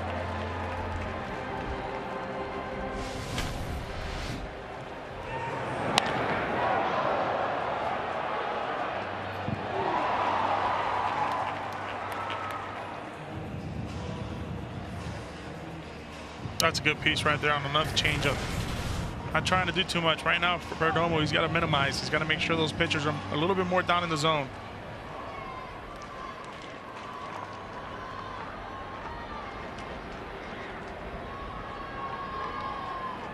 Highest run total for Cincinnati since last August against the Cubs.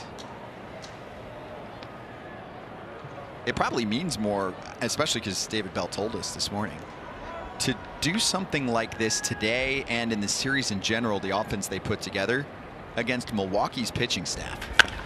And that's a chop shot to short. Adames floats it to second, inning over. I know they avoided Corbin Burns in this series just like last week, but overall, big momentum boost for Cincinnati. The subs looking like stars this week against the Brewers. Bam Bam for 3. It's 14-5.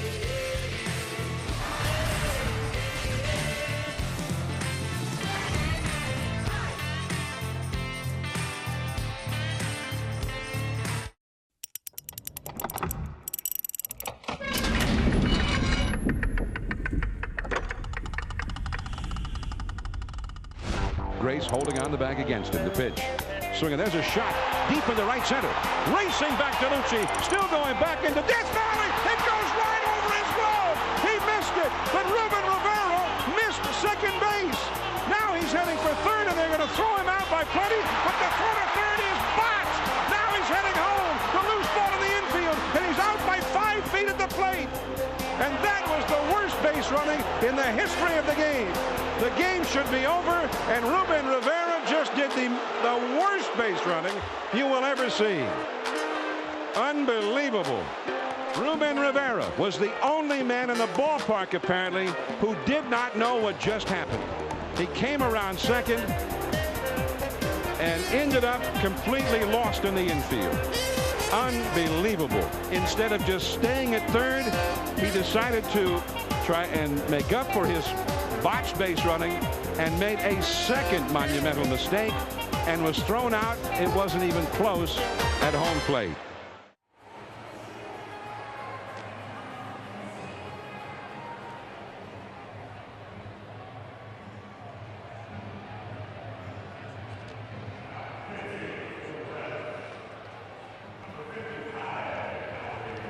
Huge day for the Redlegs offense. It's 14-5 over Milwaukee on a Wednesday afternoon on YouTube to finish up the series. So who's today's YouTube player of the game? Who gets the trophy? Who's talking to us later? Is it Friedel, Stevenson, Pham, or Bam Bam? Is it just one winner? Yes. I mean, more? I don't know if we've had a tie before. I don't think we have. No. That I can recall. There's no ties in baseball. Also, we can go decimal points. I mean, YouTube has the data, so someone's going to win this. Pham's had a good day, but no Stevenson. Four stakes. 3 for 5. Ball 1 to Peterson. Last chance for the Brewers in the 9th here, down by 9. So I can hear you thinking. I don't know. I mean, it's tough. You know, 14 of 5 usually had a couple guys with good days. Today we've had like 4 or 5. Yeah.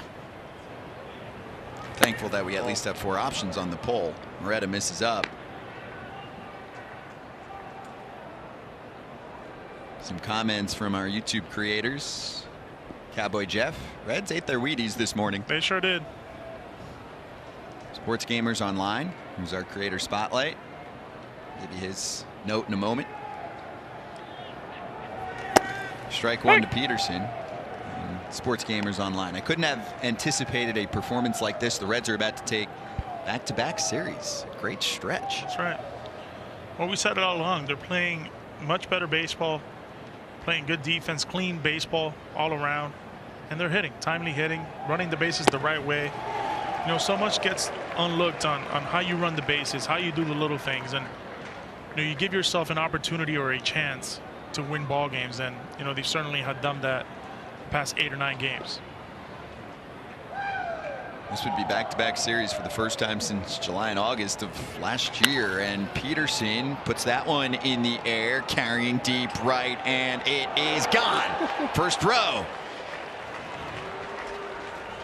Jace Peterson muscling up his second of the year. It's 14-6. And for Moretta, that's actually the 6th home run he's given up already this season in just shy of 14 innings.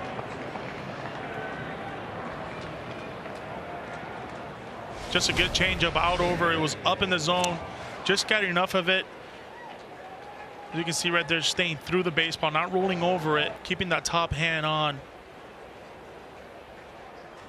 It's a hitter's paradise when the ball is flying out like this. We've had some crazy comebacks this year, though, right? The Guardians coming back, the Mets coming back against the Phillies. Also, if you're missing the long ball, like you think there's not as many homers this year, just watch YouTube games. Because last week we had, what, 5 or 6? That's right. Powerful show again today. Ball. Dodger Films goes, as DJ Khaled would say. Another one. That's beautiful. That's beautiful. Well, I mean, he says another one. He says we're the best. Yeah. He says a lot of things. But yeah, definitely another one. Another. If there's another homer, that's another one. You. I'll give it to you.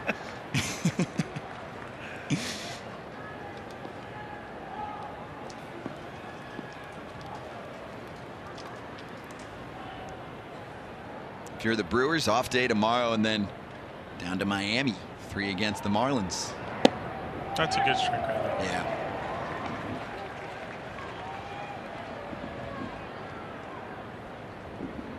And we're going to get a pinch hitter after Wong, Mike Brasso.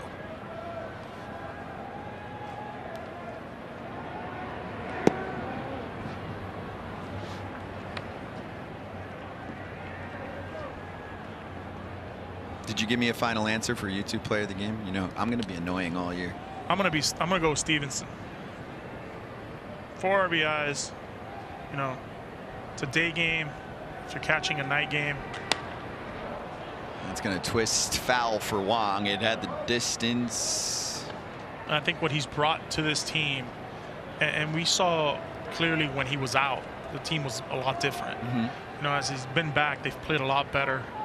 Clearly, he's continued to do the things he's got to do. And look, he's becoming quietly kind of like that presence of leadership in the middle of that lineup.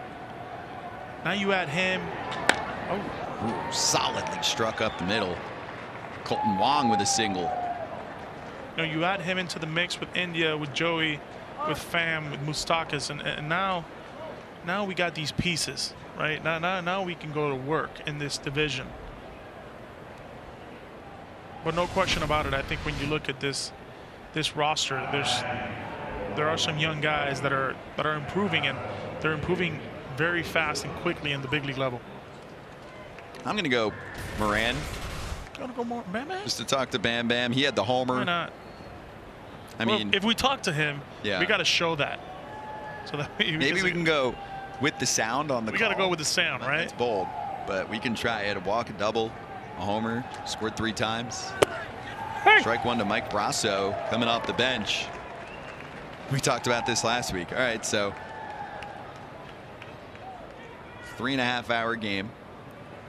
Hot, chilling, 9th inning. Hey, Mike, pick up some lumber. Hey, old Mike. Undrafted utility player, signed for less than $1,000. I believe he said. Oh, it was 1,000. I remember. He goes, it's about 600 after taxes. Out of Oakland University in Michigan. Only 1,216 players were drafted that year. Go get your knock. Worldwide, he's known for his home run off Aroldis Chapman. ALDS, Game 5, 2020.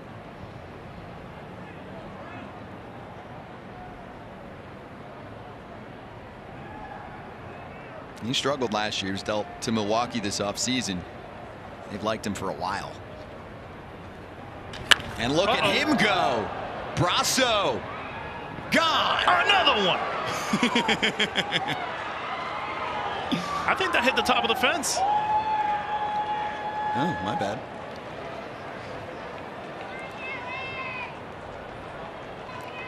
Definitely, Counts was definitely looking at it. That might be a homer. Yeah, they're looking.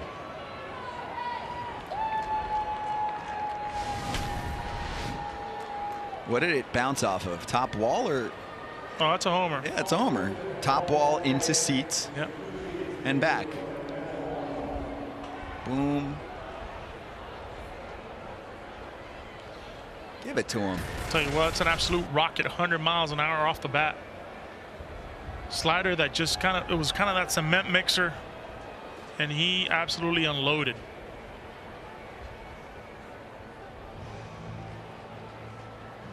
That's a homer. Hit the chair.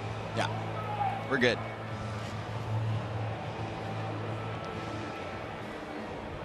He's not listening to us. He's listening to NYC, the review.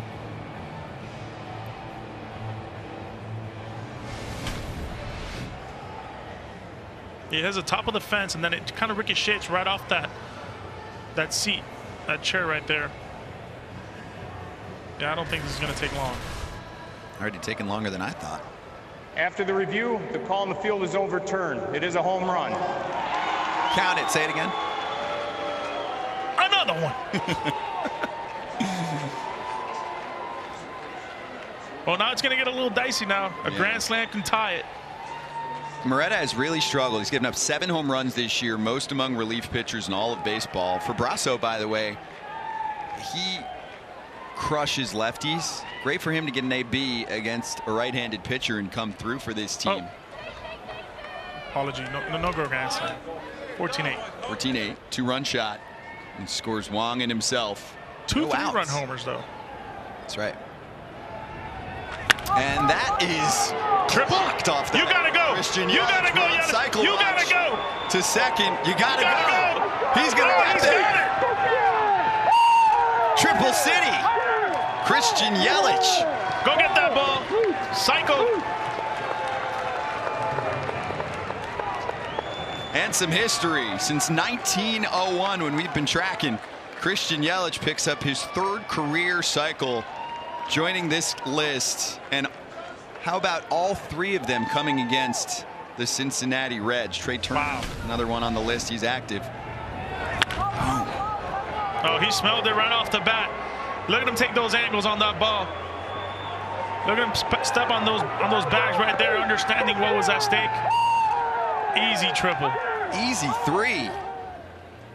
Congratulations, Mr. Yelich.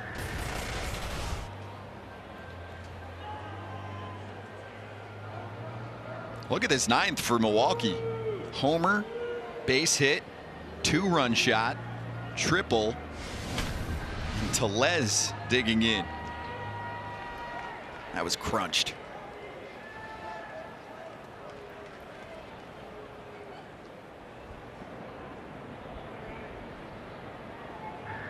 You think as soon as he left the bat, he was like, all right, here we go. He knows. Tellez, and that is caught. Oh, no, dropped on the ground, and another run for Milwaukee. It was in and out of the glove of Friedel.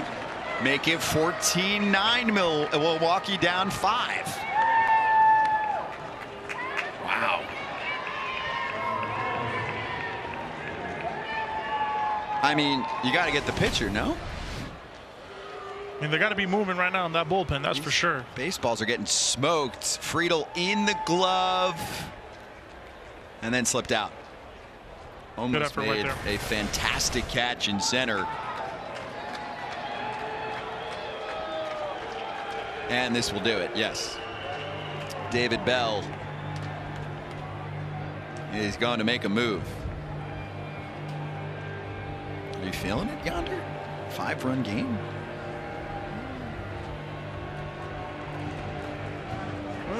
I don't know.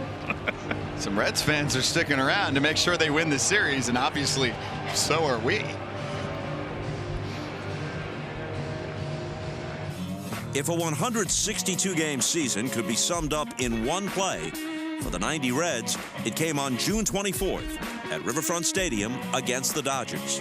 I was batting. I had a base hit down in the corner. 2 out, and a base hit down the line. Sammy Perlazzo is our third base coach. He's got a stop sign held up bigger than Dallas, and I ran right through it. Everyone knew there was a big stop sign up. You know, wrong answer. Go get him. Charlton is going to try and score. Oh, my God, we're about to lose Norm Charlton. Griffin's relay, a collision. Scioscia drops the ball. Scioscia tries to block the plate, but Charlton is coming after him. He did not go after the plate. I think Charlton just wanted a piece of it. Yeah, he did. And that personified the attitude of the Reds, and that may have been the signature play of that entire season. Was it necessary in the score of the game? Absolutely not. Was it a smart move on my part? Absolutely not. Would I do it again? Absolutely.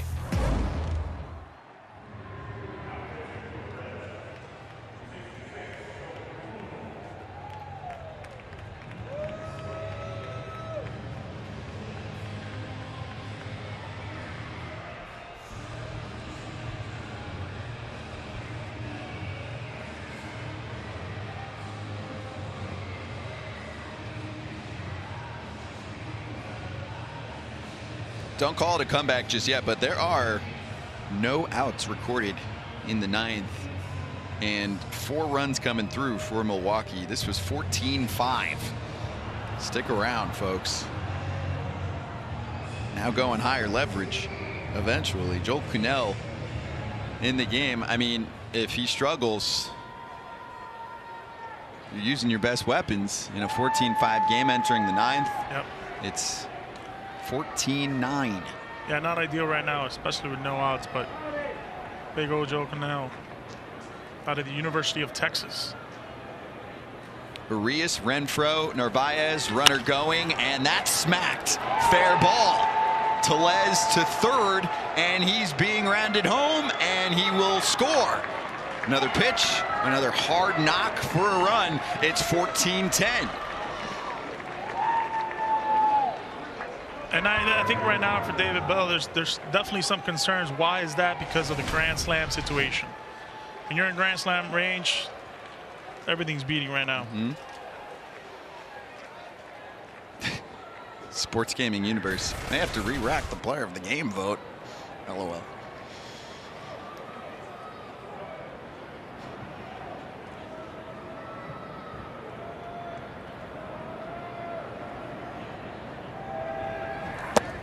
That's a good pitch.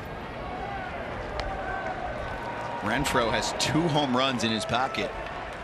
He is feeling it today. All fly balls off the bat in his 4 trips. That was a home run swing and a half. String pulled. Good changeup right there.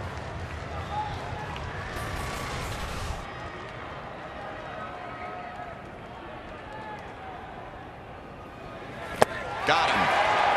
Big punch out. Big punch out.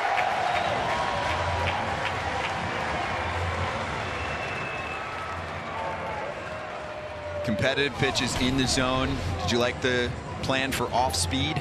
Yeah, slider, changeup, slider. It was just, he made some quality pitches early on in that at bat right there with that first pitch slider, getting ahead.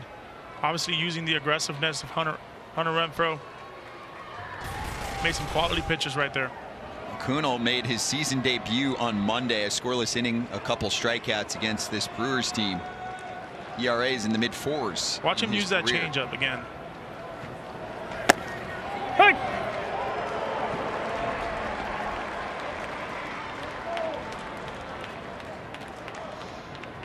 Like how he comes in right away attacking hitters.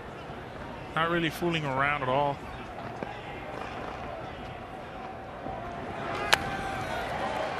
There's some heat. He's mixing it up.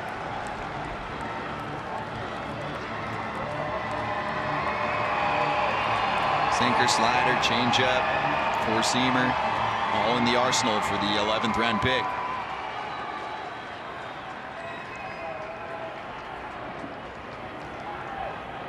Ahead 0-2 for his second consecutive batter. Oh. Doesn't get the chase.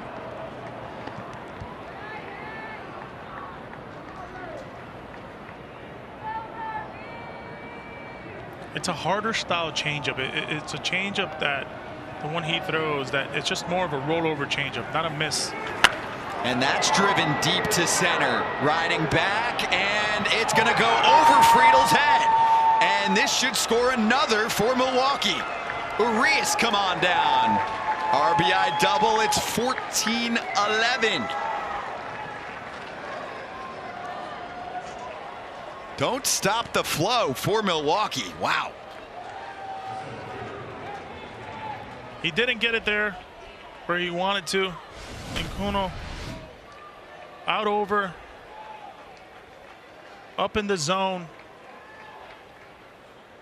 I just love his. Then why is his two-strike approach just at times where you know you're not two-strike, you can use that two-strike approach. Just a good piece of hitting right there. First pitch. Oh, and a nice pick at second by Brandon Drury. That was a tough hop. 2 outs.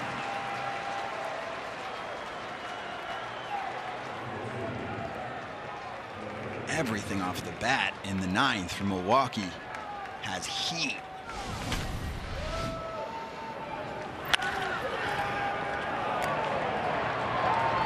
Look at Cam. He wanted to stop running. He couldn't believe it. Are you freaking out?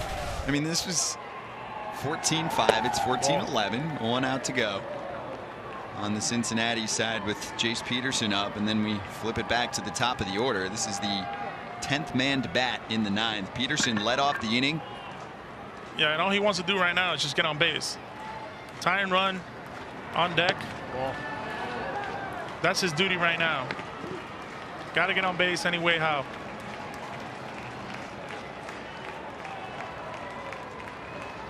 Biggest comeback win ever for the Brewers was a 7-run deficit. This is 9 in the 9th. I know. Still have 3 to play with here on the Cincinnati end of things. Here's the 2-0, and that's in there. If you're Peterson, like you said, you're just thinking, get on. No swings yet.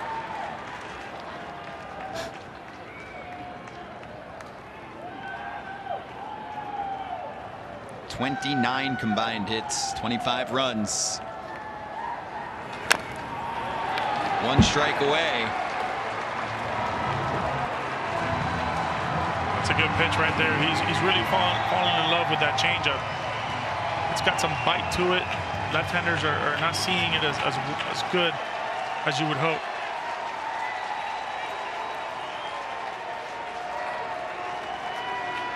Oh, he had a fix. It was a 9-run comeback from Milwaukee in 04. This time it is into the shift on a bounce and game over. That was a fun one. That was. 14-11. The Reds top the Brewers.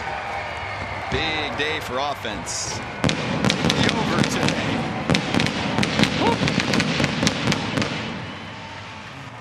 Reds up their record to 7-24 on the season, and Milwaukee falls to 20-12. Cincinnati taking back-to-back series victories for the first time since the middle of last season. Whew, take a deep breath. Ready for the post-game show? I'm ready.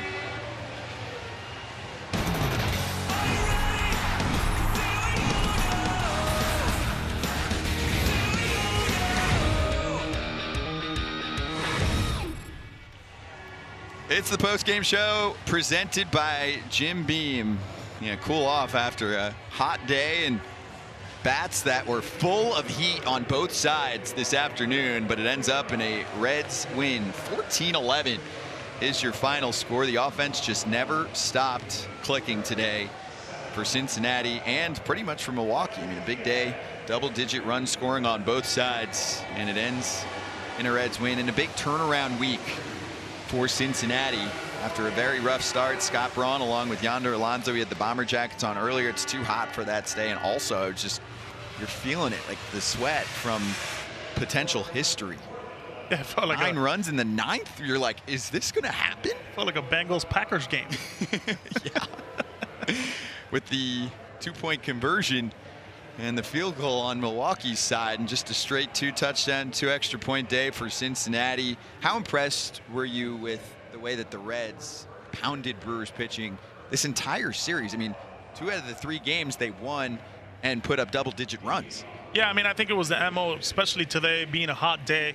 They started out early, being very aggressive, swinging at the right pitches. They certainly continued that. Big days all around. It felt like from the beginning of the game. You know, Tommy Pham had a good day. Stevenson had a good day. Moran had a good day.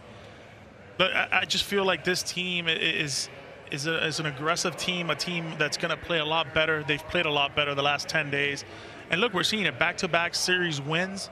You can only look uprights for the Reds. Player of the game, the trophy is ready for your pick.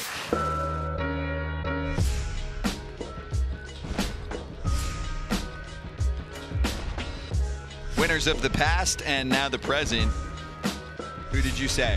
Mr. Stevenson himself. That's right. He wins it, and he joins us right now live on YouTube. Tyler Stevenson watching a show this afternoon, driving in runs, couple extra base hits, a single. You're a big, strong guy. How does that feel? It was pretty good. I think this is the first time I'm holding a trophy on an interview, so it's pretty cool. Is it pretty heavy? Actually, yeah, it's not that bad.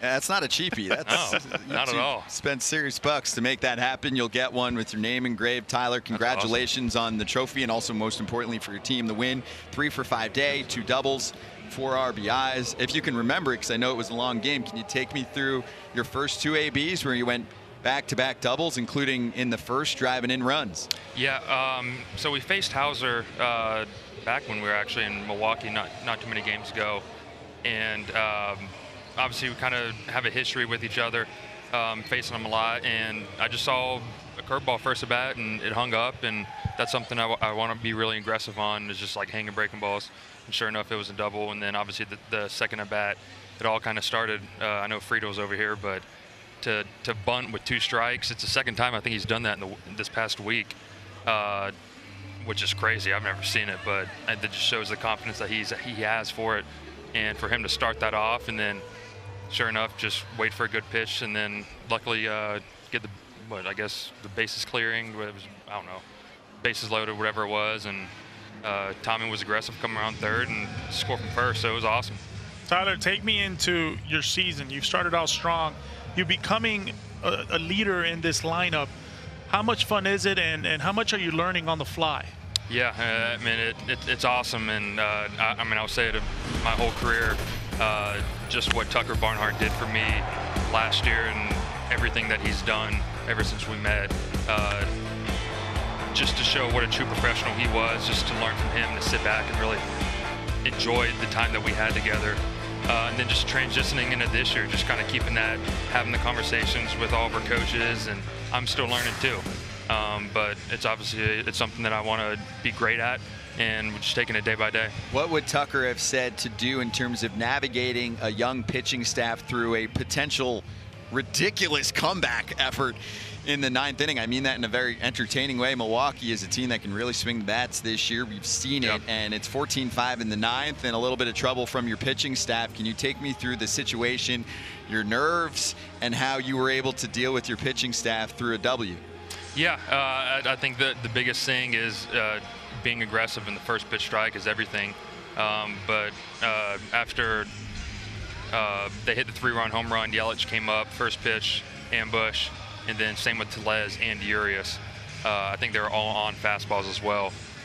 So it's changing the timing. Obviously, you got to establish a breaking ball, get ahead, and just make your quality pitches.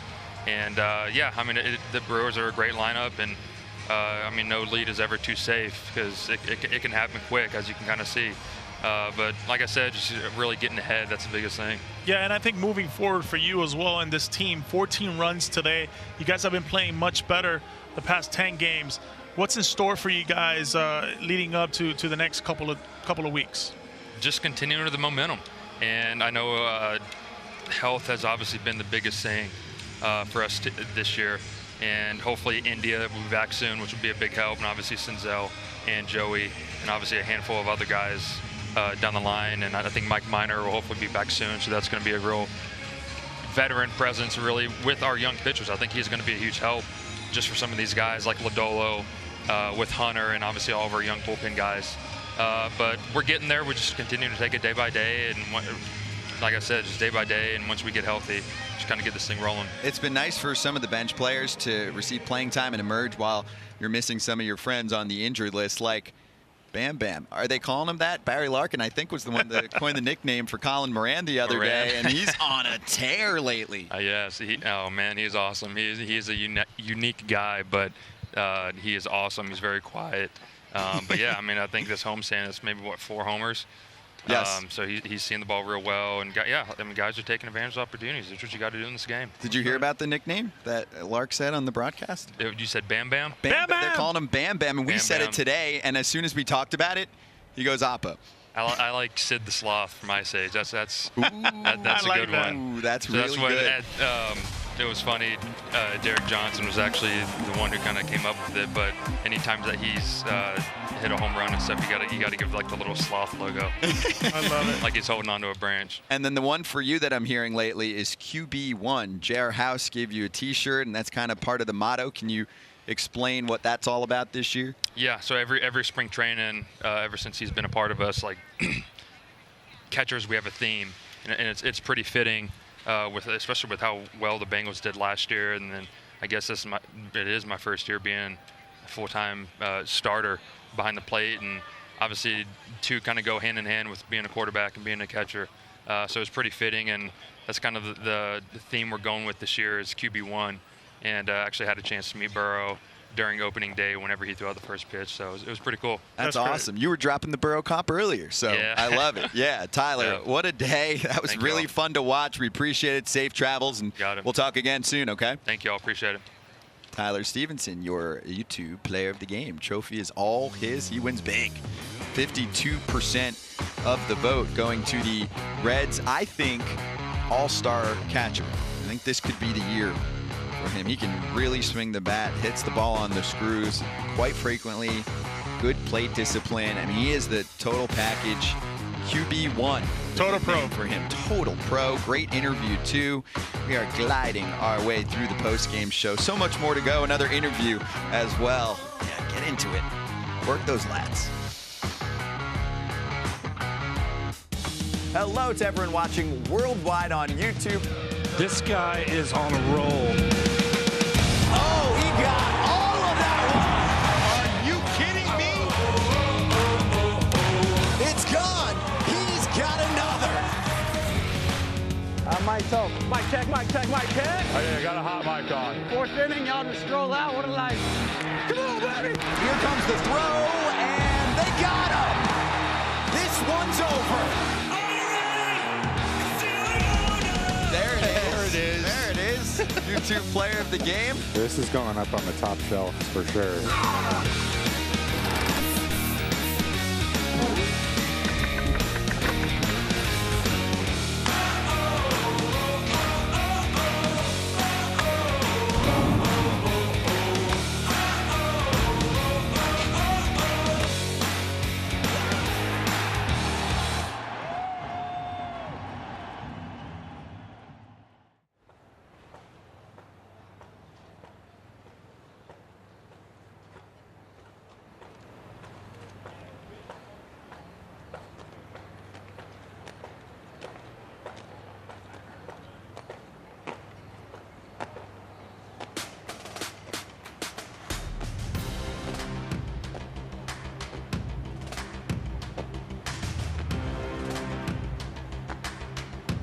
This was a wild one, which means full highlights for you on the post-game show presented by Jim Beam. Watch this.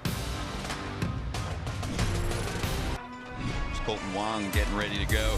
1 for 7 in this series. Kolten Wong's first pitch going after it, and he punches it into the corner, and he's going to land at second base. Here goes. And off to third is Wong.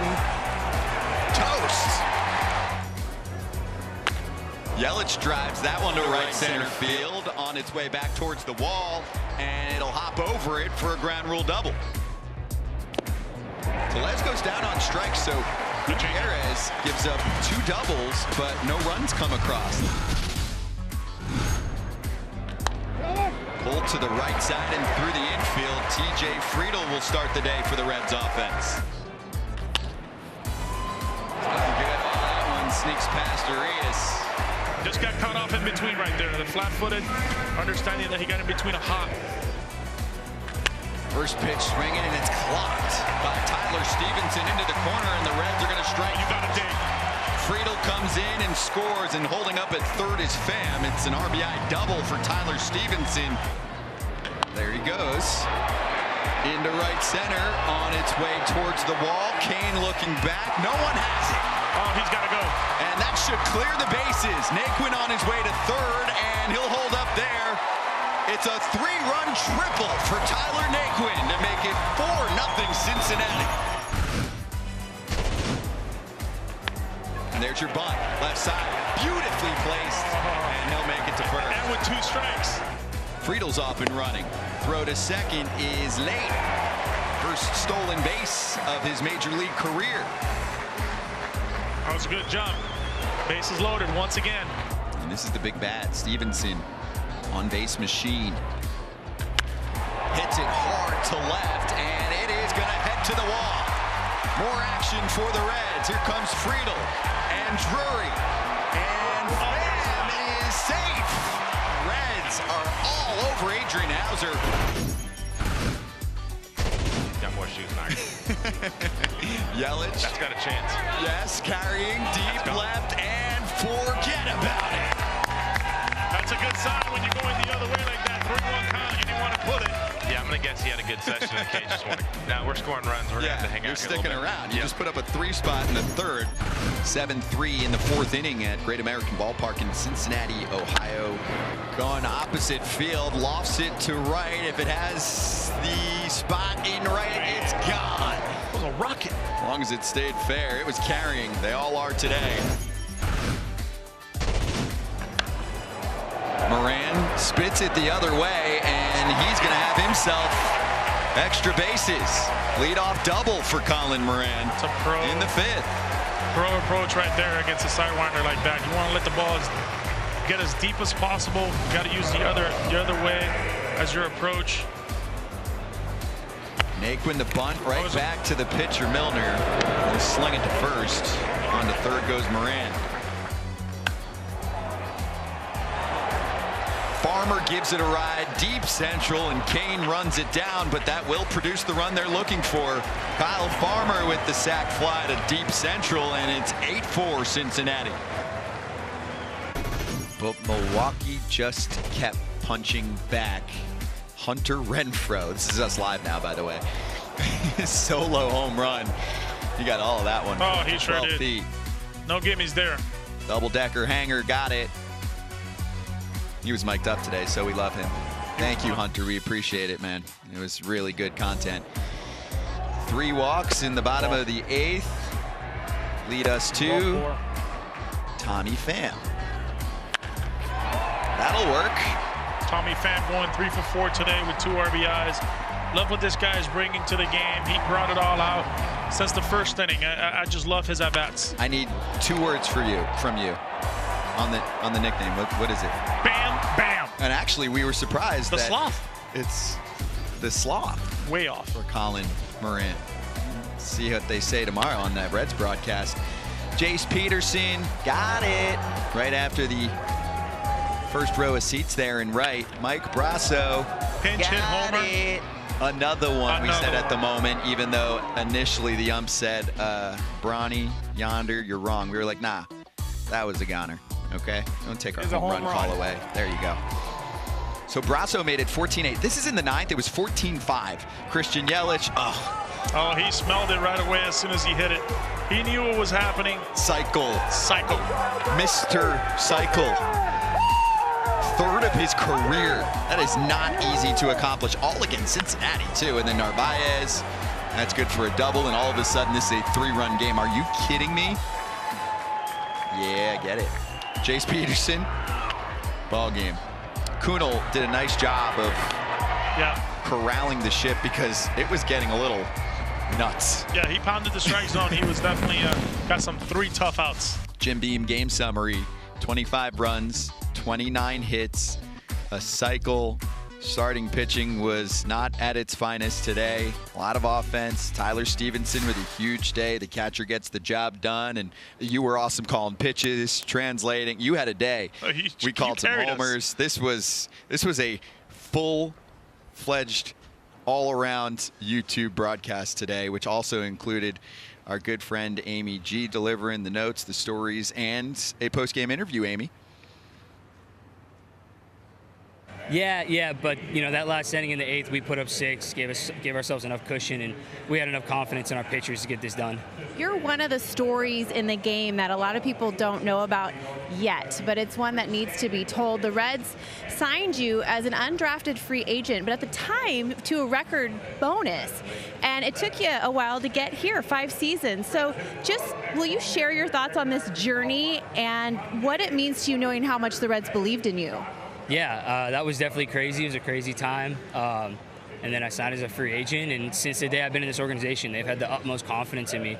And they've just given me that confidence to play my game, be who I am. And I think that freedom, giving me that freedom, has allowed me to play my game and get to this level.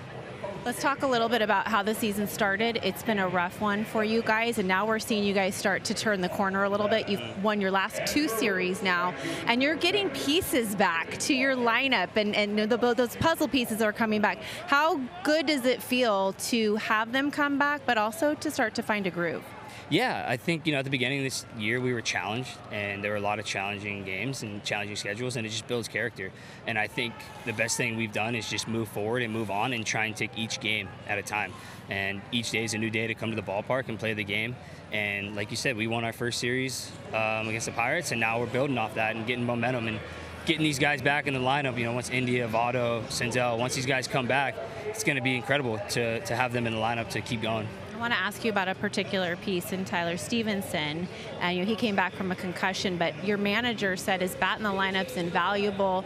Another couple of the guys were just saying how mature he is and what an intelligent player. And I was hoping you could humbly brag about his impact with this team. Yeah, as you can see today, it's incredible. Every time he comes up, it's just full confidence in the dugout. Everyone knows, he's that player, and he can get the job done, whatever that job may be. And like you said, he's a mature player for his age, and he knows the game. He plays the game hard. He plays the game the right way, and it shows, and it pays off. Last question for you, back to just kind of that difficult start. I want to ask you about the tone that your manager, David Bell, set for you. He said earlier, he goes, it's not what you choose, but this is when my job is the most important in being a leader and setting the tone for these guys. And just the way he's been able to keep your spirits up through a rough go. Yeah, absolutely. He's been absolutely amazing through this whole thing.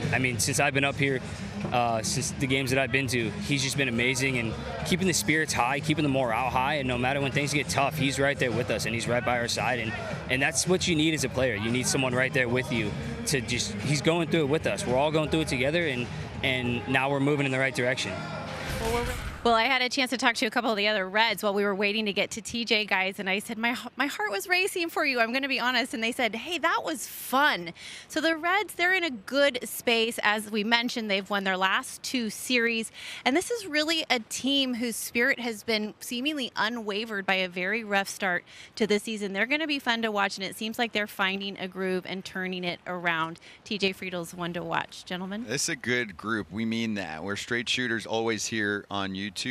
This bunch, good guys. They've weathered a very difficult storm of a losing streak. And hey, some teams have more drama, more egos. It seems like this is a grounded group, especially when you go through what they went through early in the season. Yeah, and I think when you look at them, they take it day by day. And talking to them and talking to David Bell and talking to all the players, it's a day-to-day thing. They want to be the best version they can be today.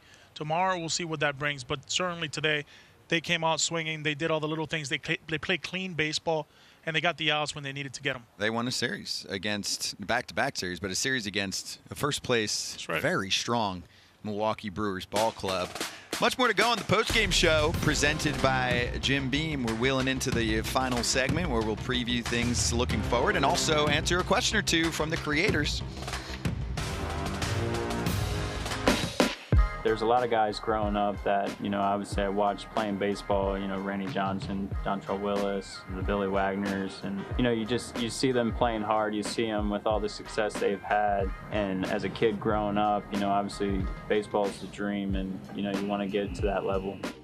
Going through the minor leagues, going to the USA, being able to throw out of the bullpen there really opened my eyes to a different world of pitching. That was the moment when I was able to just kind of go all out, really face hitters in a different approach than as if I was a starter. 2-strike pitch. He got him looking. Josh Hader, welcome to the big leagues. Your goal is to just get to the big leagues, be able to help the team out any way you can. And when I got called up as a reliever, that was one of the things is I was a long relief pitcher. So in a sense of a starter mentality, but you're still coming out in the middle of the game with more adrenaline as if you're really trying to, lock it down. That's the biggest thing, as a closer is the pressure is there, but you can't let that trap you or overwhelm you because you still have to do the job.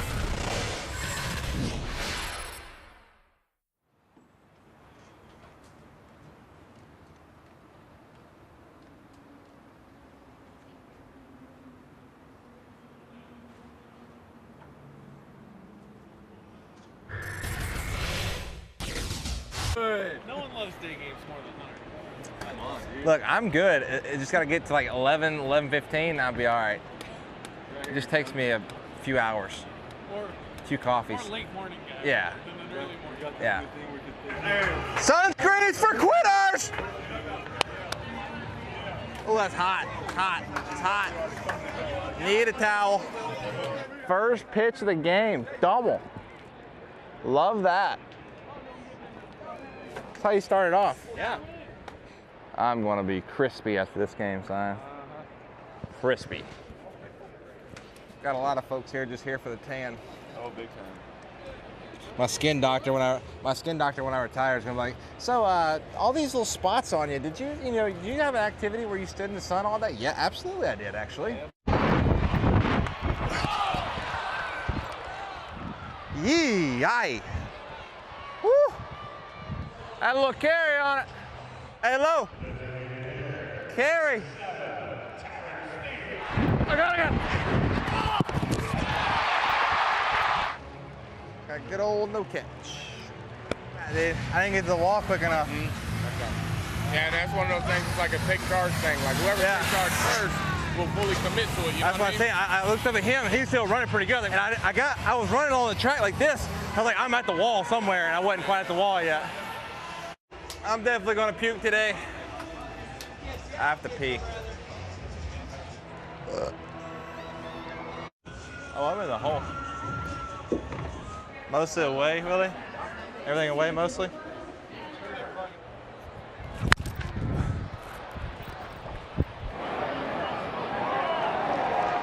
Oh, Cincinnati homer. Do it higher.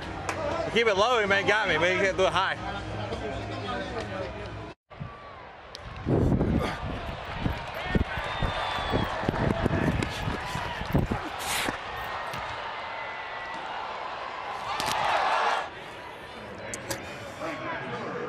Here you go.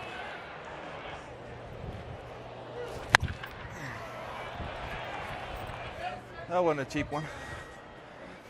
Well, I was sitting on a fastball. He's been punching me out fastball away. Great American Small Park can't hold us. Not today. You're so good! You're so good! You're so good. That was a gem. He's a beaut.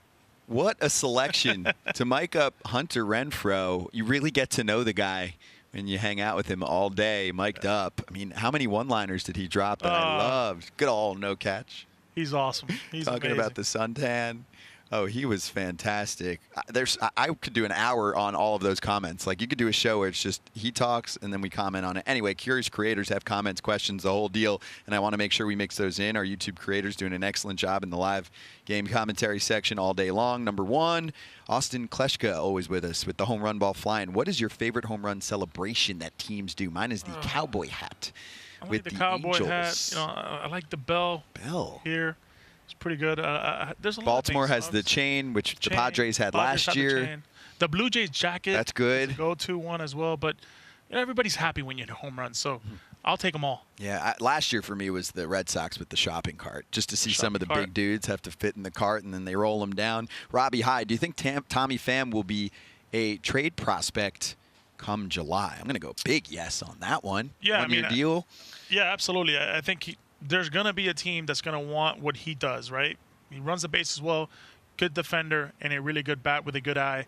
He could be very, very crucial for a team trying to make a push or a run to the postseason. And there are some teams with players struggling, especially in the outfield. We've seen some teams with really weak outfield bats, so that could be a factor for a number of ball clubs. So a big yes on that one from Robbie Hyde. I believe we have one more to finish off Curious Creators, and we do. Former player Jermaine Curtis with us all day. Though the reigning NL Rookie of the Year, India is on the IL. Who are the... Well, that's a lot. That's a beefy question. Maybe we just mix in a few. Top 5 second basemen right now. I mean, there's a lot of them, no? Who stands out? I mean, last year, Marcus Semien stood out. He was It's one off of to those a guys. super slow start, which I'm sure things will I think Gleyber turn Torres around. is having that start as well. Well, we're talking about the National League, but you know, Gleyber Torres is having a really National good League. start right now for the Yankees. Jazz Chisholm this year. Jazz Chisholm right now. I just saw him play in San Diego. McNeil is having a great start, but look, Jazz Chisholm for me kind of takes that Sunday pop. He has been tremendous for them, hitting for average at the leadoff spot, can run, can play really good defense.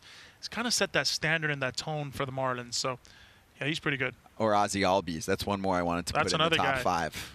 He's in the top 5 I like for him too. sure. Absolutely. He's been doing it for years now. Switch hitter, excellent defense. So there's some of your best in the National League. To put together the 5 through 1 on the fly after we just processed all it's of a that. lot. Jermaine, call us. Text us. Yonder's a great texter. By the way, next week we're back. We do this every week.